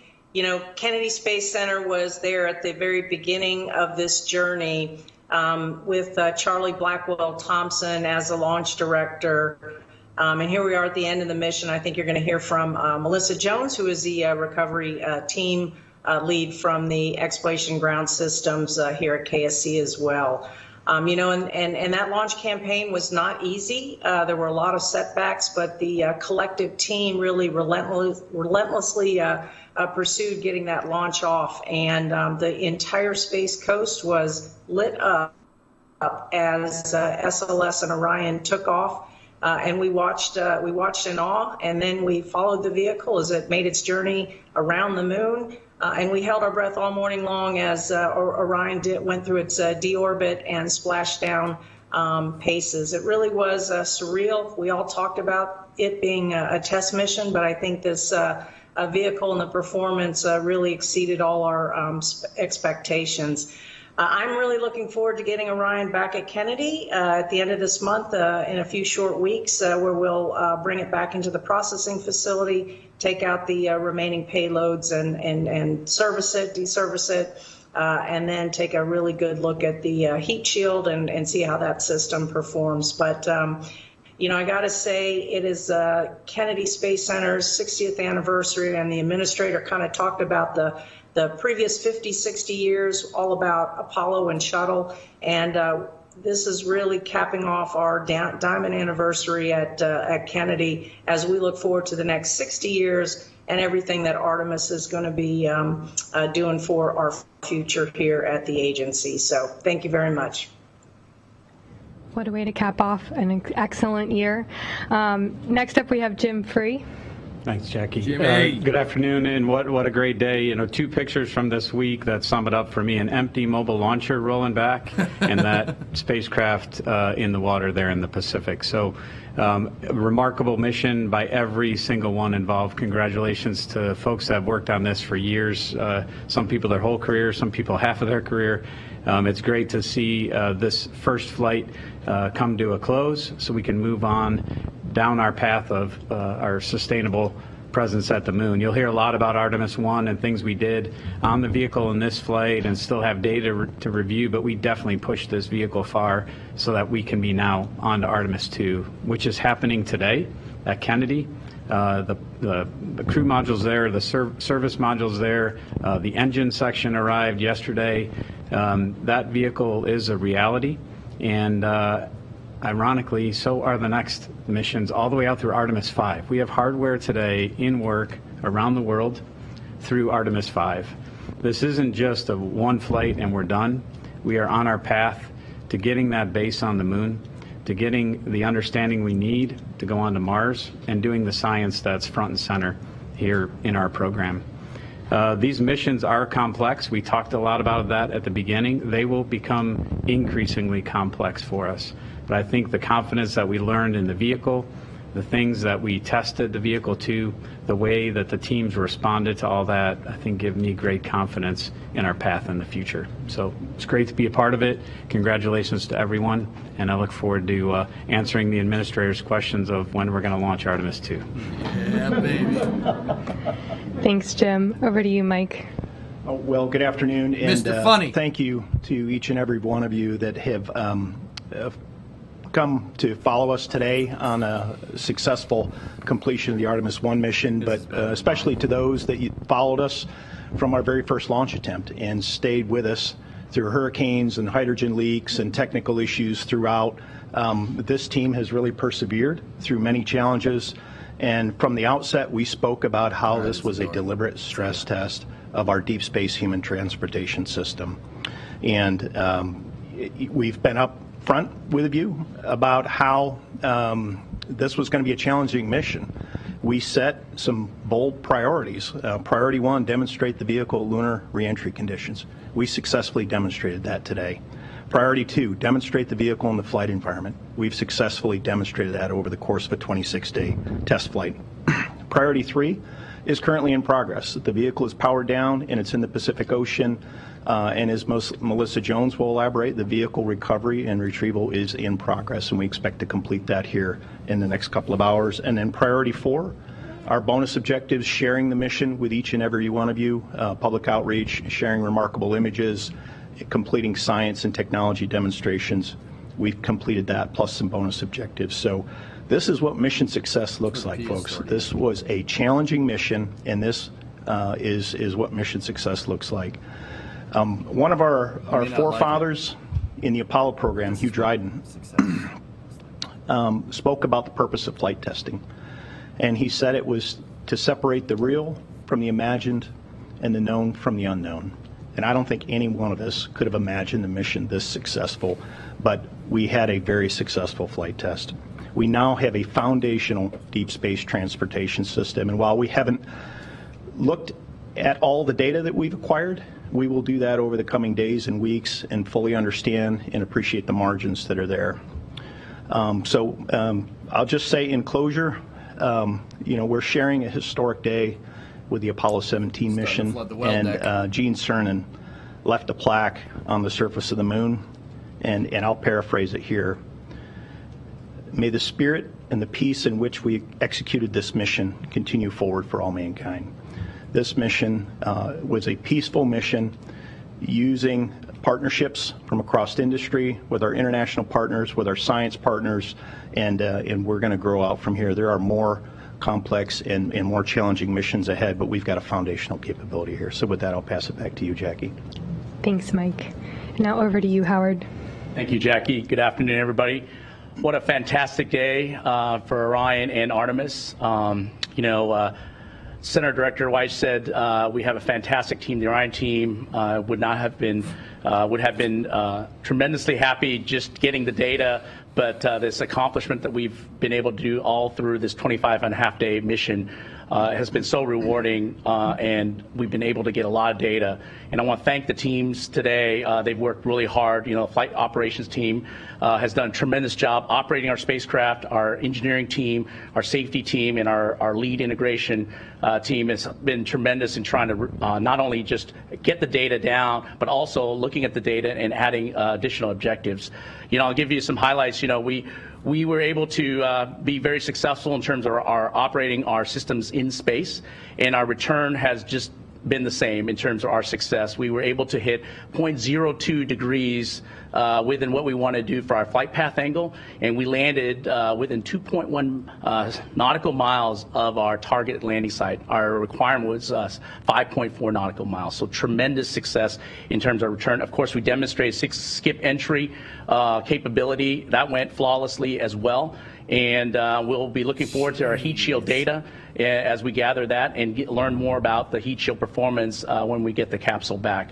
But overall, the mission has been tremendously successful. We've been able to accomplish over 122 of our flight test objectives that we had planned, and we added a bonus of 20 real-time flight test objectives as well. So great job by the team. Happy to look through the data even more, and ready to accomplish Artemis II going forward. So thank you. Yeah, baby.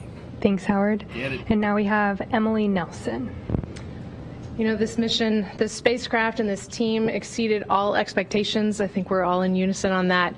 The spacecraft performed so well that we were able to start looking ahead at Artemis II and thinking through how else can we push the boundaries on this flight? What else can we learn?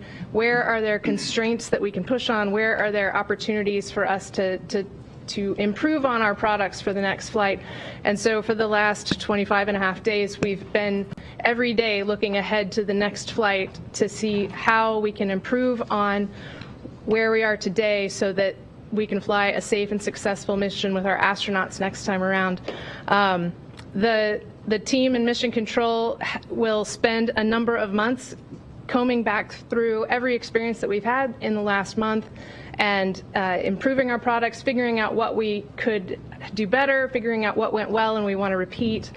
And meanwhile, in low Earth orbit, we will continue to develop the technologies that are going to make Artemis 2, 3, 4, and subs successful. We'll be installing another rollout solar array, which is the technology that we'll be using on Gateway. We'll be continuing to develop some of our more human systems inside of the space station. So our work has really just begun, and we're really looking forward to unpacking everything that we had to learn from this mission as we prepare for the next one. Thanks, Emily. And now we'll head out to the recovery ship and hear from Melissa Jones. Good afternoon from the USS Portland. It's a beautiful day to be on a ship. The Orion continues to perform nominally even post-splashdown. We just completed our open water hazard assessment of thrusters and RF radiation and all ropes and limits. Currently, we're doing some underwater imagery to get some good pictures of the heat shield before we bring it into the ship, and sea states are looking good for well deck operations at this time. So we'll continue with our open water operations. We're going to put a collar around the capsule, and the ship will approach, and we'll attach lines and bring Orion into the ship. And at this time, everything's picture perfect. Thanks, Melissa. Now we'll move into the question and answer portion of our event today. We'll open it up again to folks on the phone and here in the room. Again, press *1 to get into the queue. Our first question is from Marcia Dunn with the Associated Press. Hi, Marcia Dunn at the AP here at the Kennedy Space Center.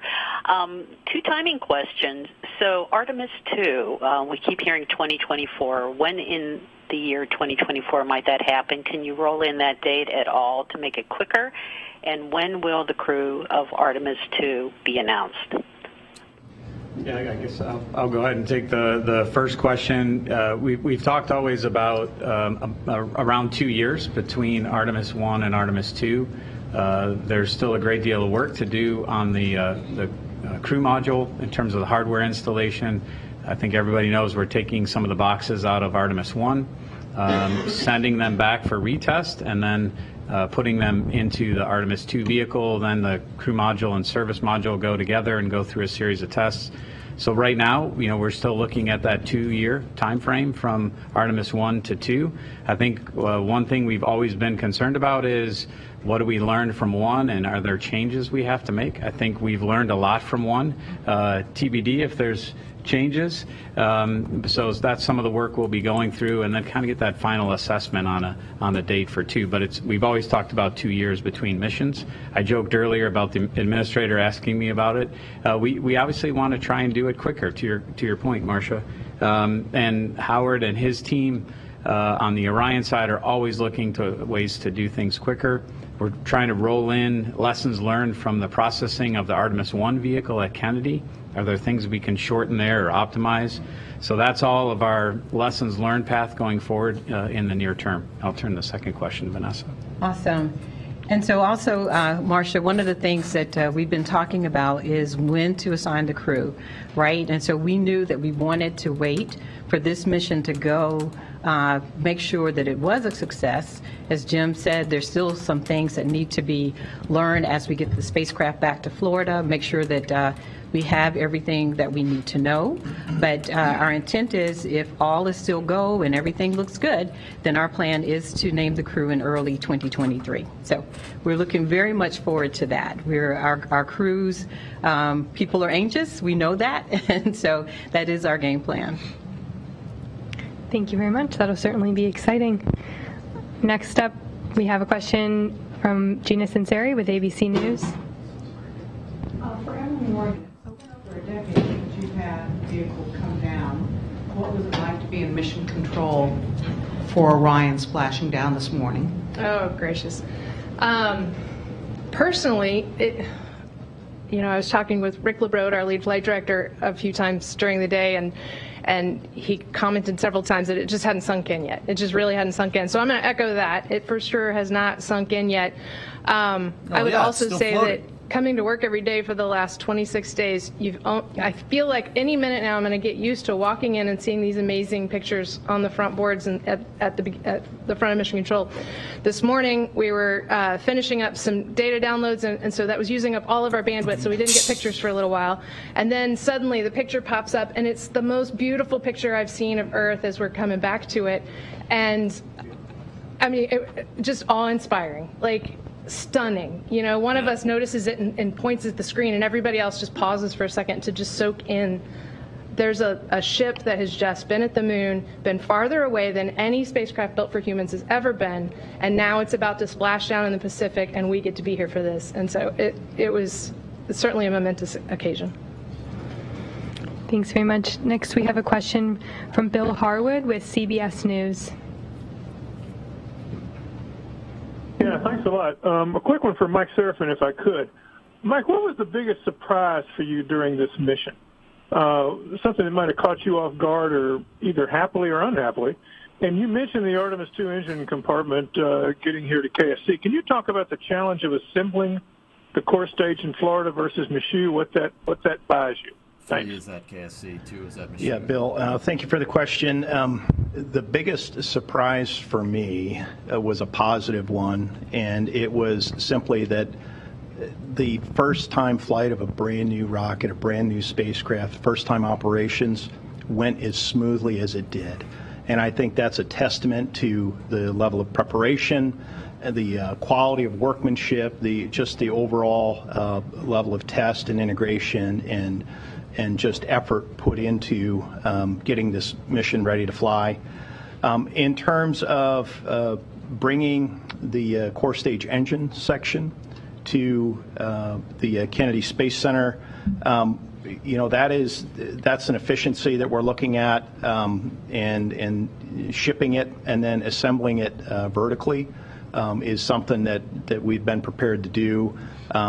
And the infrastructure at the Kennedy Space Center affords us an opportunity to do that, as opposed to a horizontal integration at Michoud Assembly Facility near New Orleans. The work at Michoud is still going to keep going on. We still need to build tanks. We still need to build the large components, and we'll ship the bulk of the core stage, minus the engine section, to the Cape, and then made it at the Cape once it gets there. It actually affords us some efficiency by splitting the workforce rather than having competing workforce on the competing work instruction priorities on the shop floor at Michoud. So I think it's a good thing, and it again is something that we've learned how to integrate one of the more complex systems on the core stage. I don't know, Jim, you've been in some of those conversations as well, if you have anything to add on the core stage. At Michoud, we have to construct a clean tent around the engine section when we do a lot of the installations or take things off to test. So at Kennedy, we actually, and so you take that up and down, it adds time. At Kennedy, we don't have to do that. We'll process in the space station processing facility. So we're hopeful that the engine section, which is incredibly complex, will improve in its schedule time. And then the work Mike mentioned about workforce, we're starting to ramp up the exploration upper stage work at Michoud also. So we have a lot of work for those folks to do on stuff out through Artemis IV, and we're already starting weld confidence articles and structural articles on the exploration upper stage. So it helps us with efficiency and hopefully getting to that 1-year cadence as fast as we can. Thank you both. Next up in the room, we have a question from Eric Berger with Ars Technica. Hi, thanks very much, and congratulations on such an impressive flight. I mean, it really was pretty awesome to watch, I think. The first question is for maybe Howard or Mike. On the coming back today, it looked like the capsule was kind of swinging back and forth, maybe doing some roll maneuvers, and was that as planned? And then second, I guess, for the administrator, I think one of the most remarkable things about this moment is that everyone is behind Artemis. You got the White House, Congress, international allies, traditional space, commercial space, and most of the space advocacy community. I think that's pretty unique, at least since Apollo. And so I'm wondering sort of what you attribute to that universal, almost universal support for what you're trying to do at this point. Oh, I don't. Hey, Eric, thanks for the question. Yeah, we do the roll maneuvers, especially up front on re-entry, give us the lift vector. So it'll give us a positive lift vector when we do the skip entry. And so it's really important. Of course, we will do some roll orientation under the chute, so we make sure we land appropriately when we splash down the water as well. If I don't know specific times you're referring to, but we certainly would do some rolls. Yeah. So I'll elaborate here a little bit, Eric. The center of gravity and the center of lift are slightly offset, and the way that you control the lift vector is you rotate one about the other, and you can control which direction the vehicle is lifting up, lifting down.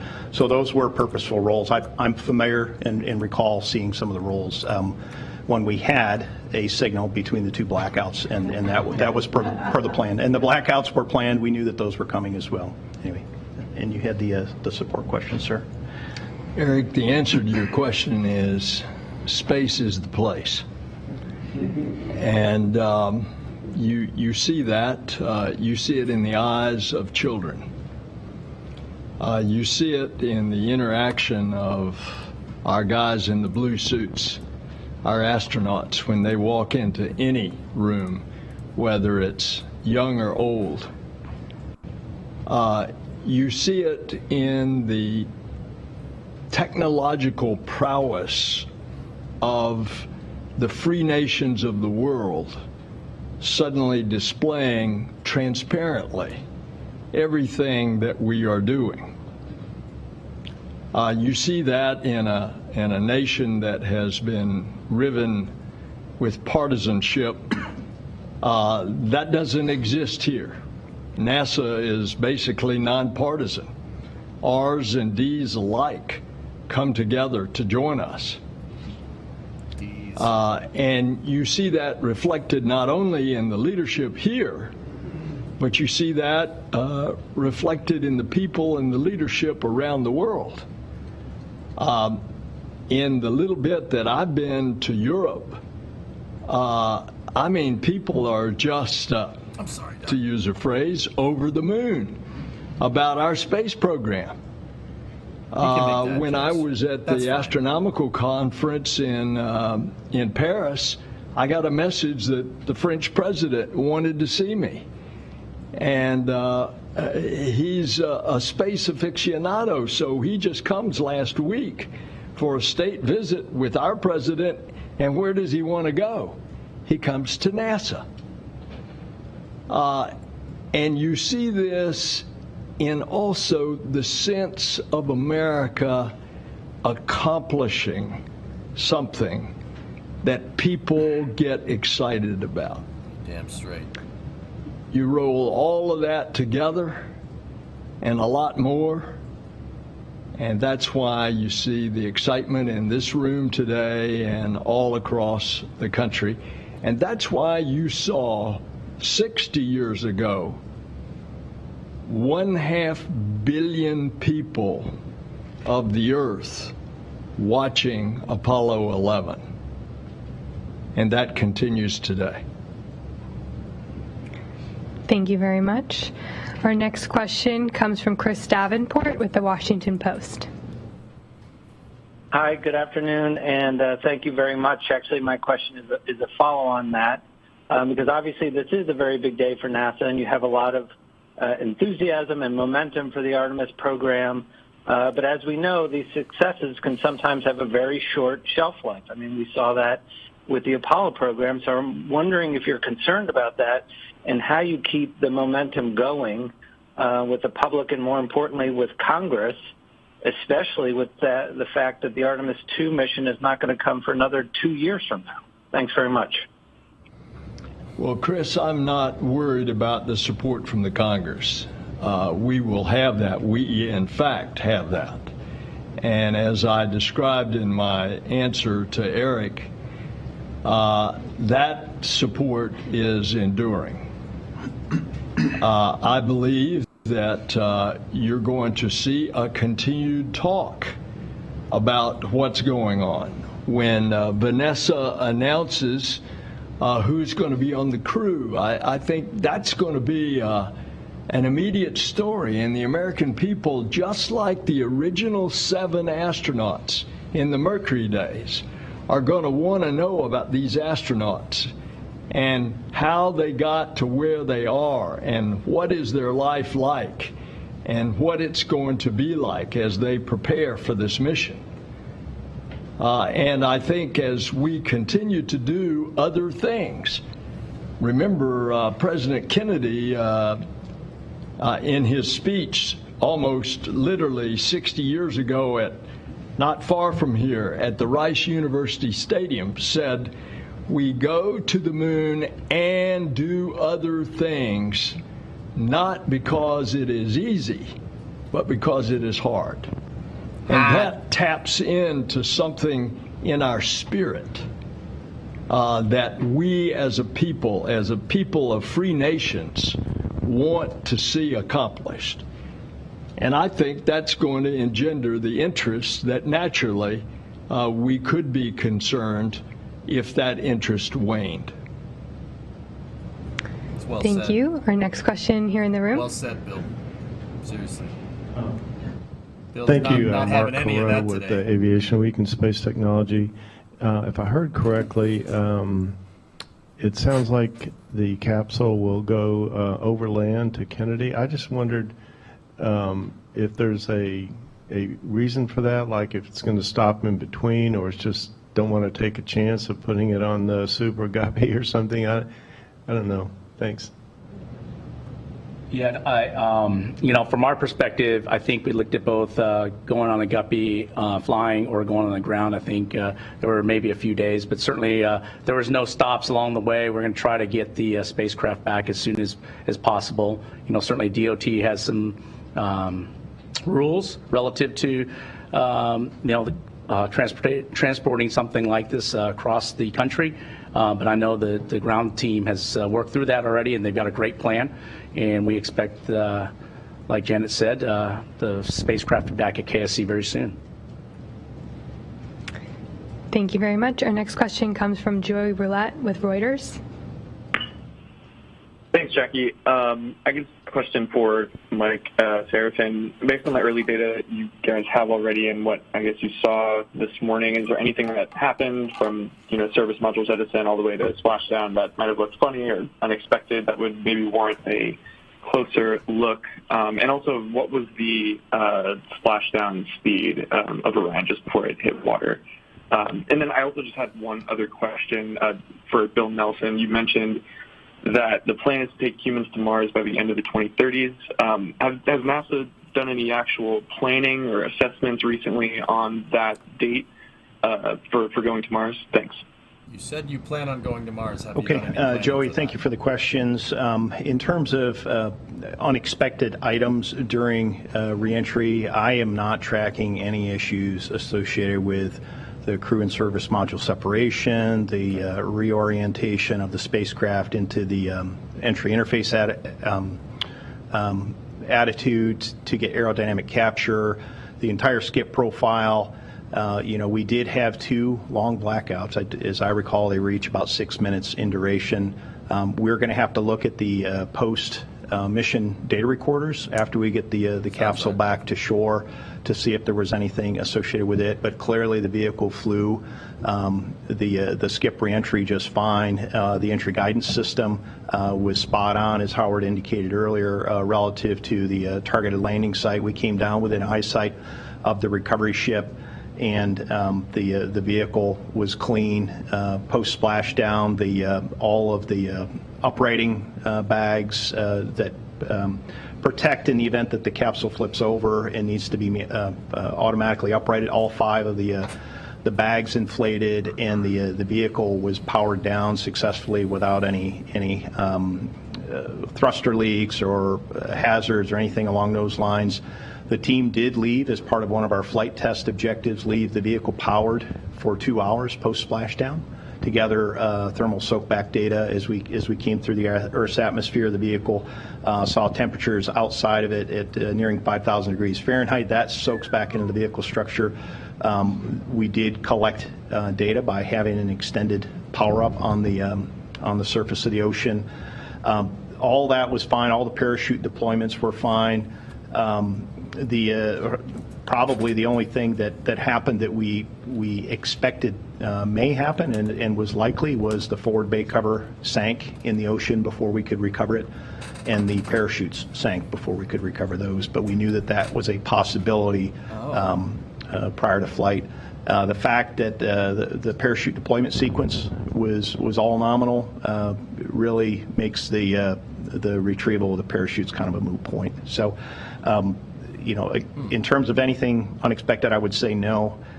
In terms of the splashdown speed, I didn't get an exact speed, but we were targeting around 20 miles an hour, and that appeared to be about what the splashdown speed was, but we could follow up with you afterward to get an exact speed. The goal of going to Mars was first announced by President Obama, and it was thought at the time that it would be about 2033. But that was a dozen years ago. And now a more realistic goal is the end of the decade of the 2030s. But a lot of this will depend on the development of new technologies, the ability to sustain humans for a long period of time all the way. Part of that is going to be how fast we can get to humans, how fast we can get to Mars with a crew.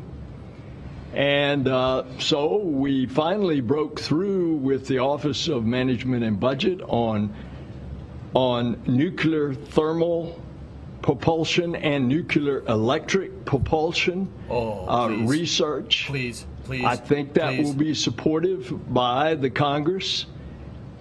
New technologies to propel us there faster. And so that is why we set a target at the end of the decade of the 2030s to go to Mars. And then we're going beyond. Thank you. Our next question is from Micah Maidenberg with the Wall Street Journal. Yeah, that guy, I like him. He's aight. Hi there. Administrator Nelson, you were, of course, a major supporter of the 2010 legislation that was key to getting Artemis I completed. Do you feel any sense of personal vindication today by the completion of the mission? On board is a big deal. Especially given the performance of SLS and Orion after some of the technical challenges with the hardware over the years and criticism of that bill? Thanks. The success of the mission today is because of a team like this and all the people that they represent, including our international and commercial partners. That's why we have come to this extraordinary day today. And I got to go get on a plane and go back to D.C. These guys are going to celebrate. I'm going to miss it. Thank you. Our next question comes from Jackie Waddles with CNN. Hey, everyone. Thanks so much, and congratulations. So I thought I remembered last week, and correct me if I'm wrong, that Orion was going to spend like 2 to 3 hours in the water, and it sounds like now it's going to spend a bit longer, maybe up to like 5 or so hours. Is that true, and why will it be in the water a little bit longer? And then I was also wondering, based on the data you've collected after splashdown, if you could tell us like what exactly the cabin temperature ranges looked like. Thank you so much. Is Melissa still with us? Otherwise, I'll take a crack at that one. Melissa, are you with us? Hey, I'm here. Part of the question dropped out, though. Can somebody repeat it? Her first question was about, her second question was about the cabin temperature, and the first question was about how long Orion was going to be in the water. She thought she had heard 2 to 3 hours, and now it seems maybe more like 5 or 6. So she was looking for confirmation and an explanation on why. Yeah, I can answer the first question, and we'll have to let somebody else answer the thermal question. So this recovery is about 5.5 to 6 hours, and the reason for that is because the first 2 hours we had a powered-up flight test objective. We have about an hour and a half of imagery. It's all about gathering data because it's a test flight. And then the last hour and a half to 2 hours will be installing a collar on it, attaching lines, and getting it in the well deck. So typically a recovery with crew on board that wasn't required all of the flight test objective data that we're trying to get, and the flight test objective would be significantly less than this in under 2 hours. But in this case, we're being very careful, trying to get all the data we can and trying to be very careful with the capsule when we bring it in and we set it down on the cradle. Thanks, Melissa. And I'll answer the second part. So when we landed, Mike mentioned, understand thermal environment in the cabin itself. So it was 60 degrees Fahrenheit. And when I left, after about an hour, it got to about 71 degrees. So really great data, very much in what we expected, and a great way to collect the data for this flight and understand how the cabin environment will be for the crew on Artemis II. Thank you very much. Our next question is from Ken Chang with the New York Times. Hi, thank you. This is for the administrator. So congratulations on today.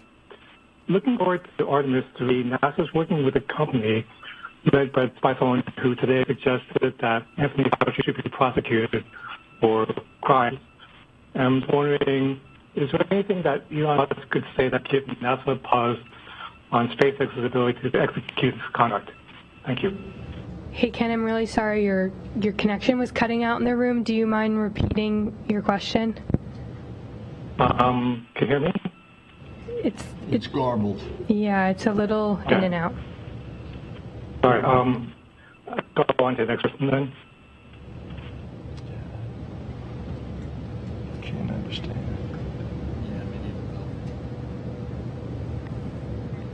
Okay, we lost him, so we're going to move on to the next question, which comes from Jeff Faust with Space News. Hi, good afternoon. A question for Mike Serafin or Howard Hugh. I know you're still looking at the data, but from the first look at the data, how well did the thermal protection system on Orion perform compared to the models you had before the flight? That's a good question. You can start, Howard, if you want, or I can.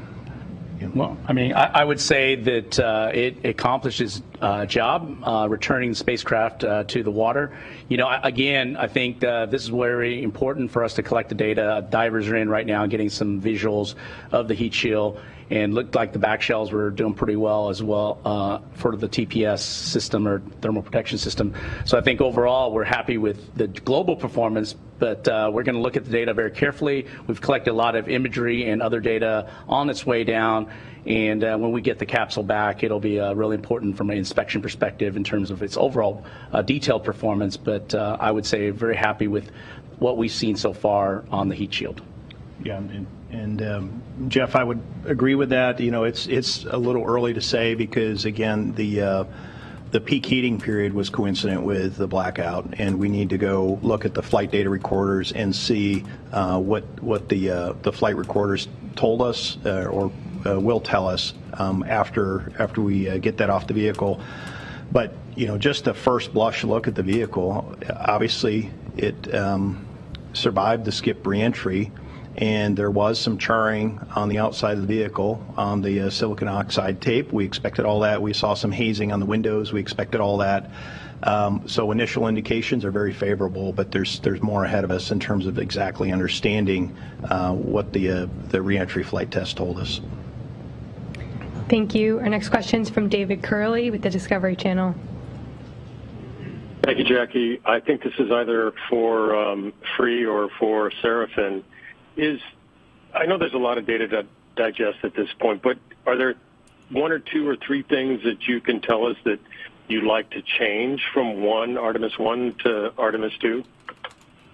I'll just talk about the one part, Mike, and you're happy to add whatever you like. I think I mentioned one earlier about our processing flow. I think there's things we can continue to work on of everything we're doing on the front end to improve our timeline of getting the vehicles stacked out to the pad, do some of the unique Artemis II tests we're going to have to do.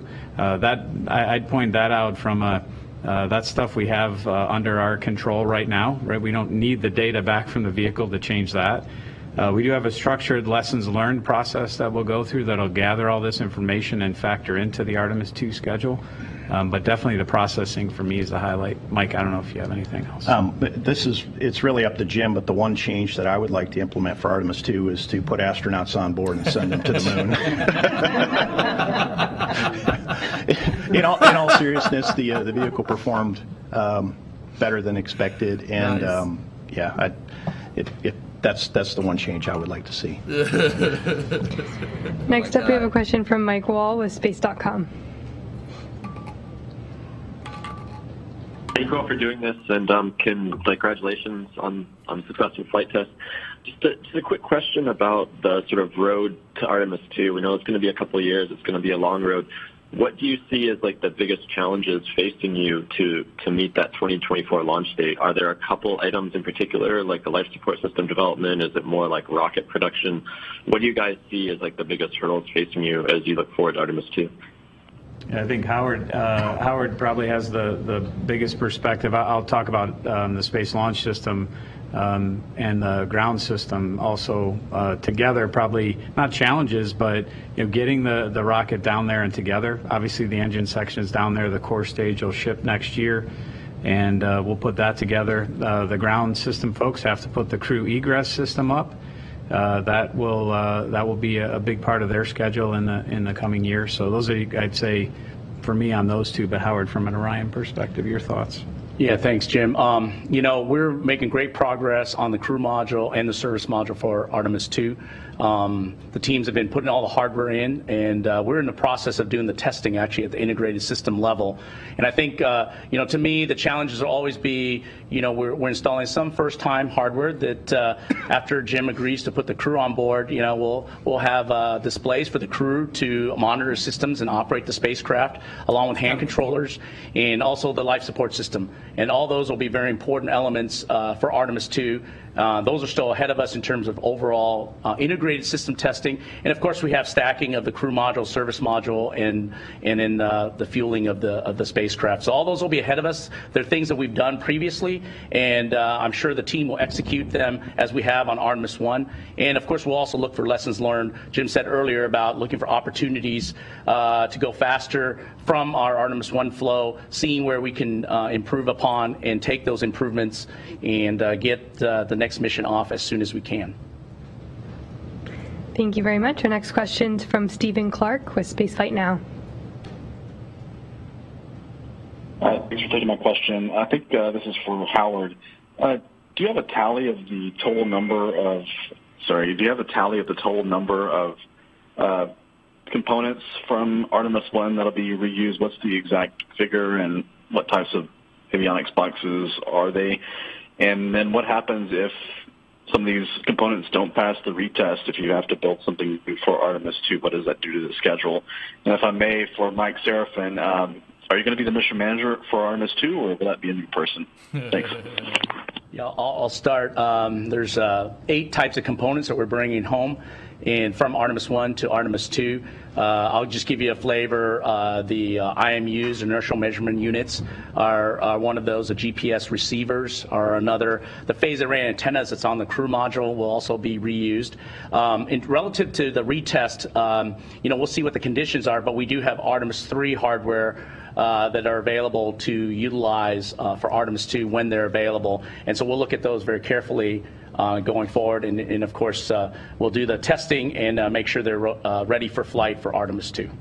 And I'll turn over to somebody else for the next question. Yeah, and Stephen, thank you for the question. In terms of who the Artemis II person is, that is Jim's call, and we'll see what he decides. I'm ready for a rest after this one. I look forward to going home and just and taking a little bit of a break here. But we do have flight-by-flight assignments, and we'll see what Jim decides.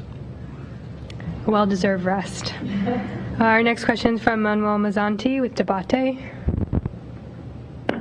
Hi, thank you, and congratulations to all on an incredible mission to NASA and its partners. I hope Melissa is still there on board the Portland. I want to follow up on a previous question. I understood that the recovery timing, or the average recovery timing, it's 2 hours for crewed mission. Is that from the moment of splashdown to hatch opening? If that's so, is there any objective on trying to minimize that time? Thank you. Yeah, Melissa, are you still on? Do you want to try to take that one? Otherwise, I'll take it. No, I've got it. Thank you. So for Artemis II, for crewed missions, the requirement is from splashdown to astronauts to medbay, 2 hours. We absolutely plan and expect to beat that with our training and our testing that we're going to be doing post-Artemis I. Yeah, the only thing I'll elaborate on that one is, and Melissa can correct me on this, is we have parallel recovery methods starting with crew on Artemis II. So we're preserving the option to do what they call open water extraction, which is literally open the hatch out on the water and get the crew out to a small boat and then transfer them to the recovery ship while the capsule is still in the water. The other method is literally just tow the capsule with the crew in it into the well deck, so that we're preserving both options to do that, and the recovery operations teams are prepared to do either of those. Thank you. Our next question is from Ken Kramer with Space Up Close. Hi, thanks for taking my question, and congratulations on all of you for a fantastic job. Many of us have waited 50 years in the Apollo generation, and so you've done that for both Apollo and Artemis, so thank you. My question for Bill Nelson is maybe what Kenneth Chang was asking too. Can you give us an update on Starship production, research, development, technology? Are they building hardware? Are they still designing it? Can you tell us in some detail about that, please, for the lunar lander? Interesting question. I ask the question all the time of Jim Free, is the Starship meeting each of the benchmarks, the time schedules? And the answer comes back to me, yes, and in some cases, exceeding. I have been down to Boca Chica. It is a sight to behold, how they are putting those starships together and then the big booster. And their plan is that they're going to do a few test flights there. And once they have the confidence, they will bring the missions to the Cape. And until they get their permanent pad on the Cape, they will launch from the one that they are constructing right now that is in the outer perimeter of pad 39A. And you know, you're developing a new vehicle, a new rocket, and you can expect some delays, but thus far I'm told that they are on schedule. Their plan is to do an uncrewed landing in 23, late 23. That's a year from now. And then to do the crewed landing in late 24. So slips are always possible because it's a brand new system, but they have been quite impressive in what they have done with other systems. Thank you. Our next question comes from Zach Aubert with Launchpad News.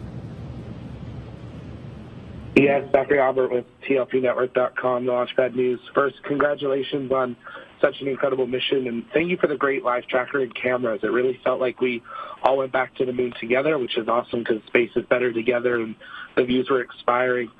Is there any time-sensitive instruments or equipment that are on Orion that need to be offloaded quickly? We know there's a more set timeline for crews, but anything for the cargo or science as we see during missions coming back from the ISS? And for Administrator Nelson, over the last 3 weeks, for the first time in 50 years, we could look to the moon and say we can go there. There's a new Artemis generation that's making a decision on what their future would look like. Administrator, what encouragement or inspiration would you say to this new generation on why they should consider the space industry as part of their future? Thank you. Good question. Yeah, Zach, thank you for the question on time-sensitive instruments and payloads. We do have a number of dosimeters on board the spacecraft, both active and passive. There's also one bioexperiment payload that is on board that it contains a number of organisms, yeast and fungus and some other organisms that serve as basically an analog to help us understand radiation exposure. So we've got the bioexperiment samples in the cockpit of Orion. We've got the Mare mannequin torsos that one had a radiation vest on, one did not, and we'll get baseline data from that. And then there are other dosimeters in the cabin. So those will be removed as soon as we can once we get the vehicle back to San Diego, simply to basically stop the clock on those. And it makes it more difficult in terms of understanding what the results are the longer that they're sitting here on Earth. And there is some background radiation, there is some background decay in the experiments themselves. So that will be done to stop the clock, but none of those I would say are kind of high priority in terms of the overall processing of the vehicle. We just know we're going to get those off the vehicle, and there's a plan to do that. The essence of your question was, how do we get the younger generation to buy in to the Artemis program? And I would invite you to come with me to any NASA center and talk to our interns. We hire a bunch of college interns. We're going to hire more, by the way. We're getting that in the budget.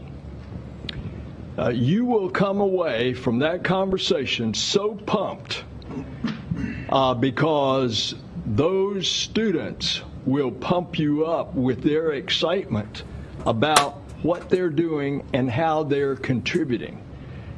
I can't help but remember in the old days, in the Apollo program, the story was told about a ditch digger at the Kennedy Space Center, and a reporter went over to him and said, "Describe your job." He says, "I am helping to put a man on the moon." I think you will see that same kind of excitement and dedication in the eyes and the speech of our young generation. Now, certainly with the success of this first Artemis mission, that is the telling of a story that has a plan to going further out into the universe. And that in and of itself is an exciting story. Thank you. Unfortunately, we are running up on the end of our time together. We have time for one more question. The last to close this out will be from Leo Enright with Irish Television. Oh, Leo, my guy. Thanks very much. And I rather like the anecdote about the ditch digger. I suspect Jay Barbary might have been involved in telling that anecdote originally. My question, though, is for Emily Nelson, presumably no relation.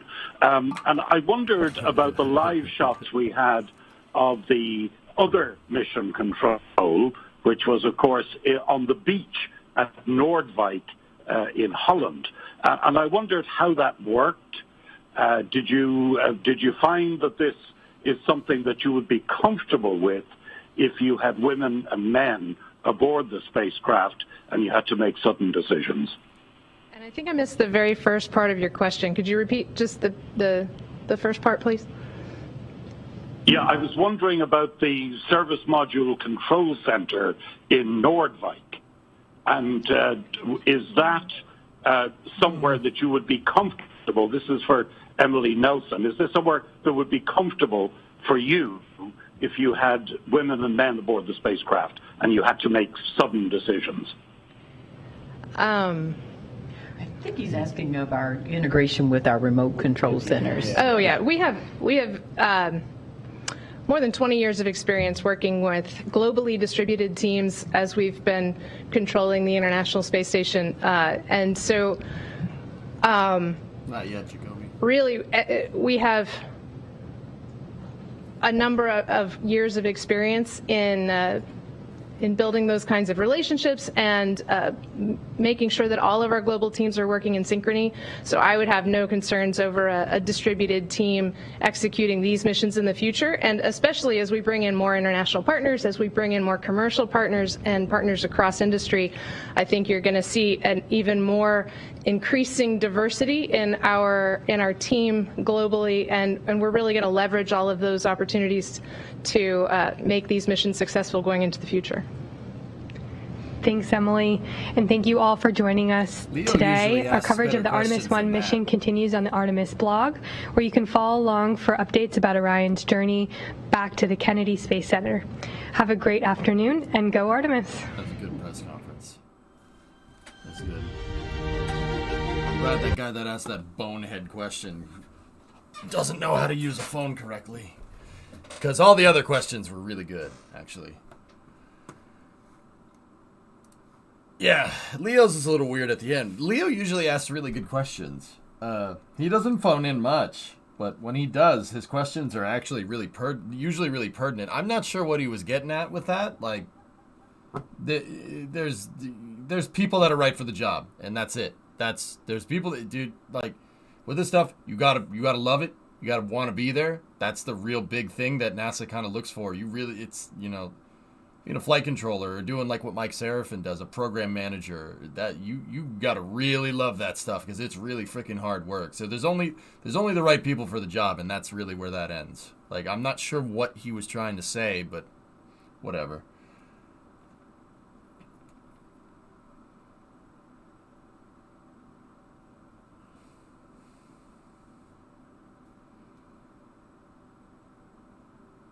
So what about potential delays for critical decisions? Well, I mean, the decisions are made in mission control, Lux. So yeah, no, I don't think there's any. I think the bandwidth for communication is just fine. I mean, if they're able to communicate in almost real time with a spacecraft that's 250,000 miles away, I'm pretty sure that communicating with a mission control center that's 3,500 miles away is not that big of a deal. Just putting it out there.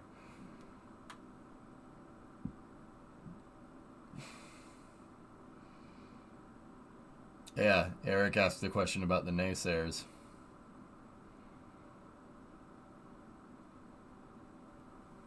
Yeah, that was a little bit of a strange question, but hey, whatever.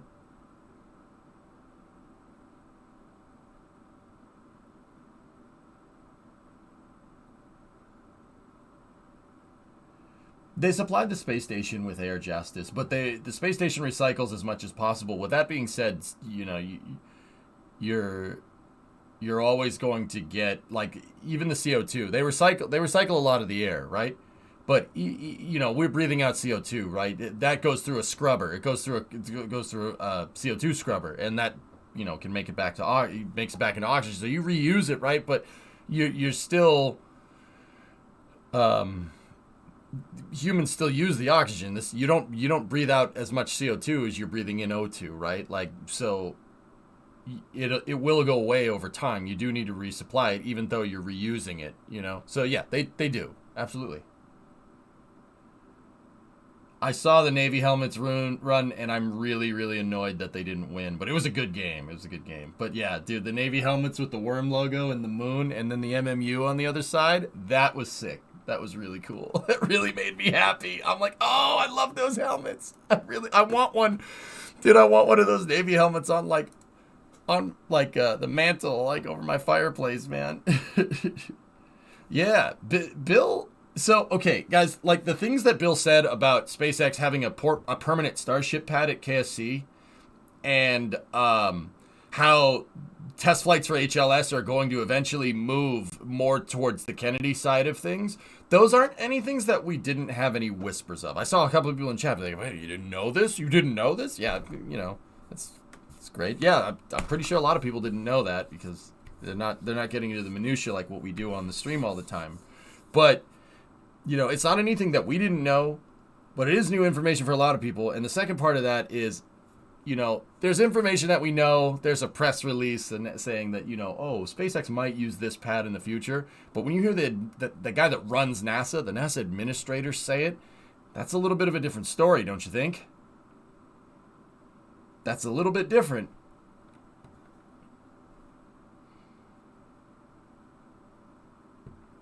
Yeah, Alexa. So, I really, it's not any information that we particularly didn't know. But when you hear the NASA administrator say that kind of stuff, I mean, he said that they're going to do an uncrewed flight in 12 months. Now, I think that is very contingent on Super Heavy, but, and I see a lot of people say, oh, they'll never get it done. They'll never get it done in time.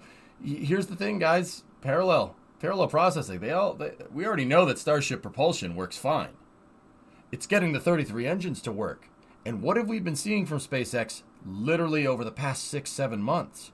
They are going to town with Super Heavy. We haven't seen much work with Starship. I mean, there's been static fires here and there, but it's been all booster for like the last year. All about the booster. So, look, I get it. Any aerospace project gets delayed, but, you got to remember with the human landing system, one, you don't need to human cert it for flight, not for LEO ascent. You don't need to do that. That's not a thing. Getting the booster is entirely the big one. That's the real big thing, because all the other starships that you're developing, who cares if you develop those and your booster doesn't work? If your first stage doesn't work, what's the point, right? So, I mean, we've seen SpaceX just go ham on getting Booster 7, through its trials and figuring out a bunch of stuff. That might happen a lot quicker than we think.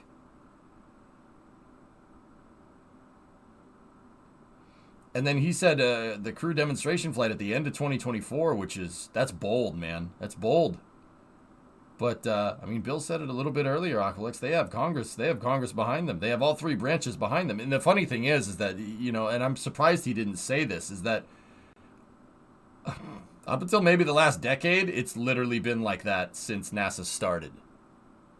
You really started to see this versus this kind of stuff happen around 2008, 2009. That's when they started doing that.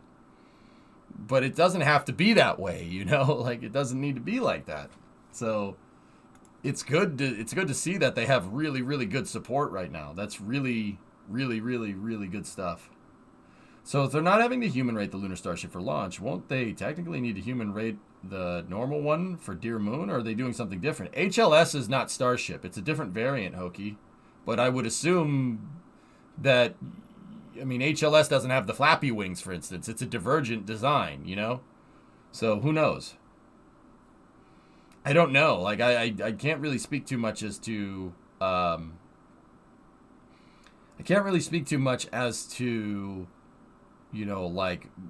much HLS has in common with, the Starship Prime variant, the one that will be used for Dear Moon. Oh, nice. We got an onboard view. Well, yeah, but the liftoff profile will presumably be similar. Yeah, and I think that has a lot more to do with the booster. But there's stringent criteria for the vehicle that humans are actually going to fly in. You know what I mean? Just because Atlas V can launch with people on it doesn't mean that every Atlas V launch is going to be like the N-22 with Starliner on the top. That ascent profile is completely different. Think about it. You know what I'm saying? Crewed flight in 2024 was referring to the lunar lander, I guess. Will SpaceX bring a crew up on a Dragon, or will they have Super Heavy man-rated by then? SpaceX is going to put the lander in a rectilinear halo orbit, Kinder, uncrewed. They're not using a Dragon to transfer people to it. That's what Orion is for. Orion will rendezvous with people on board with an uncrewed Starship, the uncrewed Starship lander, around the moon, and they're going to land down on the surface with that sucker. Yeah, Atlas 541 and Atlas N22 have two very different ascent profiles. I'm pretty sure if you put people on a 541 and launched it, it would liquefy them.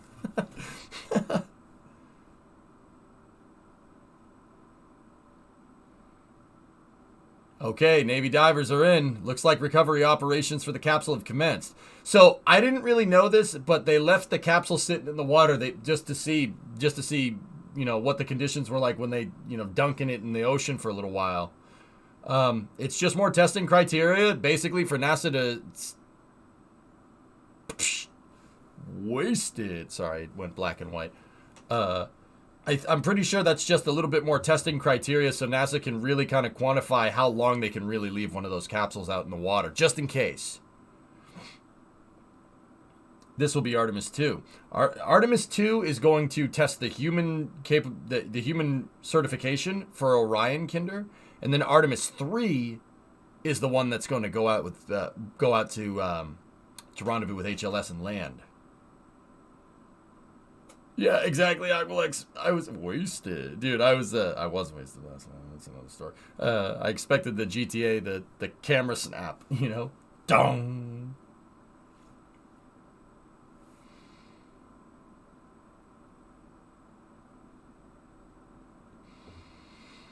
But yeah, guys, it looks like recovery operations are going to commence, judging by the amount of people that are in the well deck. I just want to point out that it's not every day that you get some really cool footage from inside a U.S. Navy vessel. That's really cool. I just realized the EFT-1 was 8 years ago. Yeah, Foz, yep. Rev's like, oh man, I know some of those guys, just casually flexing on us as per usual. That and they wanted to see how much heat from the heat shield soaks into the cabin if they don't get the guys out immediately. Yep. Just testing criteria, putting the thing through its paces, but it looks like they're bringing it over to the Portland now. Why is the ramp closed? Why is the ramp closed now? Shouldn't be open. Shouldn't it be open? Creeper, that thing can open and close like as fast as a car door. You got to remember, military vessel, stuff needs to move fast, right? So, yeah, dude, it's not like something, it's like, okay, retract the door. That thing will just, bye-bye. I mean, this ship is designed to, get near the shore, send out LCACs or not ATVs, AAVs out the back real quick and then get away. What's this camera on? This camera is on a rigid hull inflatable boat, or RIB for short.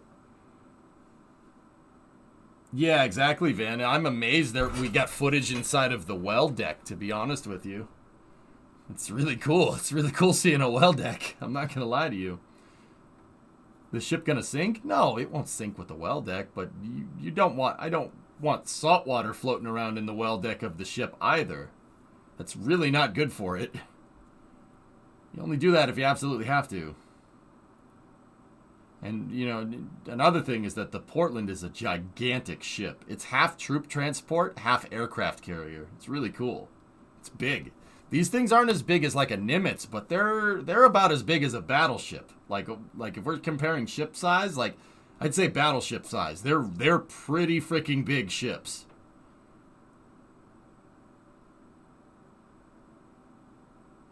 Well, it will sink a bit to let the water in. Oh, shut up. Shut up.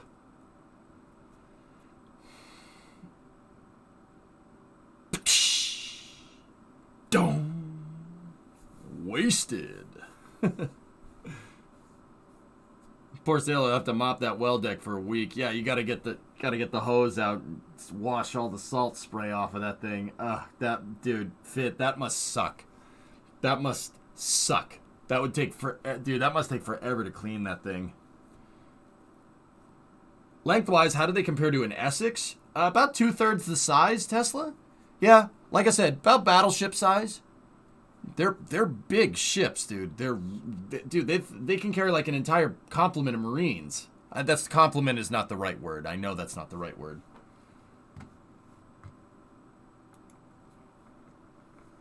Yeah, I mean, look at this thing. It's the Navy.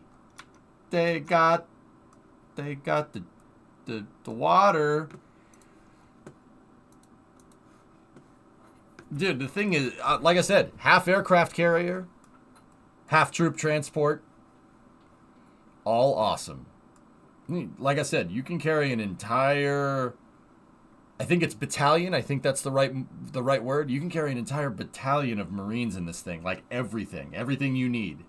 2 landing craft. This thing can single-handedly mount a D-Day style operation. That's the whole point. It's really cool. Really cool ship. Company, there you go.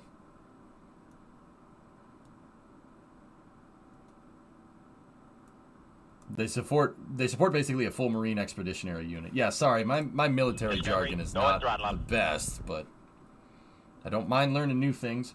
Marine Air Ground Task Force. Oh, okay, cool. Right on.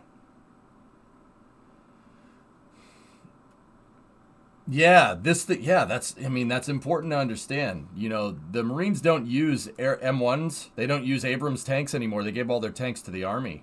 But they could. You could roll tanks into the landing craft off the well deck and assault a beach with an Abrams if you really wanted to.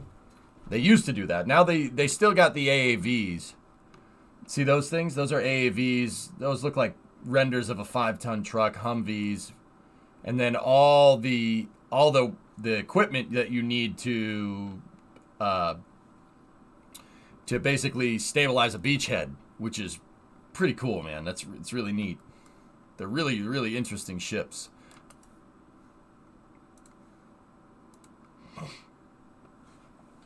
Tanks are an outdated war machine.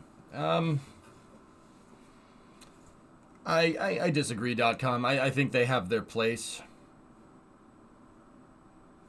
I think they have their place in combat. It's, you know, what you're saying is like saying, oh, space shuttles are an outdated war machine. Well, a lifting body that can re-enter is not an outdated concept, because we still have stuff like Dream Chaser and the X-37 and Susie, if the Europeans can get that going. Sawyer, 61 months. Thank you.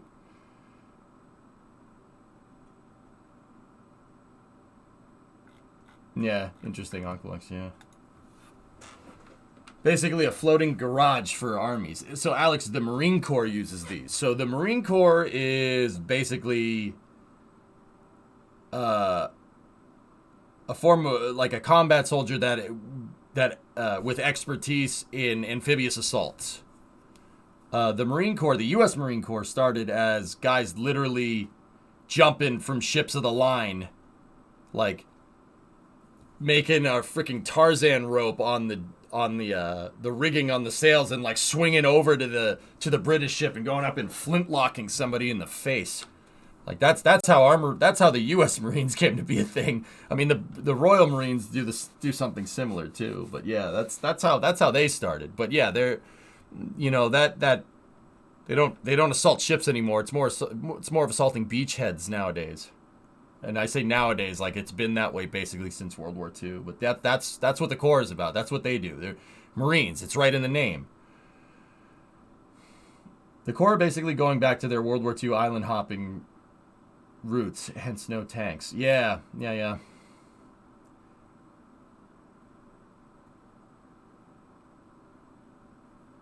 Marines are actually older than the U.S. Navy. I don't think it's the Navy. I think it's the Army. Pretty sure they still train for boarding actions. Yep. Yeah, it's a floating forward operating base, basically. Wasted. First to the fight. Yep. You need to be pretty, and you know, I'm not just saying this to blow smoke up the devil dogs' tails that are watching here. I mean, you don't need that. Here, have some crayons. No, I'm just kidding. If you want to punch me in the face, I probably deserve it. But you need to be a special type of nuts to assault a beachhead. If you've ever seen Saving Private Ryan, you know exactly what I mean. You need to be a special kind of crazy to do that. So, you know, to put it into more kind of formal terms, you need to have a lot of training and you need to be very disciplined to do something like that. And that's why the Marine Corps exists. And it's not just the U.S. Most developed countries have a Marine Corps, an amphibious assault section of their armed forces. The Marines are actually a component of the Navy. The Marine Corps serves under the Department of the Navy. That's right. Purple crayons are best crayons. I mean, Jam, I'll eat crayons with you, dude. I don't care. Let's do it. Let's make it happen. If that's what needs to be done to ensure the mission is successful, give me a box. I'll eat a box myself.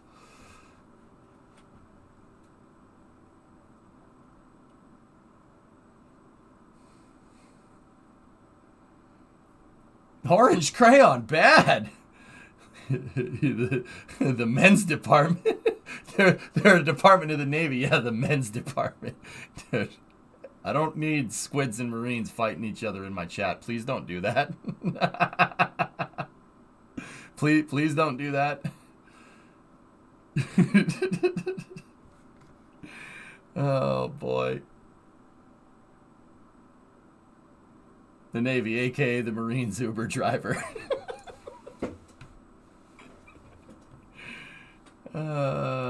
Boy.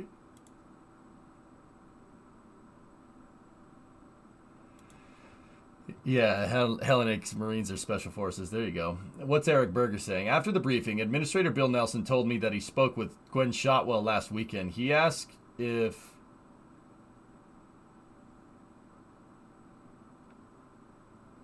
She asked if Elon buying Twitter is going to be a distraction for SpaceX, and Gwen said no. Absolutely not. Good to know. Marine stands for my butt rides in Navy equipment. The jokes are pretty funny, man. They're pretty good. Cousin's a Marine. She told me she only eats blue ones. Oh, yeah, blue ones are good, too.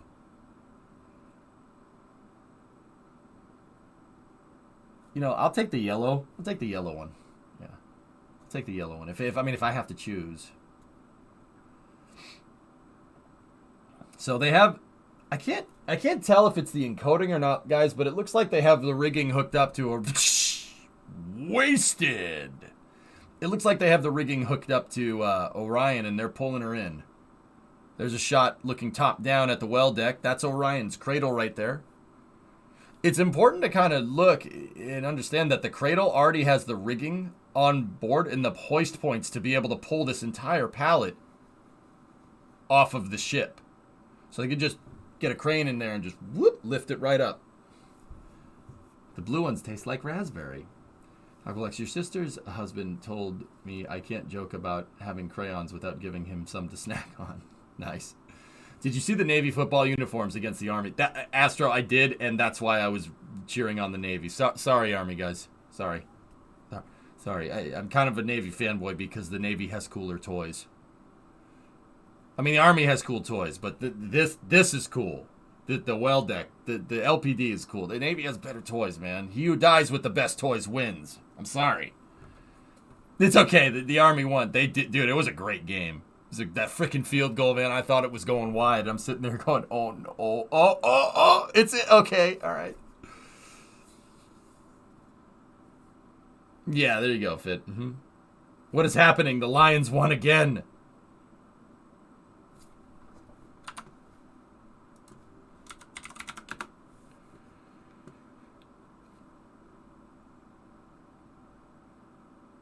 Hey.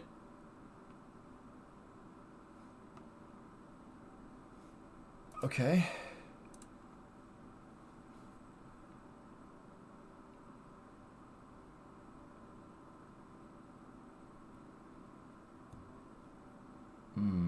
Okay.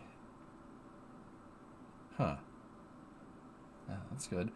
Anyway, the Navy's helmets were amazing. The Navy helmet had this logo. They had NASA logo, the NASA logo on the left, and then they had like a shot of the moon. So NASA in the moon, and then on the right they had a picture of the MMU, NASA's Manned Maneuvering Unit, which was awesome. I'm like, I want that helmet on my mantle on my fireplace. Please have a quick look. Oh yeah, there you go. Neato burrito. That's cool, Chief. I'm sure they are for sale. Fit, I'm seriously thinking about buying one. Those helmets are cool. I just got to figure out how to do that whole money thing better. Yeah, Astro. Yeah, that's the reason why I like UCF so much. UCF is my college football team. You know, on top of me going to school down the street from UCF, I didn't go to UCF, but their uniforms, like, sometimes the numbers are like a bunch of shuttle tiles put together. So they like have constant space themed uniforms, and I'm like, yep, I like you.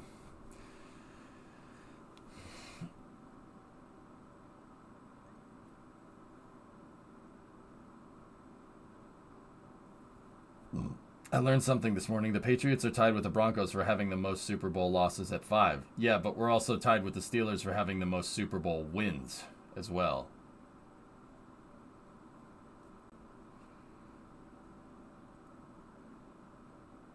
That's a shame, Ian. Wow, Element. Can anybody play defense? Element, if the combined offensive yards between the Vikings and the Lions, nice, between the Vikings and the Lions was 950. You know what that tells me? Neither team can play defense. I don't think either of us is winning this year. Yeah. It's a rebuilding year for the Patriots. Can't believe Tom lost to the Browns.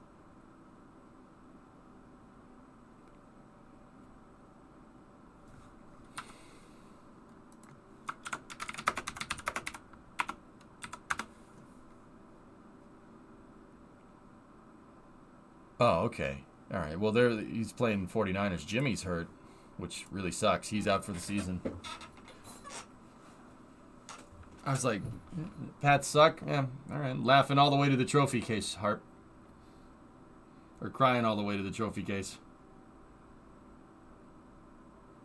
I'm sorry, I'm distracted because I'm wondering what that ship is in the background over there. I think that's the LCS.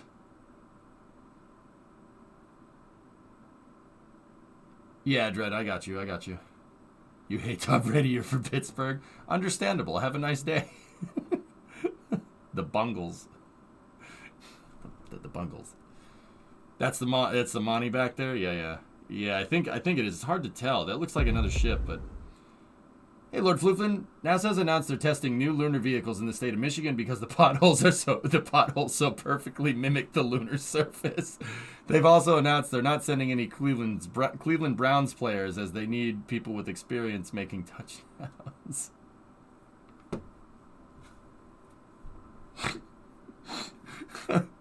Lord Flooflin, you woke up today and you chose violence.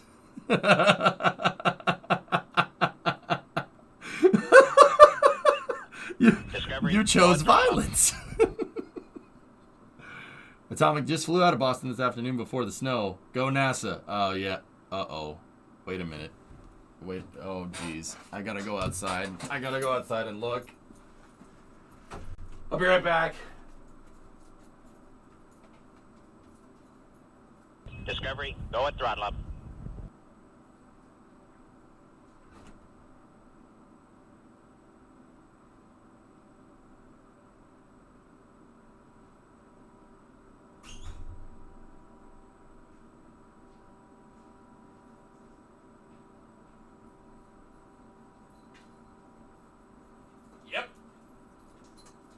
That's the white stuff.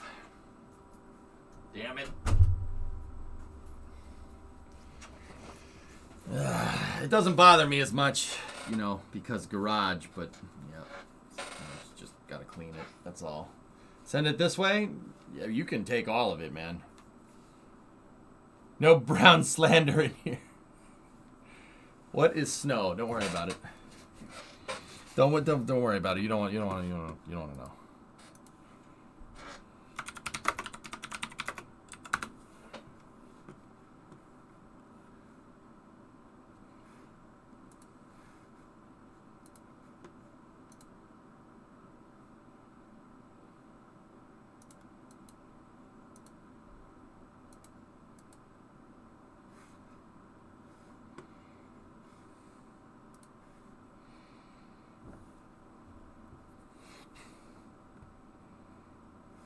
Really, Caviar?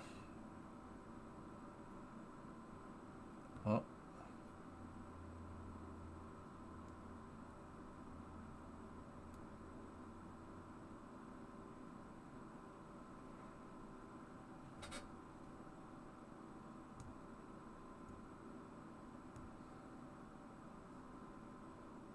Oh.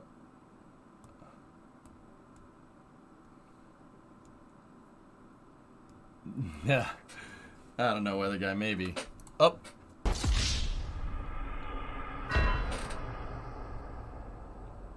If it's gonna keep doing this, I'm gonna tee up the sound effect, okay?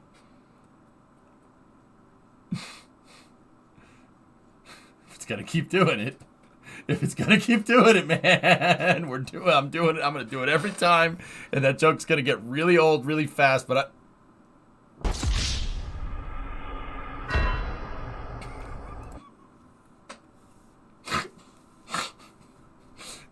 wasted. Kill frenzy. Oh, there it is again.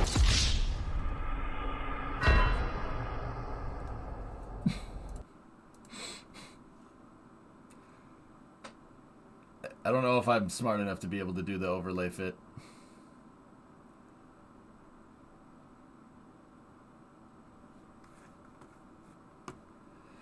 I both hate this and I love it. Sorry. Kill frenzy. And remember, respect is everything. When do you think Artemis II will fly? Early 2024. I'm gonna say I'll put my money, T-Man, on. So, okay, the safe thing to say would be like June of 2024. That would be the safe thing. But I don't do that. I'm going to say February 2024, and it's probably wrong. But I do believe that NASA is on a trajectory where they're going to start being able to ramp things up.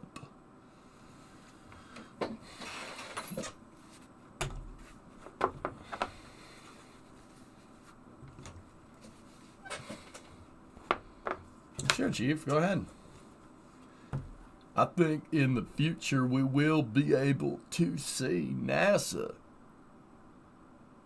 launch things not every 2 years, but maybe even be able to get that down to maybe 3 months, maybe 2 months if we play our cards right.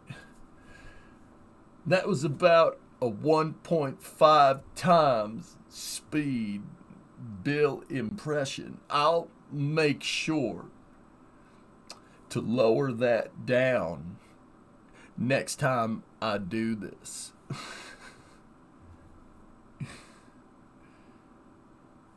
Yeah, no, that's about when Orion is scheduled to be stacked. Wet dress rehearsal. Yeah, no, Vulcan.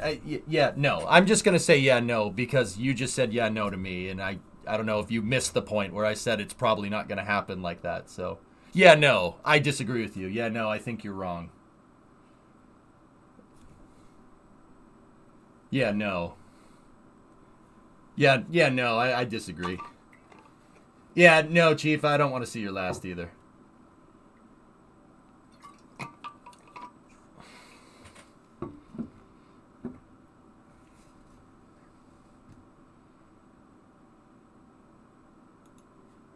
Let me see. Oh, very nice. Yeah, I see that over there. Cool, Chief. I don't want to hear nothing about your realistic timelines for doing things, okay? As you know, EJ proposes and chat disposes.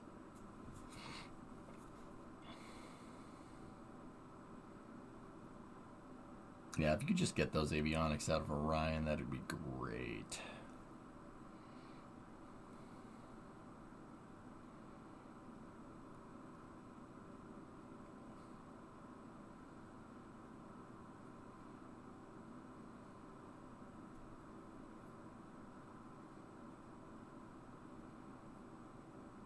Are they preparing for a rope tug of war? Yes. No. Orion isn't in there yet. It's getting there. Dude, all I'm seeing is just all the rust from the salty air. Down here in the well deck, salt is a way of life. You know, everything's salt. There's salt mist on the walls, there's salt on the ceiling, salt on the floor, and even in the air. The whole thing is just entirely salt. Remember when we thought you'd be done by 4? You want me to stop, Bree? Yeah, no. I don't feel like stopping. I want to see the capsule in the well deck. Once it's in the well deck, then we're good. What the heck are these guys doing? They're sitting there looking cool. Hi. Okay. All right.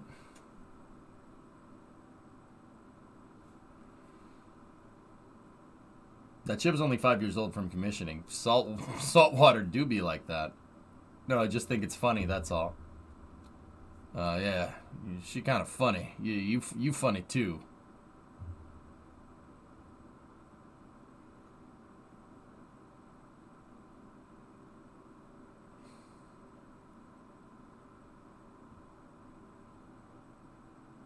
The number of helicopters has increased from 1 to 3 since the last time I looked. Well, these were the ones that went out. My guess is that they put 3 out on the deck, and that one was serving as a backup vehicle, and these 2 were the helicopters that they sent out on a flight. Once again, the jargon here is lost to me. I know spaceflight jargon.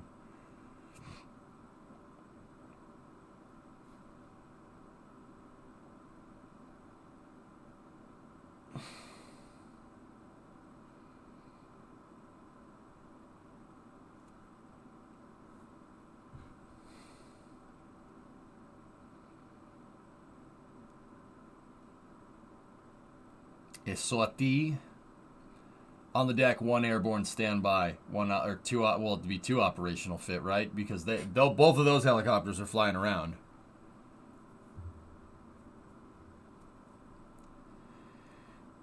I would imagine that there's got to be a guy with a hose on deck that needs to constantly wash those helicopters down, or else they're just going to get wasted with salt air. Am I right? I know they have to do that on a Nimitz, like on the fixed wing stuff. I would imagine with the helicopters, same idea. They're called whirlybirds when you take them out for a spin. All right. Hey, Joe, what's going on, man?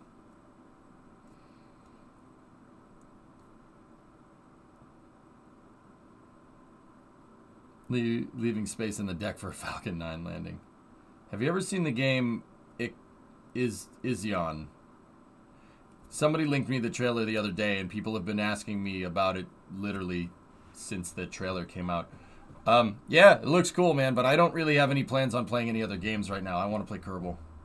I'm too busy. I have too much stuff to do. I don't want to go and play other games right now and then have Kerbal fall to the wayside and not get what I need to get done in KSP. KSP is my singular priority for gaming right now. That and racing. But with that being said, that game does look pretty cool.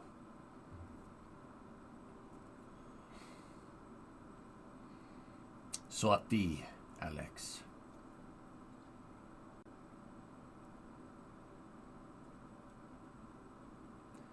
One's probably a plane guard in normal operations. That ship carries F-35. Okay. That's later. They're going to use freshwater reserves for shower and food. Got it. After this, you're going to play some KSP. No. Nope. The other part of only wanting to play KSPW is that I'm working on some other things and I have other stuff to do. That's very rare for me, but yeah, and I don't like saying that. But yeah. I'm going to need, I need the rest of the day off here, and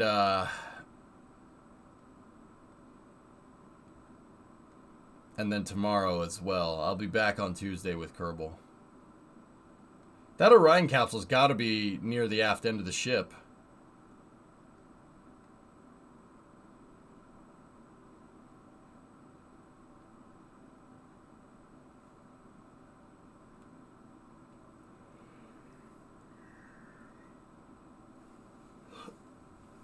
When are you going to do more garage jam sessions with my dad? Oh, I don't know. Snickers. People did like that, though, so we will do more. We just... What me and my dad are trying to do is find a guitar player and a bass player that'll jam with us. We're working on it. The deputy chief of our Navy have a strange pin on the left side of his uniform. Do you know what it is? I don't.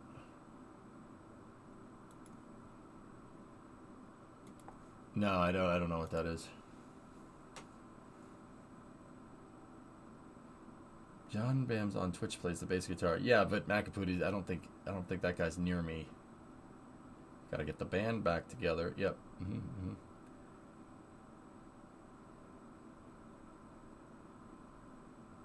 So, O4, on the Nimitz carriers, they have a desalination plant built into the carrier because you have a nuclear power plant. This thing does not have, this thing is not nuclear powered. The LPD uses gas turbines, if I'm remembering right. It's got two big jet engines in it that are generating power. They don't generate enough power. Maybe the U.S. Navy SEALs. That's cool, man. That's cool.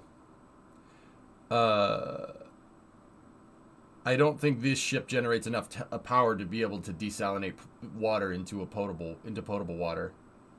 They're big honking gas turbines in this thing.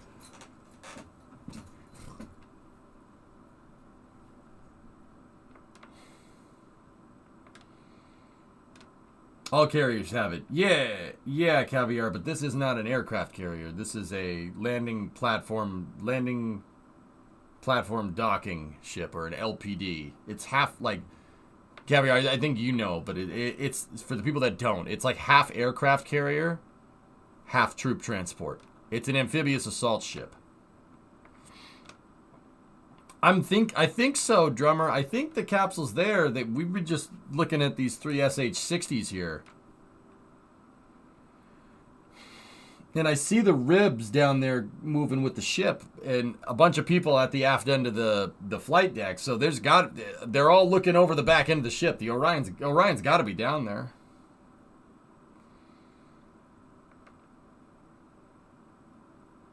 Yeah, maybe Zeppelin.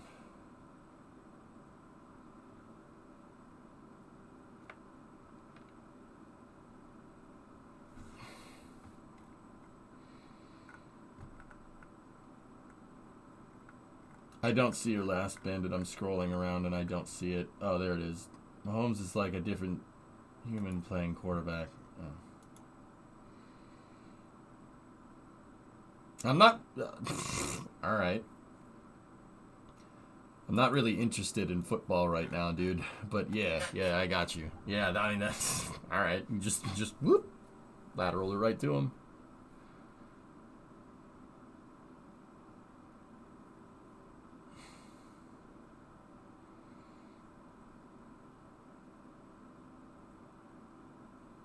Actually, he can't, if I'm... I mean, I guess that would be a shovel pass, you know?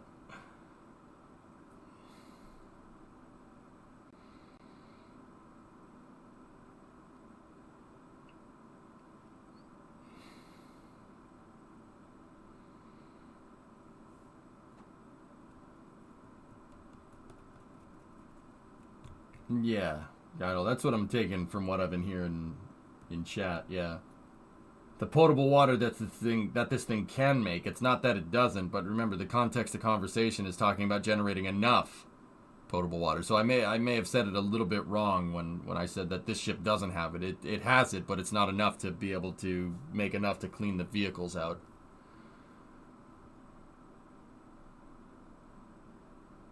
It's the volume that's the problem. Yeah, Ben, that makes more sense.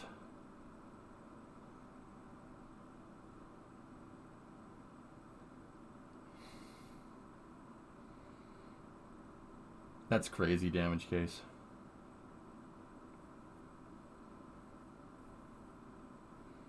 They're not steam turbines, Miles. They're gas turbines. Yeah, reboot. It was awesome. Really, really fun. I'm gonna be a little disappointed if this just keeps this on this view. That's gonna really suck. Because there's a bunch of people crowding around the aft end of the ship, and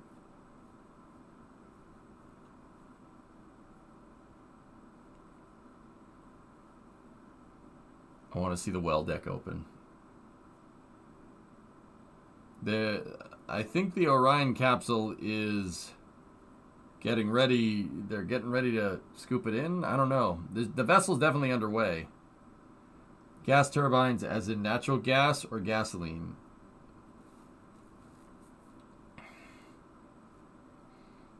The turbines. Remember, turbines. Well, they showed a close-up of the whole well deck, Jake, so I'm pretty sure it's... No, NASA isn't streaming. All we have is this press feed, which is a little bit... All right. But I will say this. NASA's coverage today was quite good. It was pretty good. It was a really good production. You know, I will say. They did a good job. They really did.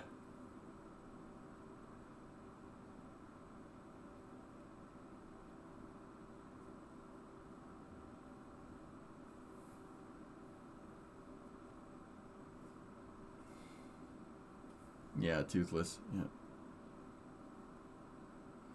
What are those green shirts up to over there?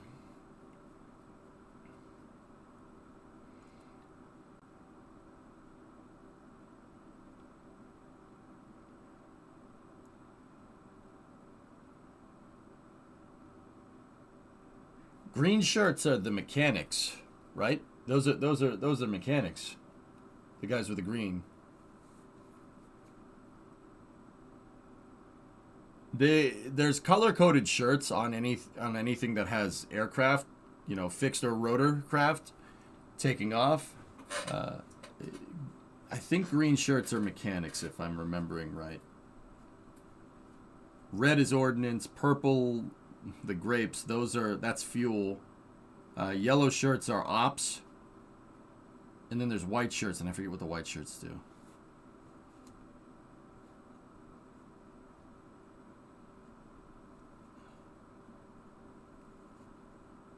No, they're different red shirts, Meg. Different red shirts.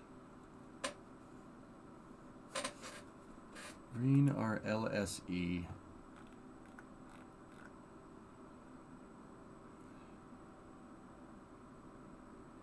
Air wing maintenance personnel.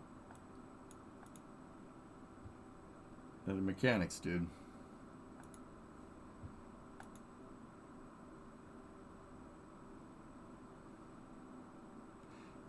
No, that's for the color coded shirts, Macaput, are for the flight deck ops, for stuff around on the flight deck, so you know who's who. The reason why they do that is, the reason why there's a bunch of color coded shirts is because this is a very, very chaotic place. A lot of stuff going on. It's kind of loud. You can't just exactly walk up to somebody and be like, "Hey, what are you doing?" "Oh, hey, I'm the fuel guy." "Oh, hey, I'm the ordnance guy." That doesn't really work like that.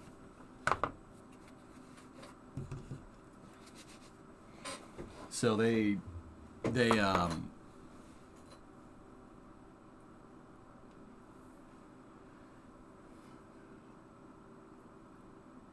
have to have color-coded shirts. Oh, dude, they're folding up the tail on that SH-60. Look.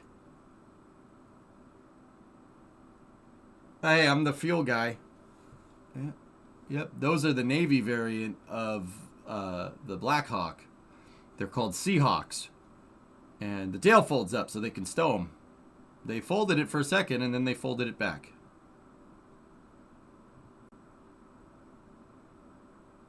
And lots of hand signals. Indeed.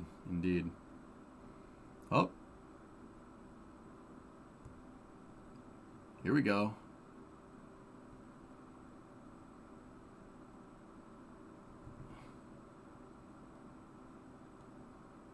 Okay. Okay. I did not receive a piece. That looks straight out of Apollo. Yep. Yeah, it does.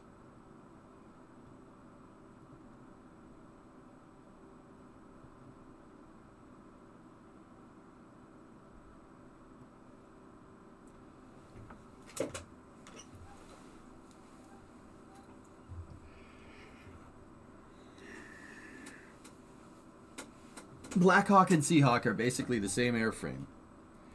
I mean, damage case, you could say that, but, you know, if it's one thing I've learned about, like, military stuff and you know, like, aerospace engineering and stuff, is that if it's a different name, it's not the same thing. If I sat there and called that a Black Hawk, I'd get 1,000 people doing exactly what you're doing, saying that's not a Black Hawk. So, it has a different name. It's a different vehicle. There's a reason why there's a reason why it has a different name. Am I right? It has a different name because it's a different vehicle. It doesn't matter if the airframe is the same.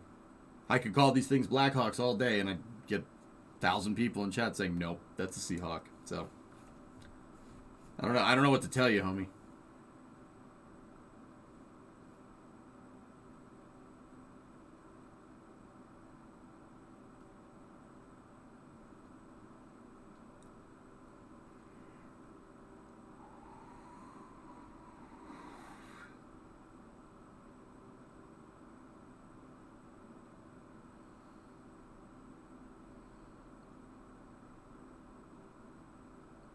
What is the metal skin for the pod? I know that the gold weed color is the thermal coloring, but what is the metal?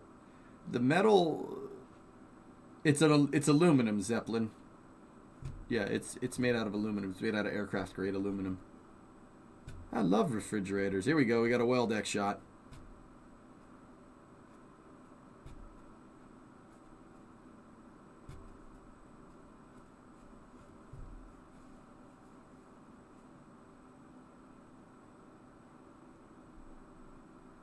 The rope's over on the left, Malls, if I'm looking at this right. Oh, yep, yeah, see, it's over there on the left.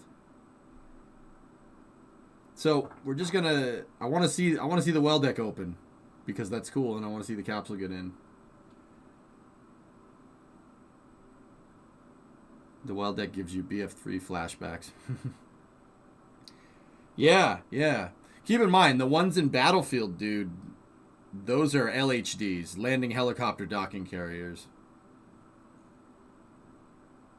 These are LPDs. They're a little bit different. But yeah, they both have well decks that are probably similar in design. I think LPDs are kind of like a follow-up to LHDs, if I'm understanding this right. But yeah, Gulf of Oman. Remember that? Oh, that was Battlefield 2. Never mind. Here we go. Look at that thing. Those two holes, those two circular holes that are up at the top are the mortars. They basically shoot the parachute out like a shotgun shell. You see the two things that are going up like that? They're the parachute mortars. So it's pyrotechnics that shoot the rigging out the side so the parachute can deploy.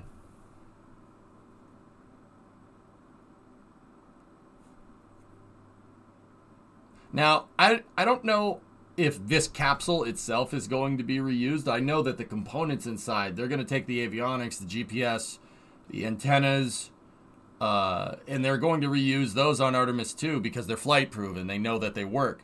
I'm not sure what the plans are with that capsule by itself. They might say screw it, but Orion capsules in the future will be reusable. Fully reusable. This one is not going to be reused, so it's a museum piece. Cool.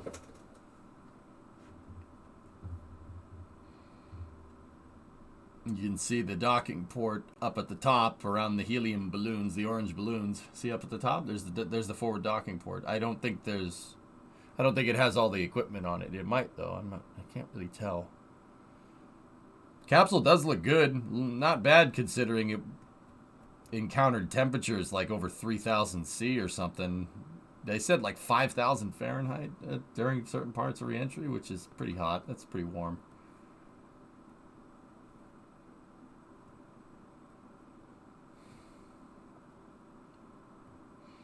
So this shot looks like it's on the ship, and it looks like the capsule is moving around on the port side of the vessel. And they're going to place the ship in the ideal position so it rocks the least in the water, and then they'll proceed to put it in the well deck. Oh.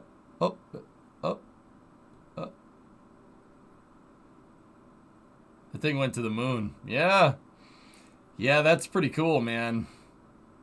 That's pretty freaking cool. That sucker went to the moon. Can you believe that?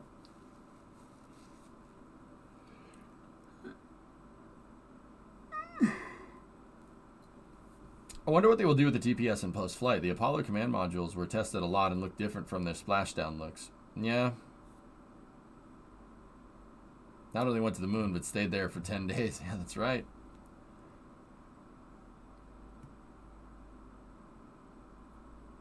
It does not use pica, from what I understand, right, Flyer? This is using something that's Apollo era derived.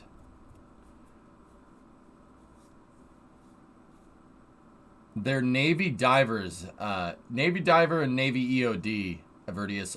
So I'm not sure if they're SEALs or not. That maybe. I'm sure they're here in some capacity. Surpassing its free flyer spacecraft rating as well. I'm pretty sure, Rocket Guy. Yeah, Rocket Guy. I don't know if you were here for it. I was trying to tell people how ridiculous it actually is that that capsule can stay up there for 25 days free floating by itself. That is an insane capability. Like, not many capsules are designed to be able to do that. But that's why Orion is different in that regard, because it's designed to do stuff like that. It's designed to stay out there by itself. Orion by itself can support humans on it for like 20, 22, 23 days. That's entirely free floating. Not docking to a station or anything. It could just sit out there in deep space with people on board for 20 days, 20 plus, which is absurd. That is a ridiculous capability. The space shuttle couldn't do that, but the space shuttle doesn't go to deep space either.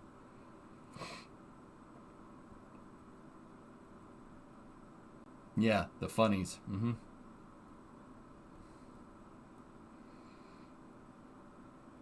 I mean, the Orion capsule in an uncrewed capacity could sit up there and loiter around Mars or the moon for like 200 days or something. It is ridiculous capability.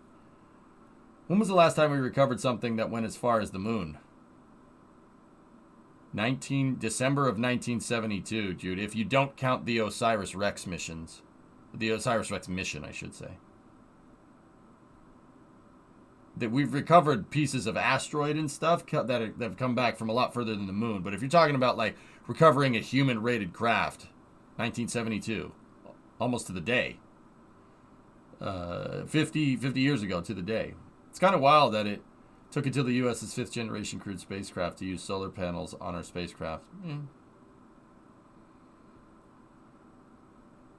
Yeah.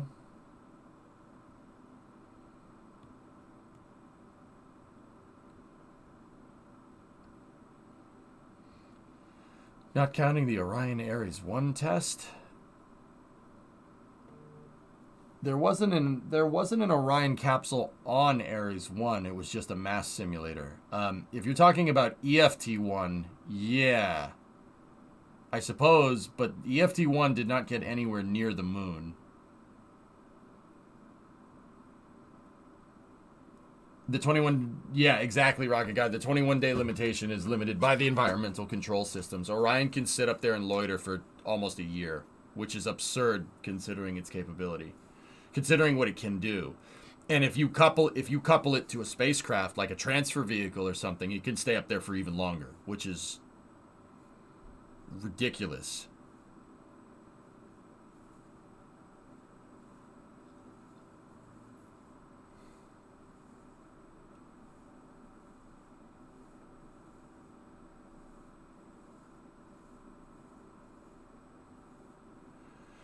So you're looking at a live shot here of the Artemis I Orion capsule floating out in the ocean after it landed. It splashed down about 5 hours ago, give or take. And the Navy, the U.S. Navy, is working on recovering the vessel. It looks like they got a tow line on the capsule, but I'm wondering when they're going to pull it in.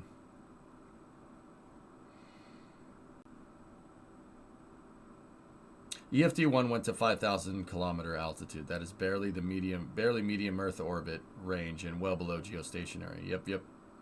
Yeah, and Rocket, the Artemis I capsule went, what was it, 372,000 kilometers away? So yeah, it's a little further. Little further. Now, Tesla Max, to be honest though, the EFT-1 capsule did go further than anything since the Apollo program. It goes way higher than the shuttle. The shuttle never even got close to being that high.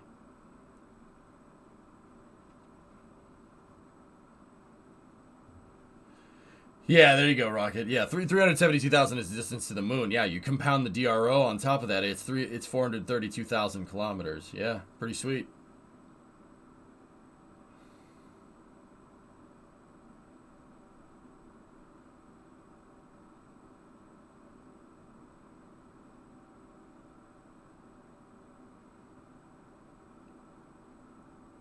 The galaxy is on Orion's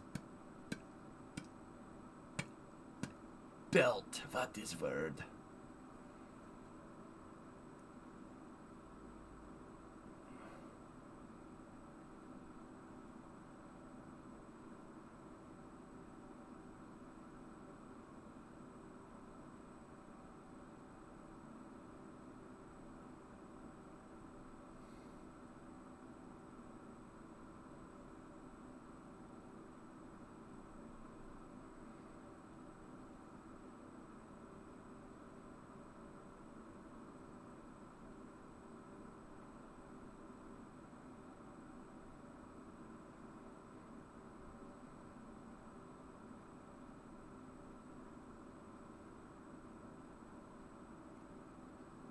I think they're pulling it in, but I can't really tell. If they zoomed out on this picture, I could kind of tell what they're doing. It looks like it's just standing there, but I know there's optical illusions when it comes to this kind of stuff. They could be towing it in, and you really wouldn't be able to tell. There's no point of reference here.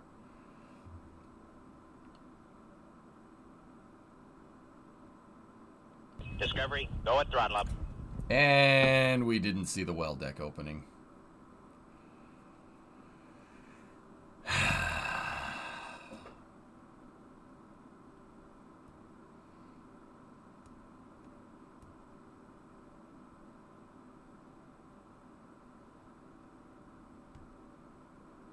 Yeah, Veljex. With that view, it looks like, yeah, it looks like they have the Orion hooked up. It's hooked up to the ship, and they're just pulling her in.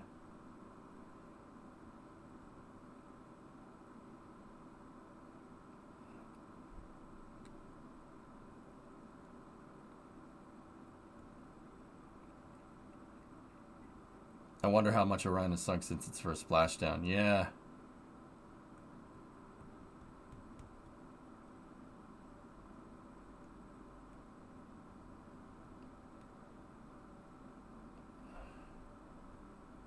Stu from in? Yeah, I'm here.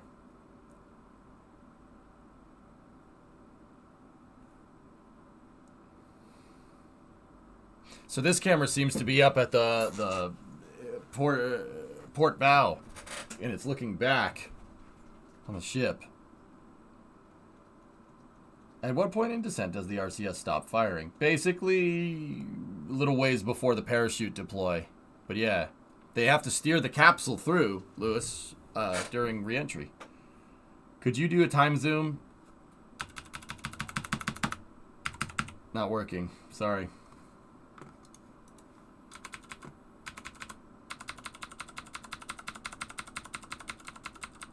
There's a glitch in the Matrix, dudes. Okay. Prepare to fast forward. Preparing to fast forward. Fast forwarding, sir. Fast forwarding.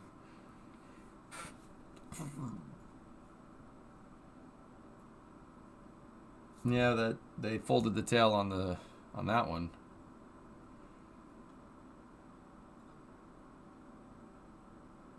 Now hear this, sir. You better buckle up. Yeah, buckle this. Ludicrous speed. Go! Spaceballs the moon rocket. The kids love this one. And last but not least, Spaceballs the doll. Me. May the swords be with you. Adorable. Okay, the well deck is open. They're starting to flood it. It's one of my favorite movies, Birch.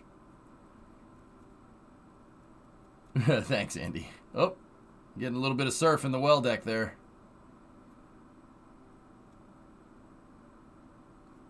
God willing, we'll all be back for Artemis II. The search for more money. It's a little too real, man. Procyon, that's a little too real.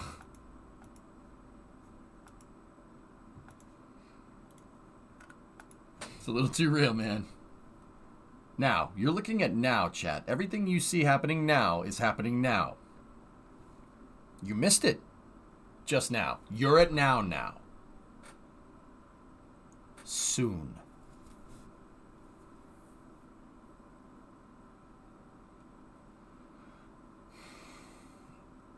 Did I miss it? Yep.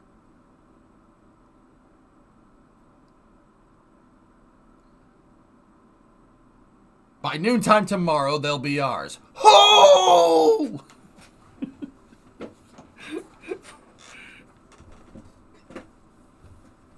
Isn't it crazy how EM1 became EM none?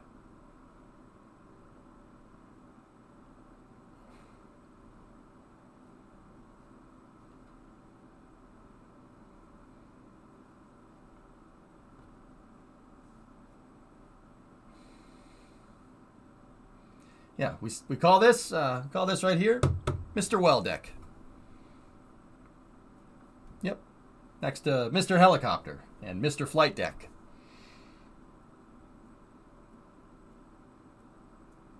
Combination of the well deck is 1, 2, 3, 4, 5. It's amazing. I got the same combination on my luggage. Of course we do, sir. Of course we do, sir. Everybody knows I always have coffee with my capsule recovery. You know that. Yep, they're reeling it in. There she blows!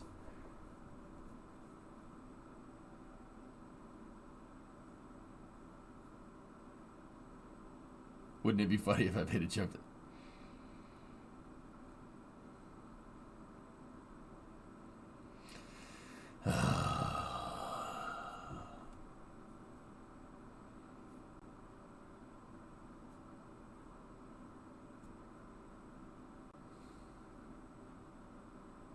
Why 5 hours to recover it? They, Dan, long story short, they let the capsule sit there and sink to see how much water, not sink totally, they let it get inundated with water to evaluate some of the systems on board.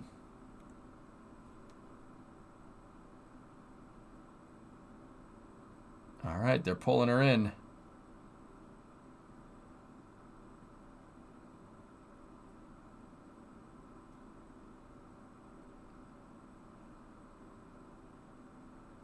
Yeah, future recoveries. They said this in the press conference, dude. Future recoveries are not going to be take this long, because I wouldn't want to sit in a capsule for 5 hours after I landed.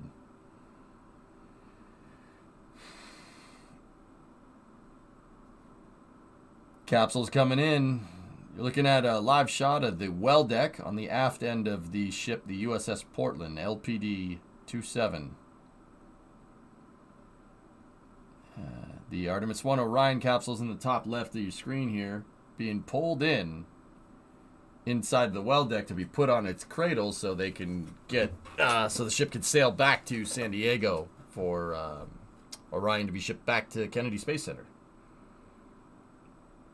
They have Moonikin draw past in there, but yeah, but Moonikin is what it's called, but yeah, it's a buster. Moonikin is Buster's brother, or cousin, or wife. Father's, sister's, cousin's, brother's former roommate. And what does that make us? Absolutely nothing. Which is what you are about to become. Prepare to die.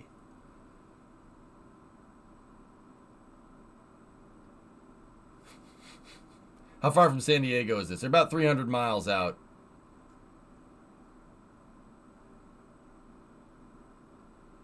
Are they going to Super Guppy it back? Jim, I don't think they're going to, just because the spacecraft is still partially fueled because of the hydrazine systems. NASA didn't really go into detail as to why they're not doing that, but they said they wanted to transport on the road. And once again, my guess is because of said hydrazine.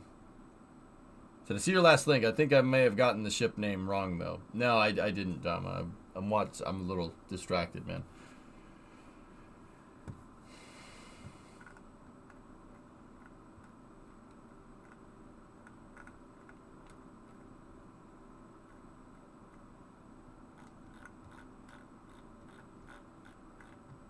I don't see it, man. Type it out again.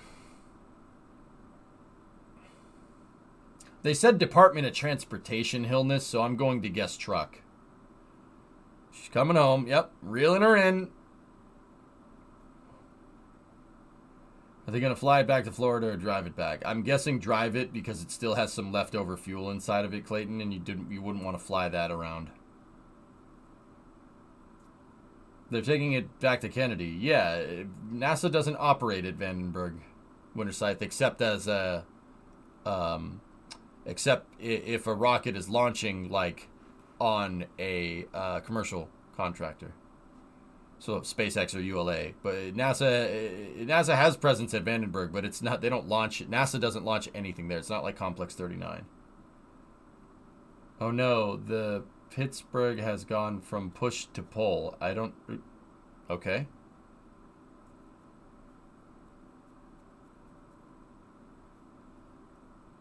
It's going back to Kennedy Space Center, to the Neil A. Armstrong Operations and Checkout Building at Kennedy Space Center. That's where they build Orions. They build them at KSC. And that's where the Artemis II Orion is right now. And the service module.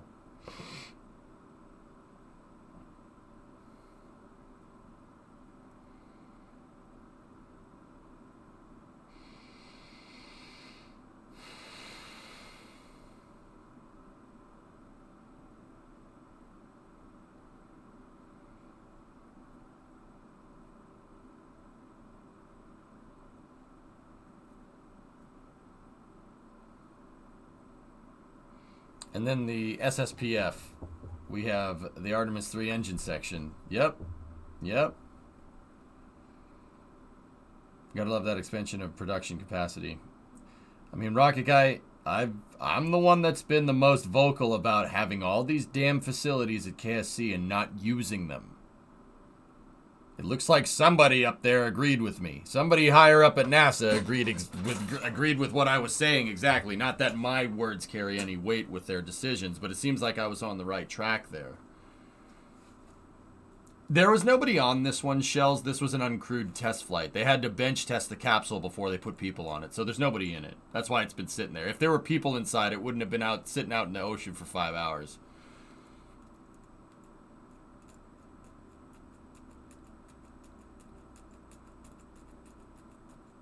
No, nice though. Yeah, it's gone from suck to blow. Nice. Yep, that's definitely salt water. Look at how murky it is. That's definitely salt water.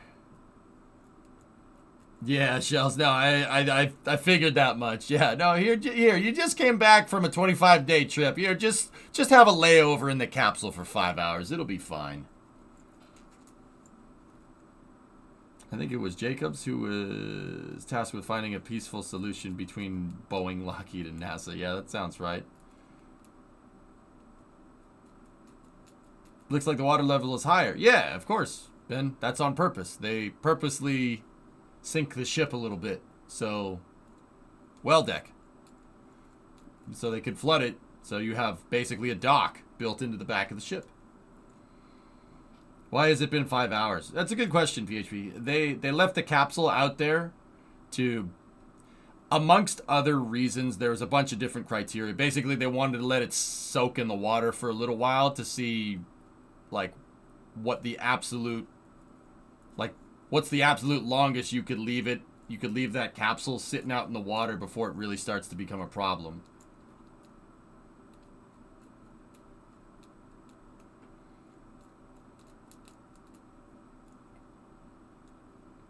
"25 days. I was thinking 4 days to the moon and 4 days back. Why so long?"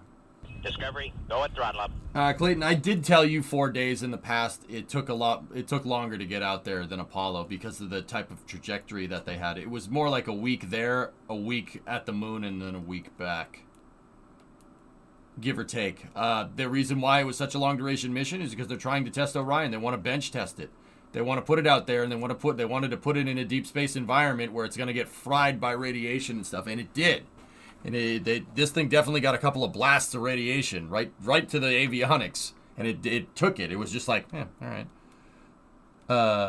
It took it, and it said that it got. The capsule actually told them remotely, automatically, hey, I just got blasted with radiation. I think the computer may have fried a little bit, but it's okay. I fixed it. It does all that automatically. They wanted to make sure that stuff like that works. Yeah, so they kind of left it out there to cook in the sun. But cooking in the sun in deep space isn't just getting a suntan, man. You know what I'm saying?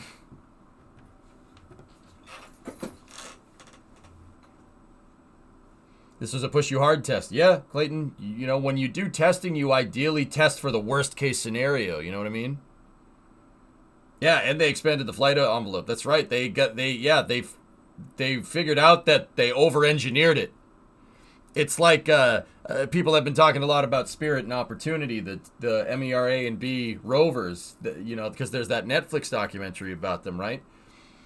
And I refuse to watch it because I don't want to cry at a piece of equipment on another planet. But that might happen. Anyway, moving on. Apparently it's very dramatic, the documentary. But a lot of people don't know that MERA and B, Spirit and Opportunity, they were not supposed to last that long. They were supposed to last maybe 3 months. Both of them lasted 10 years.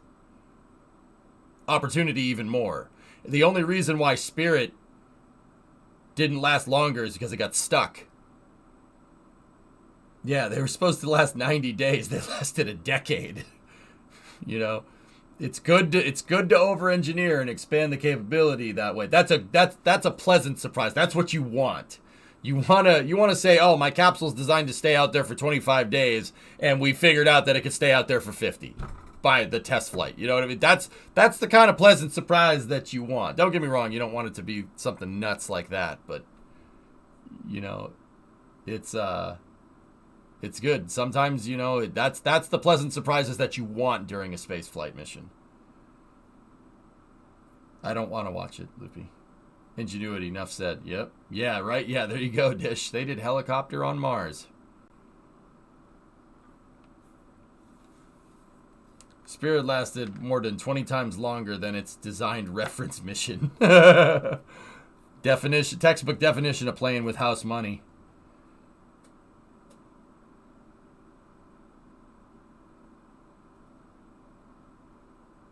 Now it's a scouting drone. I can't believe it's still working, Dish. I mean, Ingenuity was thrown together.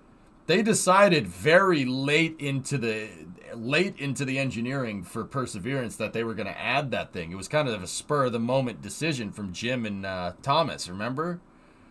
And they frickin' not only does the frickin' thing work, but it's really good.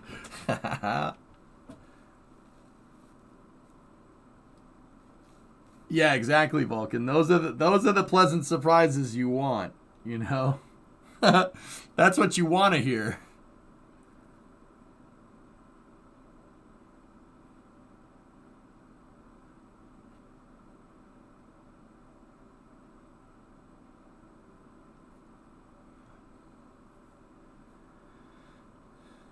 Yeah, exactly, Ben. They're just like, yeah, whatever, just drag it.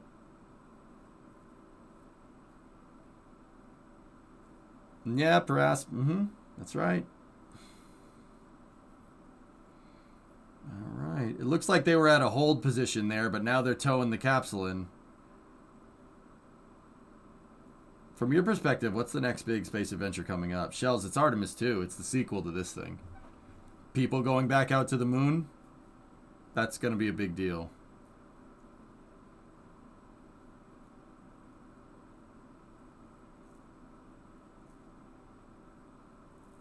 That's crazy, Rocket Guy, yeah. I think Randy Bresnik in his interview with Rob Navius, the NASA PAO, Randy Bresnik's a NASA astronaut, his interview put it the best. Artemis II is a combination of Apollo 7 and Apollo 8. The Artemis II mission is going to kind of be split into two parts. The first part is going to be basically Apollo 7's mission, where they park the capsule in low Earth orbit, make sure that all the systems are working, and then part 2 of that mission is actually doing what Apollo 8 did and sending it out to the moon, which is just absurd. That's really freaking cool.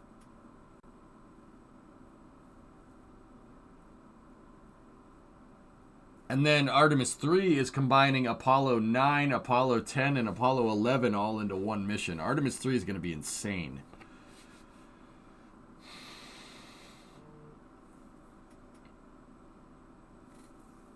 All right, we got a shot on board here. On board one of the rigid hull boats.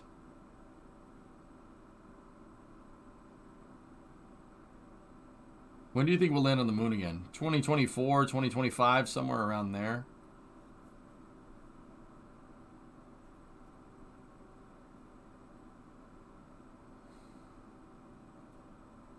We could put an Artemis 2.5 in there, Vulcan, if you want. I think that would be fair, a fair thing to say.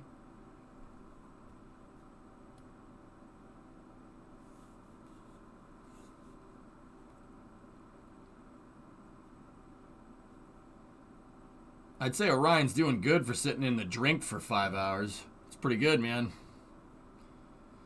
It's a capsule. It's not really designed to be a boat, you know what I'm saying?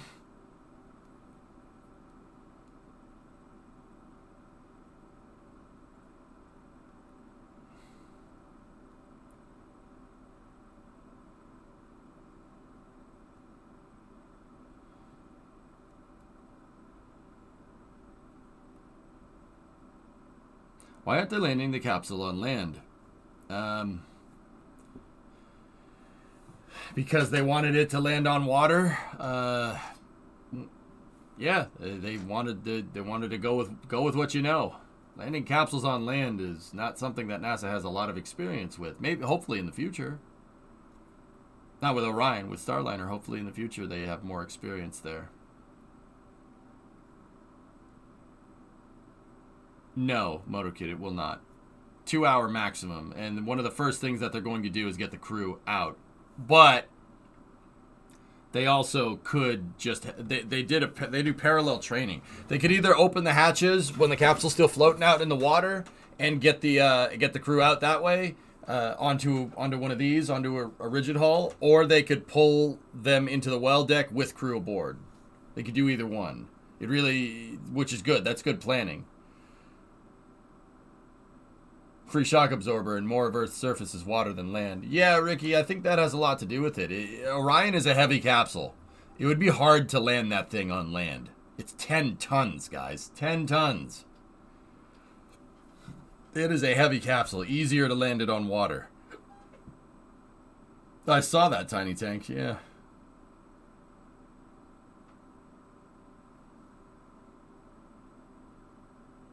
How can Russia do it? Because Soyuz is not nearly as big as that capsule.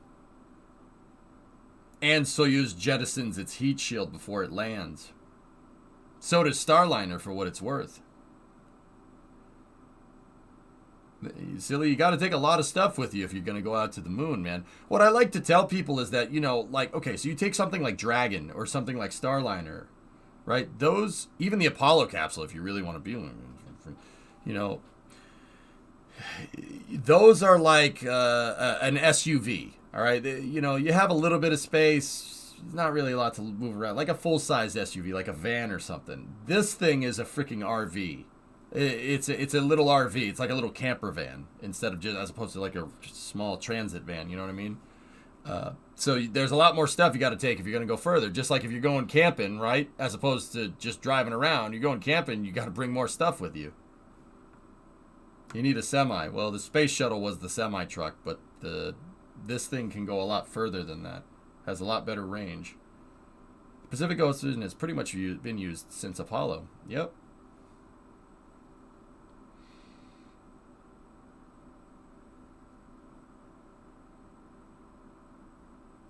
It's an Astrovan. I see what you did there.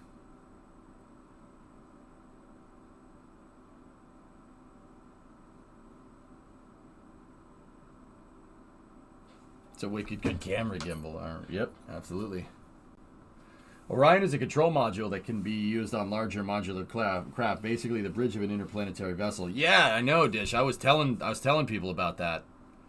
Yep, Orion can just attach itself to other vessels and control them, which is frankly a ridiculous capability. Kind of curious why it's taking so long, but I'm sure there's reasons. You're absolutely right, Indy. There is reasons. The reason why is NASA basically wants to see how long they can keep that capsule in the drink before bad stuff starts happening. It's a test. They're just testing. On Artemis II, Artemis III, Artemis IV, these recoveries will not nearly be as long. Less than half of the time. Do we have any more mozzarella sticks? No, Bree, we'll get some food after this. When that capsule gets right here, which should be pretty soon, we'll go grab a bite to eat.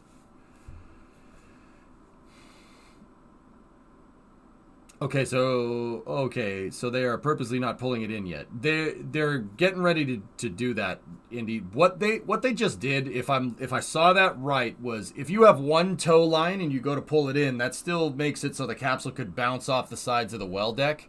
I'm pretty sure they don't want that. So I'm pretty sure they attach 2 additional rigging lines to keep the capsule centered in the well deck, and so they can pull at it and get it to go in different directions. I think that's what that guy throwing that pole into the water was. I think they're attaching additional rigging to it.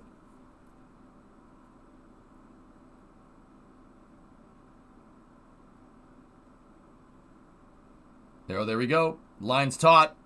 They're pulling it in.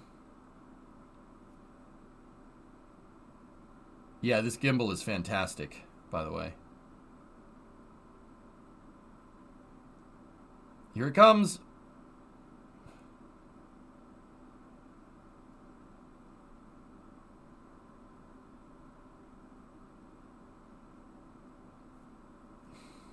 And this real boat is acting like a caboose. It's tensioning the line. Yeah, you know what? You're right, Winter Scythe. I didn't really think about that.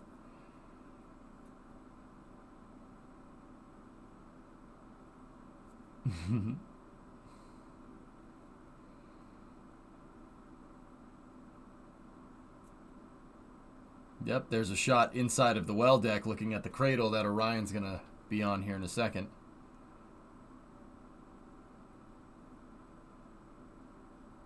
What's this about the avionics box taking a year? You heard wrong, Blue. They're going to take the avionics out, but it's more about analyzing the data to make sure that what they saw during the mission matches what the flight data recorders on the capsule actually saw. In the process of doing that, the avionics controllers will be taken out, bench tested, and then they're going to put them in the next capsule. They're going to put them in the Artemis capsule, the Artemis II capsule.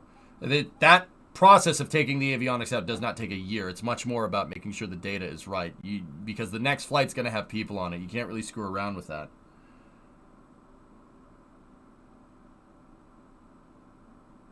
Yeah, Vanguard, it's pretty cool.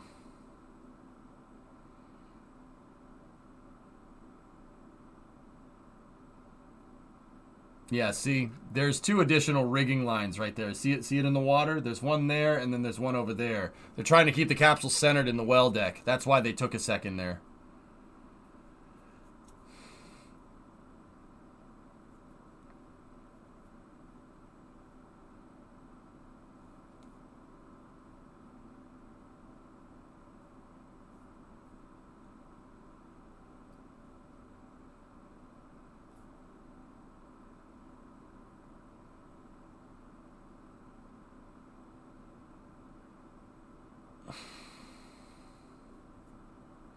For Artemis II, are they going to land on the moon with people?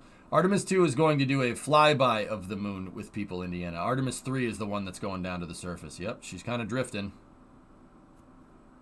Got to pull her back, guys. You don't want that thing hitting the outside of the ship.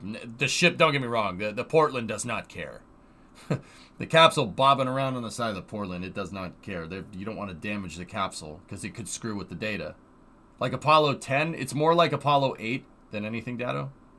Actually, a combination of 7 and 8 to parrot Randy Bresnik. I'm just going to use his explanations. His explanations are better.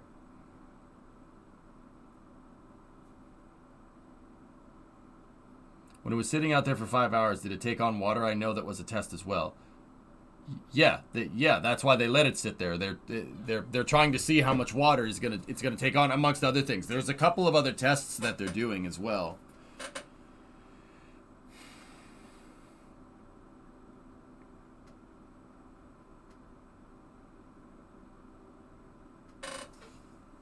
They should stick some balloons on the side. Should I put this up on the wall? Seems fitting and reasonable to do. I would.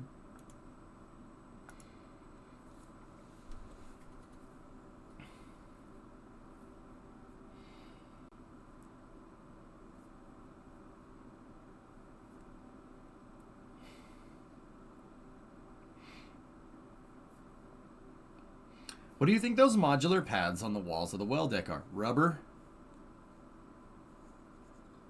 Rubber, drummer.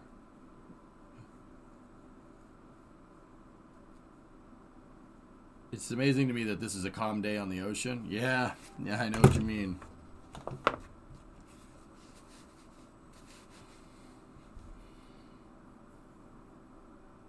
Reposting because I don't know if you saw this photo after Orion splashdown. Is that the one with the LPD in the background? Oh no, that's a good photo though, Vulcan. Yeah, very nice. I don't want to go and sit and swoon at that photo and have them pull it into the well deck without me seeing it. So I see it over there. I just don't want to leave. I don't want to leave this open. You know what I'm saying, man?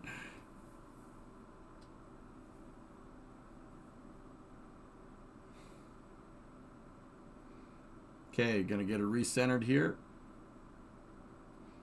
If there's a storm, what's plan B? Plan B is steer the capsule to where there isn't a storm. Plutonium. Yeah. That's what they did. This is the secondary site. The original place where they were going to grab this thing is like kind of off, like directly west off the coast of California. They're a little more south. They moved the landing site further south because the waters aren't as good up there. There's more favorable waters this way.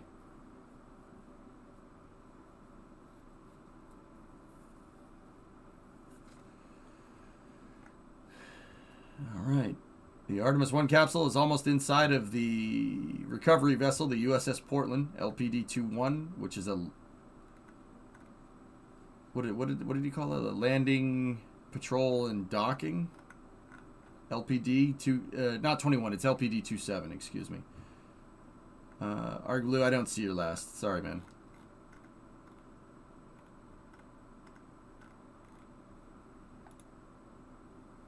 See what Rocket Guy said.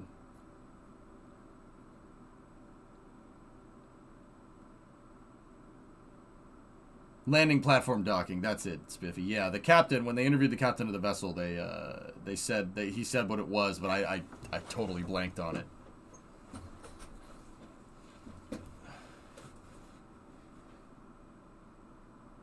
Man, the ocean waves are screwing with this encoder so bad. Look at it. Oh, that encoder hates those waves. Oh my goodness.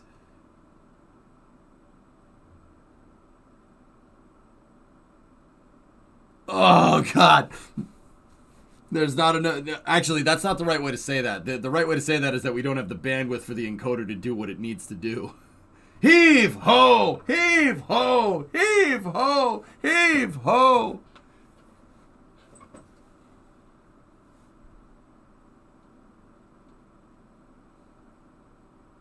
All good. Rocket Guy got you?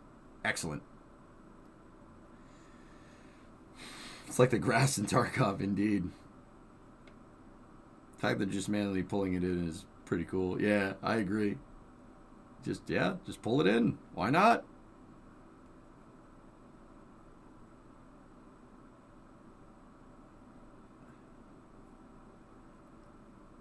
Why manual? Why not? Guys pulling on a rope is a really simple way of doing things, don't you think?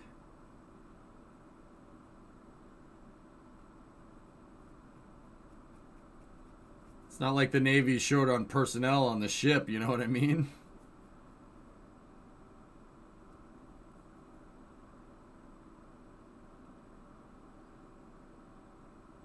We got a boat full of sailors, you got to give them something to do. Indeed. Yeah, you got a vessel with you got a ship with a bunch of people on board. Might as well just use the people. They're there, you know. That system already exists. One day later, still pulling.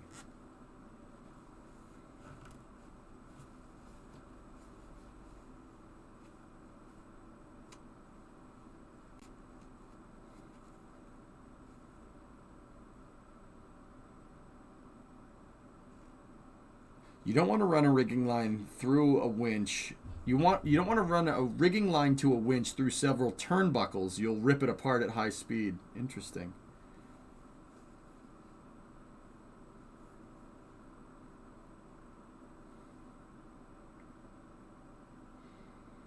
What is the link for this video?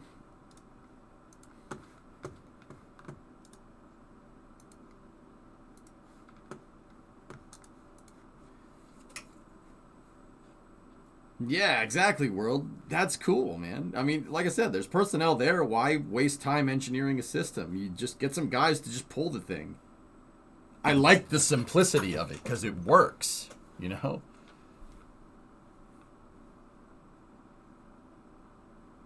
It looks like they're trying to recenter the capsule before they pull again.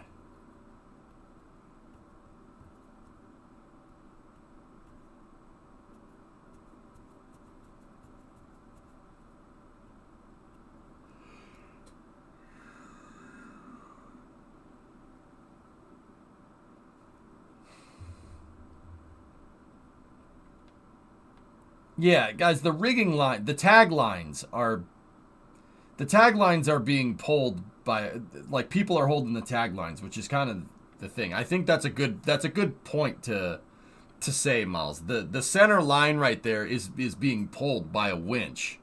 Those are just taglines. That's kind of the run of the mill thing for cranes. That, you know, cranes moving something around, you have guys that are just pulling on it. Hey, Drippy, what's going on, buddy?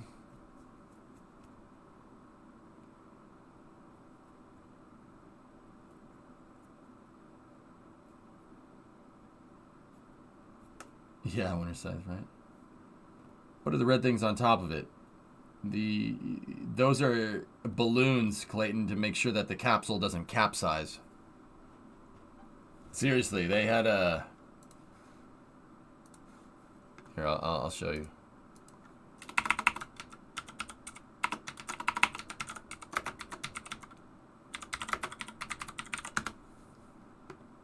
They had a problem with Apollo Soyuz.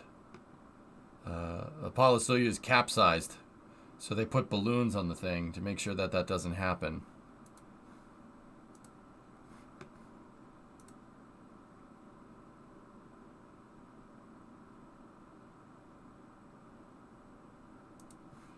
That actually was the stable configurations for the capsule, but you know what? I think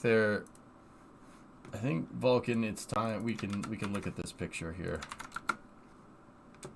I think it's time to be able to look at it. It looks like the lines are slacked for a second, but yeah, there we go. Nice.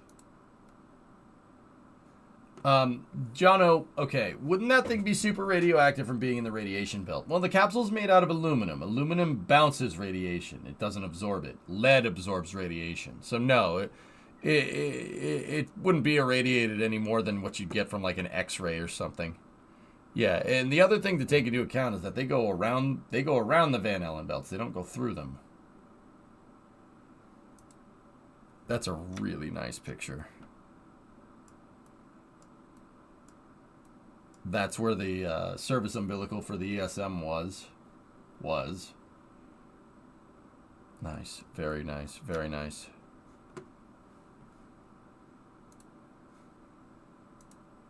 Great picture, Vulcan. Thanks for linking that one up. What are all the white spots over it? That's what's left of the silicon oxide tape that they had on it for thermals, Brimo. It looks like metallic tape.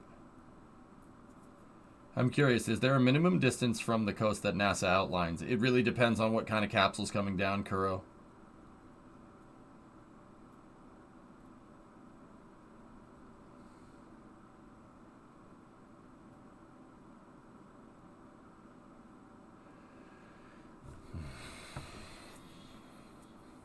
Yeah, those windows are a little scuffed up, but okay.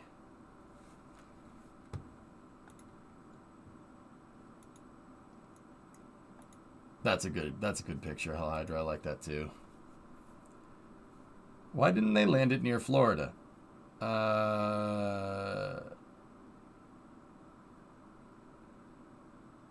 Because they wanted to land it in California, man.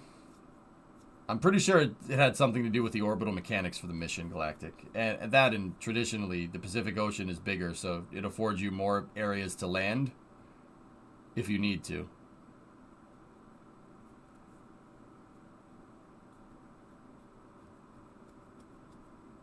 So, like, for instance, because the Pacific Ocean is bigger, you can change the landing area and not have to worry about it coming near land, right? Because the Pacific's a big mother.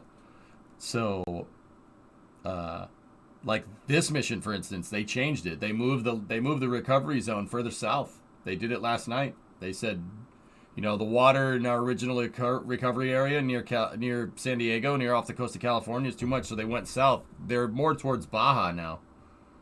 So yeah,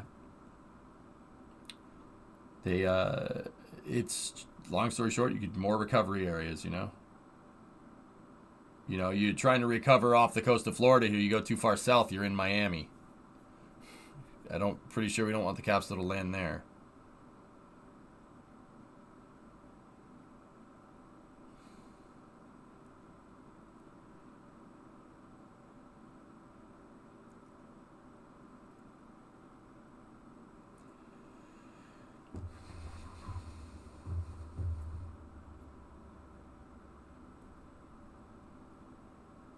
Definitely don't want it in Miami. Yeah, I don't. Yeah, no, I'm with you.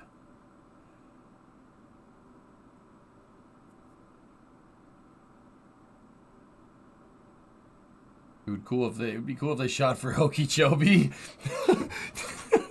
I mean, yeah, but no, I don't want to land in a swamp. Do you want to land in a swamp?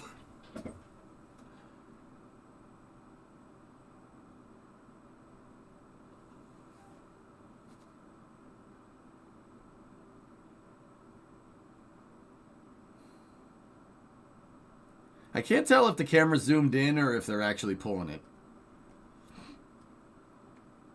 Freshwater. Yeah. I mean, if we're gonna do that, CW, I would aim for like Lake Michigan or Lake Superior or Lake Huron or something. What, are you scared of alligators? What do you mean, what am I scared of alligators? Being scared of something that could bite you in half is a perfectly reasonable thing to be scared of, don't you think?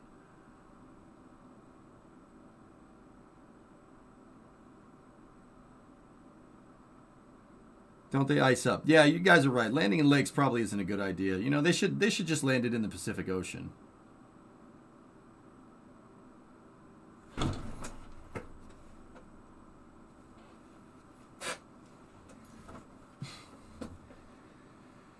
Nah, we gotta aim for Crater Lake. Good man. Good man. Aim for Dagobah? No, they tried that once, Blue. It didn't end too well.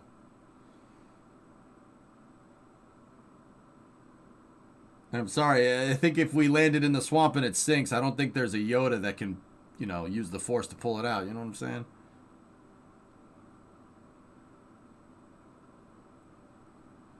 Demo, I'm not sure, and I'm not sure.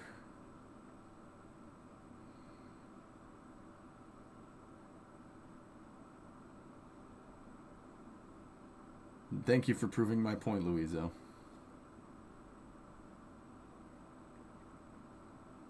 Can Starship splash down? I'm pretty sure if Starship is splashing down, it's either because they're testing it or because something has gone horribly wrong. It's one or the other. Aim for the Chesapeake Bay. Are you guys just saying things that are near your house because you want a capsule to land near your house, or do you actually think it's a good idea to try and land this thing in like Lake Okeechobee or Chesapeake Bay or something? I want it to land near me so I can see it. What? That's not the best recovery zone? No.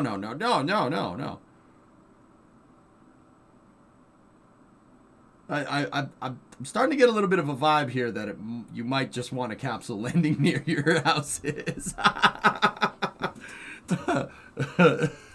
Landed in the KSC swimming pool.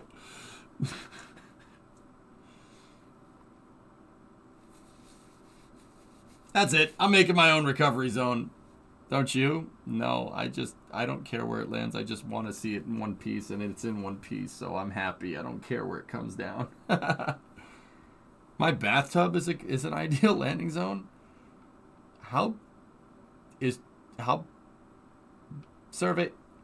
You know what? I was about to ask how big your bathtub is, and then I realized the absurdity of that question. Moving on. Fembo gifted 10 subs. Thank you very much.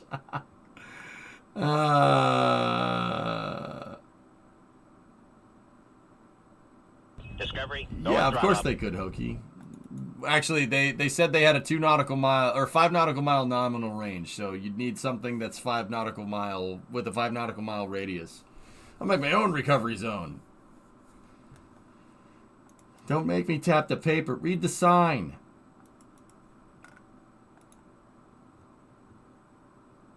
I reject your recovery zone and substitute my own. I think Crater Lake is 5x5. Yeah. Yes. All right. Looks like it's on the cusp of the well deck here.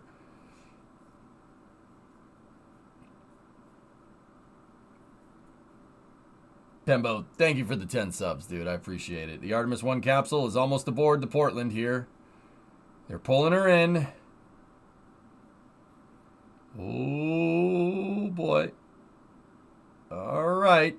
Heave! Ho! Heave! Ho! Gently. Gently. Gently. Come on. Yeah, they stopped because that wave made it go that way. It made it list to the port side of the ship. And now they're gonna resume here in a moment. Oh boy. Notice that there's 2 bumpers over here. There's 2 bumpers right there so the capsule doesn't hit the metal. See, they're going up and down. Kodak is like, nah.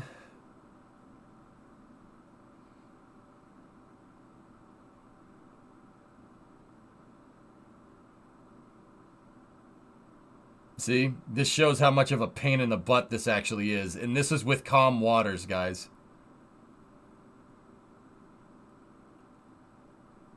Dude, what a shot. Looking right at the forward hatch on Orion. That's cool. Now, keep in mind, there's no docking system on there because they didn't need it this flight. But, yeah, there's the forward hatch. See the window?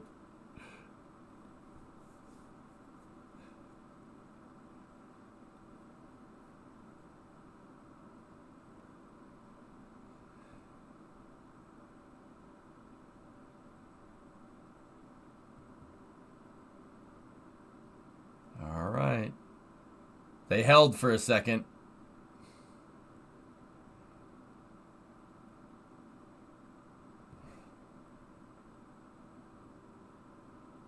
You gotta have taglines, man. You have to.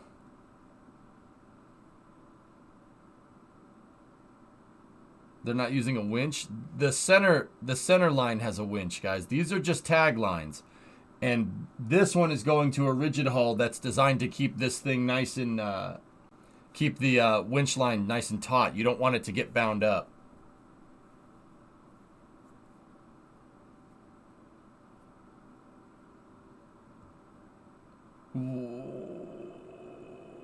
Okay.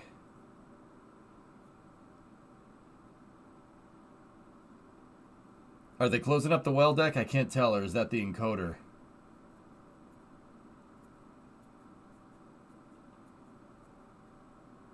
I can't tell if they're bringing the hatch up.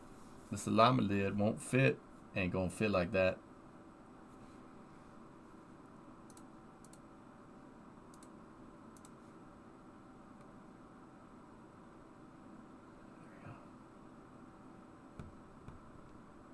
It looks like they raised it a little bit. Yeah, I really wish we could see some shots of that thing opening and closing. That's really cool.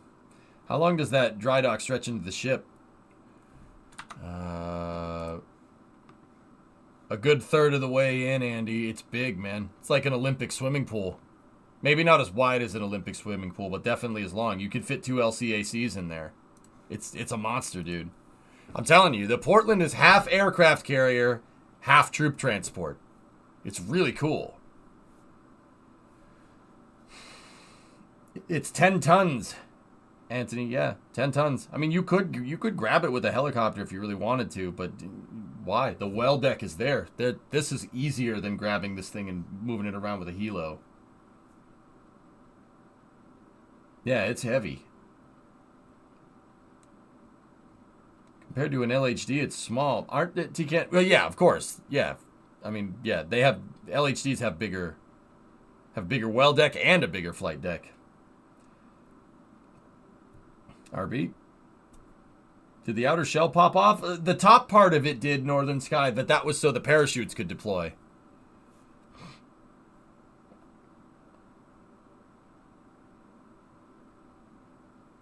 Yeah, you could see that it was like it's like a fairing for the top here.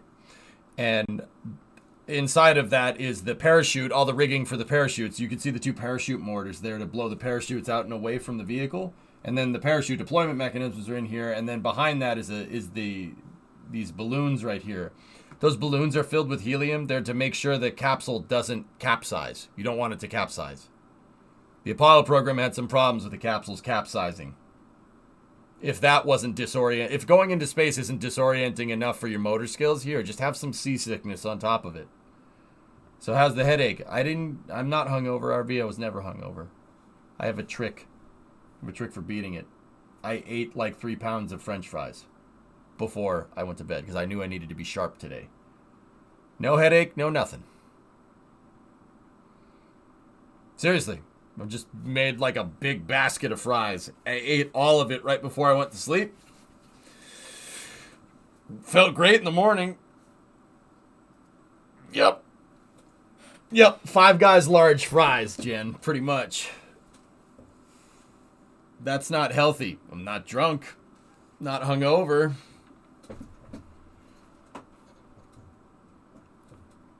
And I never said anything about it being the healthiest solution, but it worked.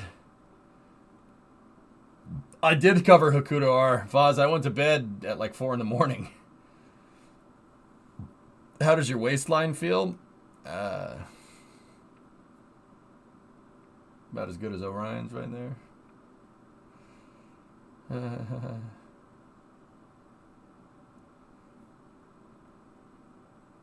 Orion's got a pretty big waistline. You know what I'm saying? I missed a heck of a stream, it seems. What caused you to get inebriated? I finished all the stuff I needed to do around the house to prep it for snow, drummer. And then my neighbor was like, it's my birthday. We're going to the bar. Come with us. So I did that. And I don't know how many rounds we did. I lost track at 12.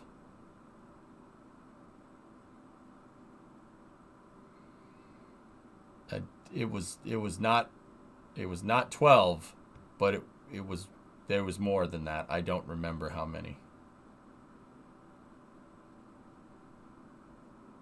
No, 12 rounds. I stopped drinking at 9. Yeah. Hey, I wanted to show the neighbor a good time. Yeah, no, neighbors are cool, man. And I love hanging out with those guys. And then, you know, the inevitable, you're a freaking rocket scientist, DJ. You're a rocket scientist. Tell us about the moon. I'm like, oh, frick. I'm sitting there like, drunk me. I'm like, I don't know how the frick to explain this, man. What do you want me to do? Oh, no. Oh, God. What? This is hard enough to explain with that. Damn it. Just give me another beer, man.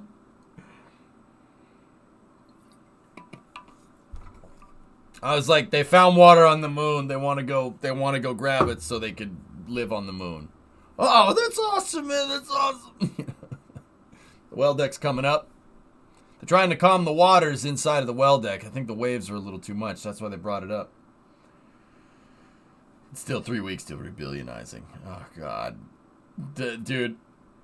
The spaceflight came up and I immediately went, oh, no. I am not in any condition to explain this as good as I usually could. Oh, crap. Oh, no. Oh, it was bad. I'm pretty sure what I said was good enough. I'm pretty sure everybody else was plastered too, so I could have said that the moon was made out of cheese and I would have had the same response, but drunk me didn't really think of that. You know. It was not on stream, Jason. They brought up the well deck door. Yep. You telling me it's not made of cheese? No. Maybe we should go and figure out if it is. I'm saying I don't know if it is. That's what's going on.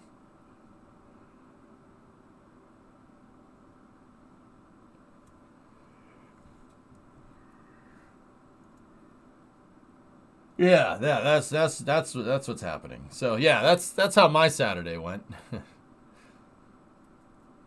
It's lunar basaltic cheese. I think it might be a French cheese. It's called the regolith.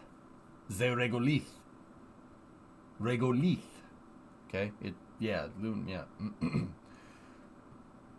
So I could theoretically swim in the well deck? Sure. Bree, that well deck is enough to hold the LCACs. So, okay, I can say that like you know what that is and you know how big it is. Look at the trucks. The trucks, the Humvees. Everybody knows how big like a Humvee or a dump truck or a bulldozer is. Yeah, that well deck is nuts.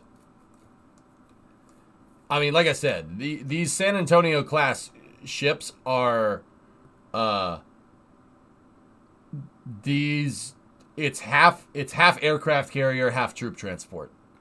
Now, when I say aircraft carrier, I don't mean fixed wing operations. Technically half helicopter carrier, half troop transporter, but I say aircraft carrier to keep it simple. And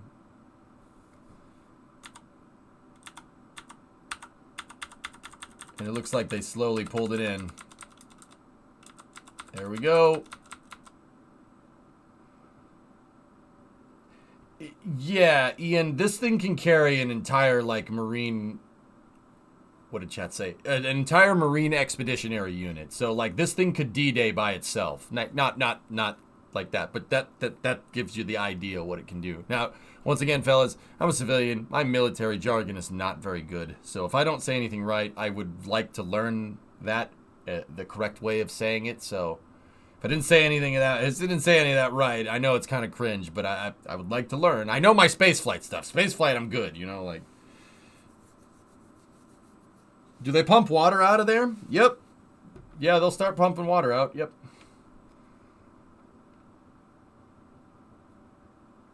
F-35Bs. Yeah.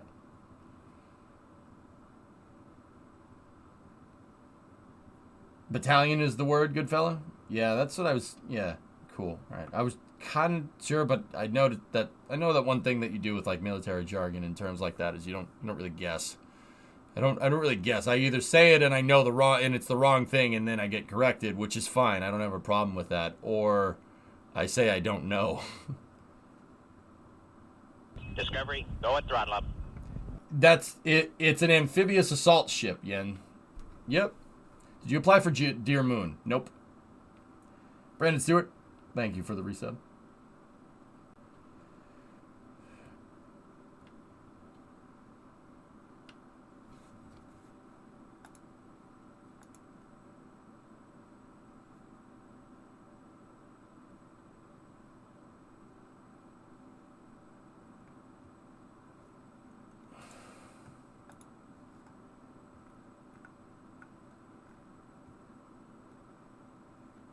But do Navy people swim in it? Yeah, sure. Of course.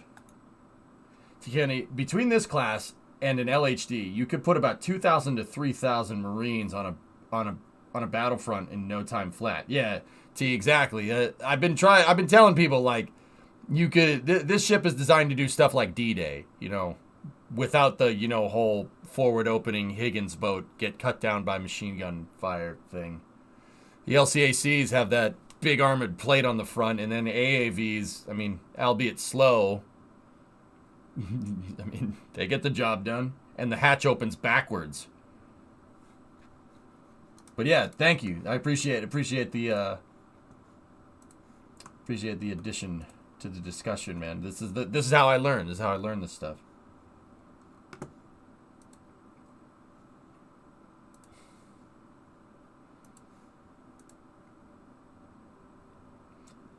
But how strong is it? Does it have a good defense system? Seems risky to put that much weaponry and infantry in one boat. Well, Jack, this would be working with it. I mean, what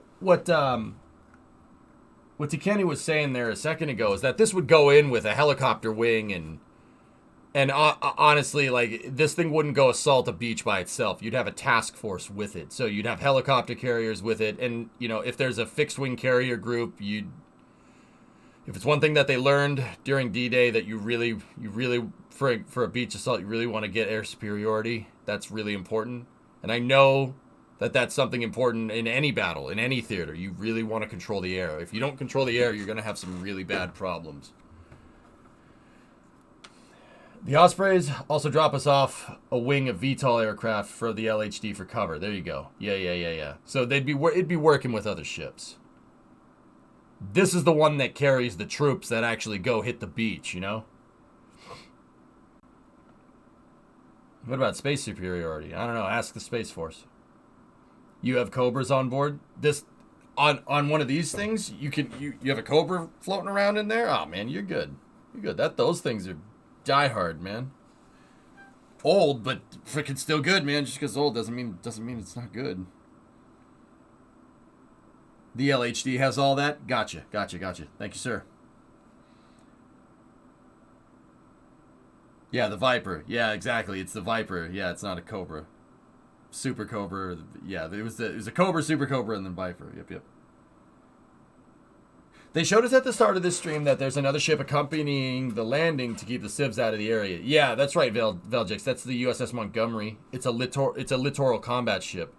Cool idea. Didn't really work out as well as planned. These ships are designed to basically fight off the coast. They're like support ships for these ships here. The USS Independence is not the one that's out there, but the Montgomery is that. It's a trimaran, which is actually really cool. Yeah, these ships are basically designed to patrol around a beachhead. Like, if you're assaulting a beach, these things are kind of basically keep anybody that's going to try to attack ships like the Portland away. Keep them away. I mean, it's a trimaran, so it can go really, really fast for its size. What happens with the trimaran, guys, is that water gets forced in between the inner and outer keels, right? And if water gets forced in between those inner and outer keels, because water is incompressible, it actually lifts the ship out of the water a little bit, so you get less hydrodynamic drag. Those things, that littoral can go really fast for its size. Is that a basketball court in the back? Yep.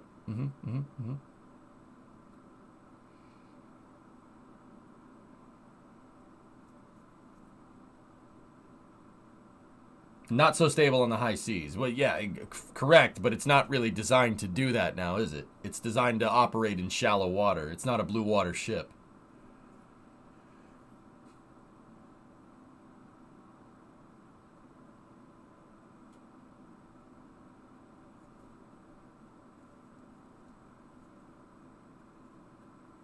Interesting, Tesla Max. Yeah.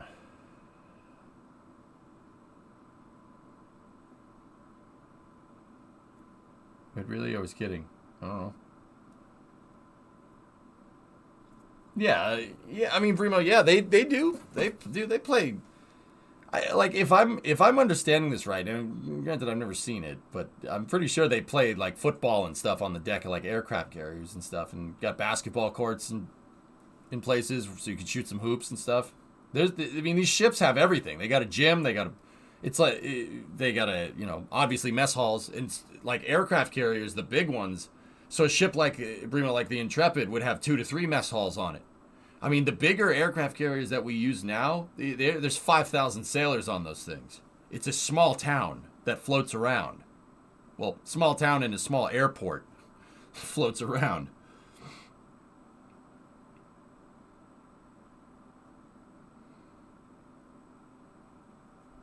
Yeah, I mean, it takes a little bit of time for, the ship to get where it needs to go. I mean, so it could take a couple of days. You got a bunch of dudes on board, 20-somethings, 18, 19, 20, 21-year-olds with nothing to do. You got to give them something, or else they're going to find something dumb and someone's going to get hurt. Am I wrong or am I wrong? No, I don't think I'm wrong. I think that's correct. Oh, there you go, Lemprod. You got to give them something to do, or else someone's going to get blown up. Can confirm. Yes. See, Foxy, yeah. I mean, it's not like there's a bunch of guns and explosives on the ship, right? Like, you got AFFF on board. You're fine. I'll put the fire out. It'll be all right. No. My shift on ship was 12 hours sleep. 12 hours of sleep was your thing to do? Right on. Helicopter nets are great ball catchers, you know from personal experience. Rip. Yeah, Bree, you're not wrong. I mean, Flykin, it's a bunch of 18 and 19-year-olds. I wouldn't be surprised if something like that has happened.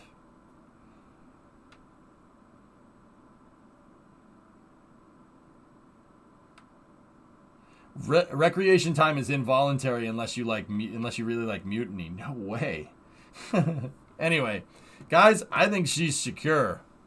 I think we'll cap it off here. Orion's back in the well deck. They're going to drain the well deck on the ship, which it looks like they're doing. Actually, yeah, the water level is going down. Man, that pump's really fast. Holy crap. No, wait a minute. I want to see this. Hold on. Look at how fast that water's going down. I mean, it's hard to tell with the encoder, but look at it around the frame. Inviolate equals untouchable. Oh, okay. I gotcha. Dude, those pumps, frick, man. Are you kidding me? The water's going out so quickly.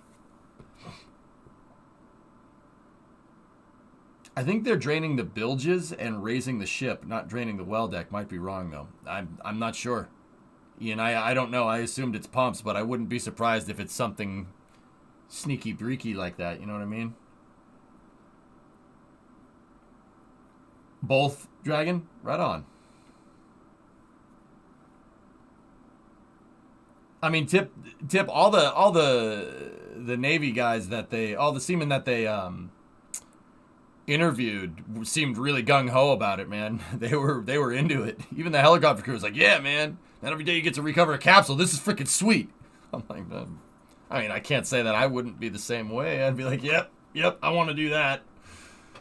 Yeah, I know. The XO is usually the referee.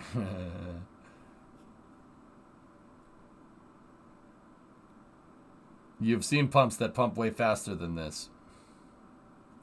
Yeah, but those pumps don't pump water. They make water, Louiso. Jeez.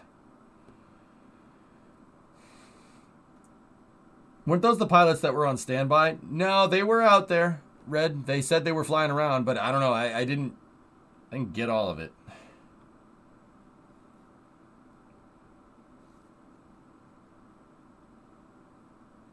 Yep, she's sitting down. I think it may have just been the encoder. It looks like it's not draining as fast as it was, but the water level is definitely going down.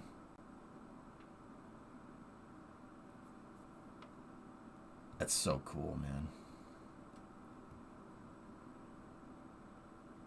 Oh, what a shot.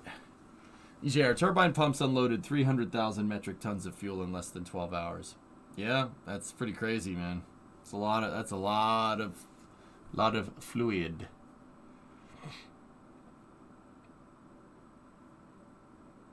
Guys, this thing can close all the way, right? The well deck door can close all the way up to the back of the ship. I've only ever seen it like this today. And once again, I'm going to assume that it can do that, but assuming is probably not a good idea, so that's why I ask. T-Kenny, yeah, it can. Yeah, that's what I figured. Now, Teak, is it watertight? So like, say the ship's carrying a full complement, right? And that thing closes. Will water still leak in here even if the draft of the ship is lower?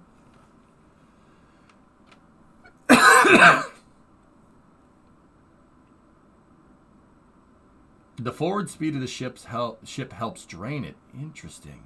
And it is fully watertight. Cool. That's really freaking cool, man. What a cool piece of kit. That's what I mean, man. The Navy has the best toys. That thing's so freaking neat. That's like mind-boggling what this thing is. I know it's not a big deal. Okay, yeah, the door opens and water goes in. I get it. But the engineering behind it is pretty freaking cool, man. Usually no, but the Peleliu lost its well deck into the ocean once. Jeez.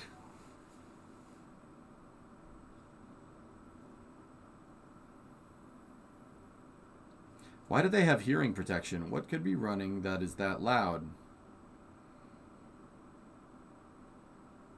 I don't know. There's something down there that's making noise. Communications, yeah, the ship. I know that, like, up on the flight deck, Flykin, yeah, you can't talk. You can't just be like, hey, come on over here. Hi, my name is Jeff. You can't do that. It echoes like no other in the well decks. Yeah. See, I'd assume it's just the operational environment there. It's loud.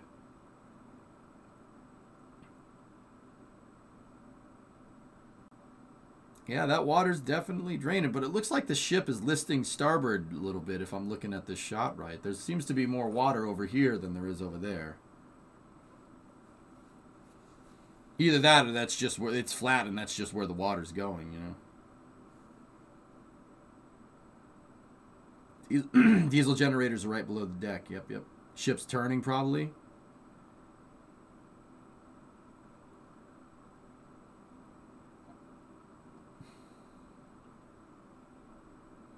Yeah, Caviar. That's right. I remember they did land a U-2. And didn't the Air Force let them land a C-130, or did the Navy operate that C-130? I assume the Navy operates those. Show me your docking system. Enhanced. There's no system on board, Nervous. There's just the hatch. There's nothing there. It's just the mounts for it.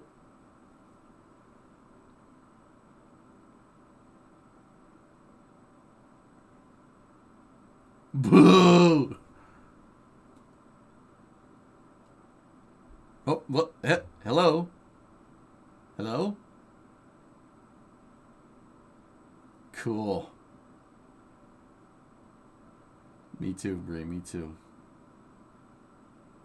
Yep, it looks like all the taglines are nice and taut. That thing, you gotta make sure you send somebody down there on the well deck to just give it a good tap, you know. That's not going nowhere. You got to make sure you do that though. That's procedure. It's important because if you don't do that, then it might go somewhere. You got to make sure you declare that's that's not going nowhere.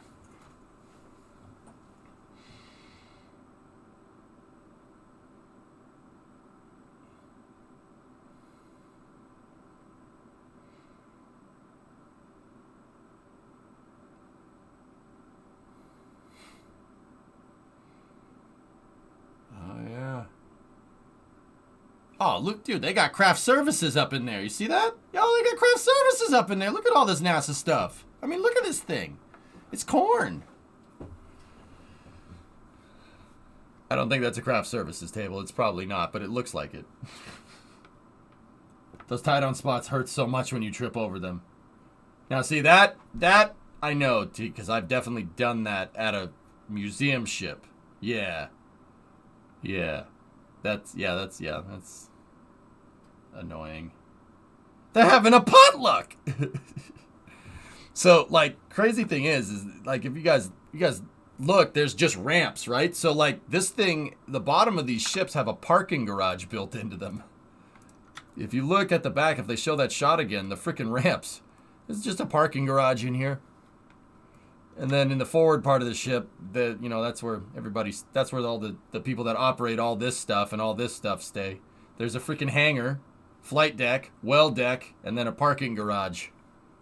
It's pretty cool, man. It's a pretty cool ship. Hell yeah, time for a steel picnic. The docking port on Orion will stick out a bit. Yep. Yeah, oh, it's just the IDSS. It looks exactly like it, Thomas. Where's the engines? Not that. The engines are down here. They're down in the bottom. Usually the power plants of ships, Frilled, are directly amidship. They're amidship and there's a huge drive shaft that goes out to the screws. The reason why you keep it amidship is because they're heavy and you need the center of mass of the ship to be directly in the center of the ship, or else it's just going to go.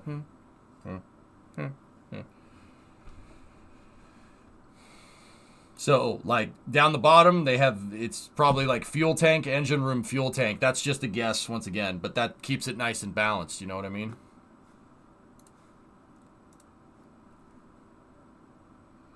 That flight deck is large. The Navy is considering using them to platform transporter, erector, and launchers for hypersonic missiles or HIMARS. Jeez. How much does this ship displace? Oh, I don't know. These ships are big, man. The LPDs are pretty large. They're pretty large and in charge.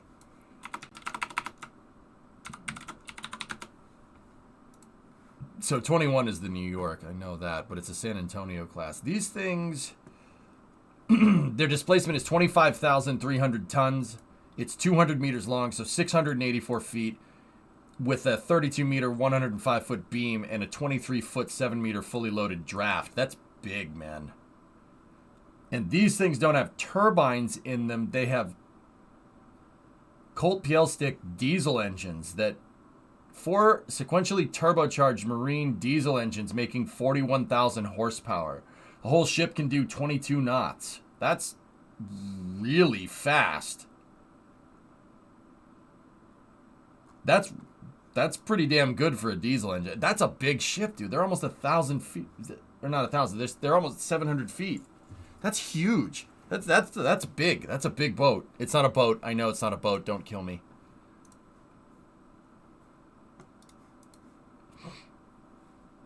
And they cut the stream. Okay, well, that's going to do it for me. That's a beast mode of a ship, dude. I would love to, like, do a VFT on one of these things, but they don't really like showing this stuff off, you know? Nobody likes showing your hand in a poker game, you know what I mean?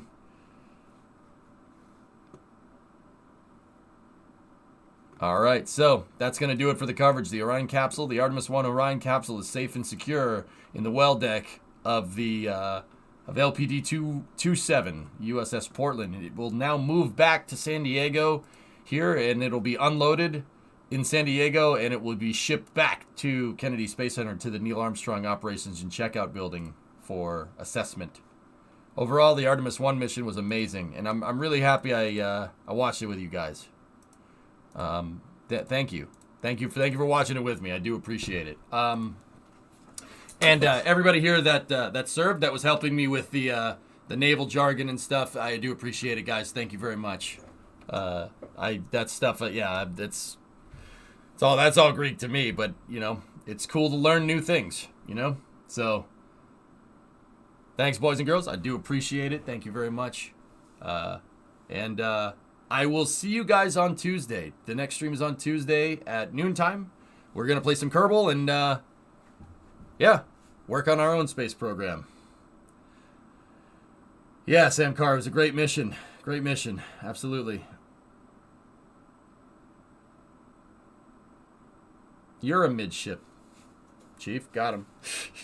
All right, I'll see you guys on Tuesday. Thank you very much for watching. Let's raid somebody. Let's raid. Let's see if we can raid. We got a good party going here. Let's see if we can pay it forward. Shenrir is playing. Oh, he's playing that Izion game. This is what I want to watch, guys. So we're gonna go see what my buddy Shenrir is up to. He's an old school Twitch variety streamer. He's been doing this for a long time. Let's go see what Shen's up to. And I'm actually interested to check this game out. So I'll see you guys then. See you on Tuesday. Thank you very much for watching. Have a good rest of your weekend. And good night.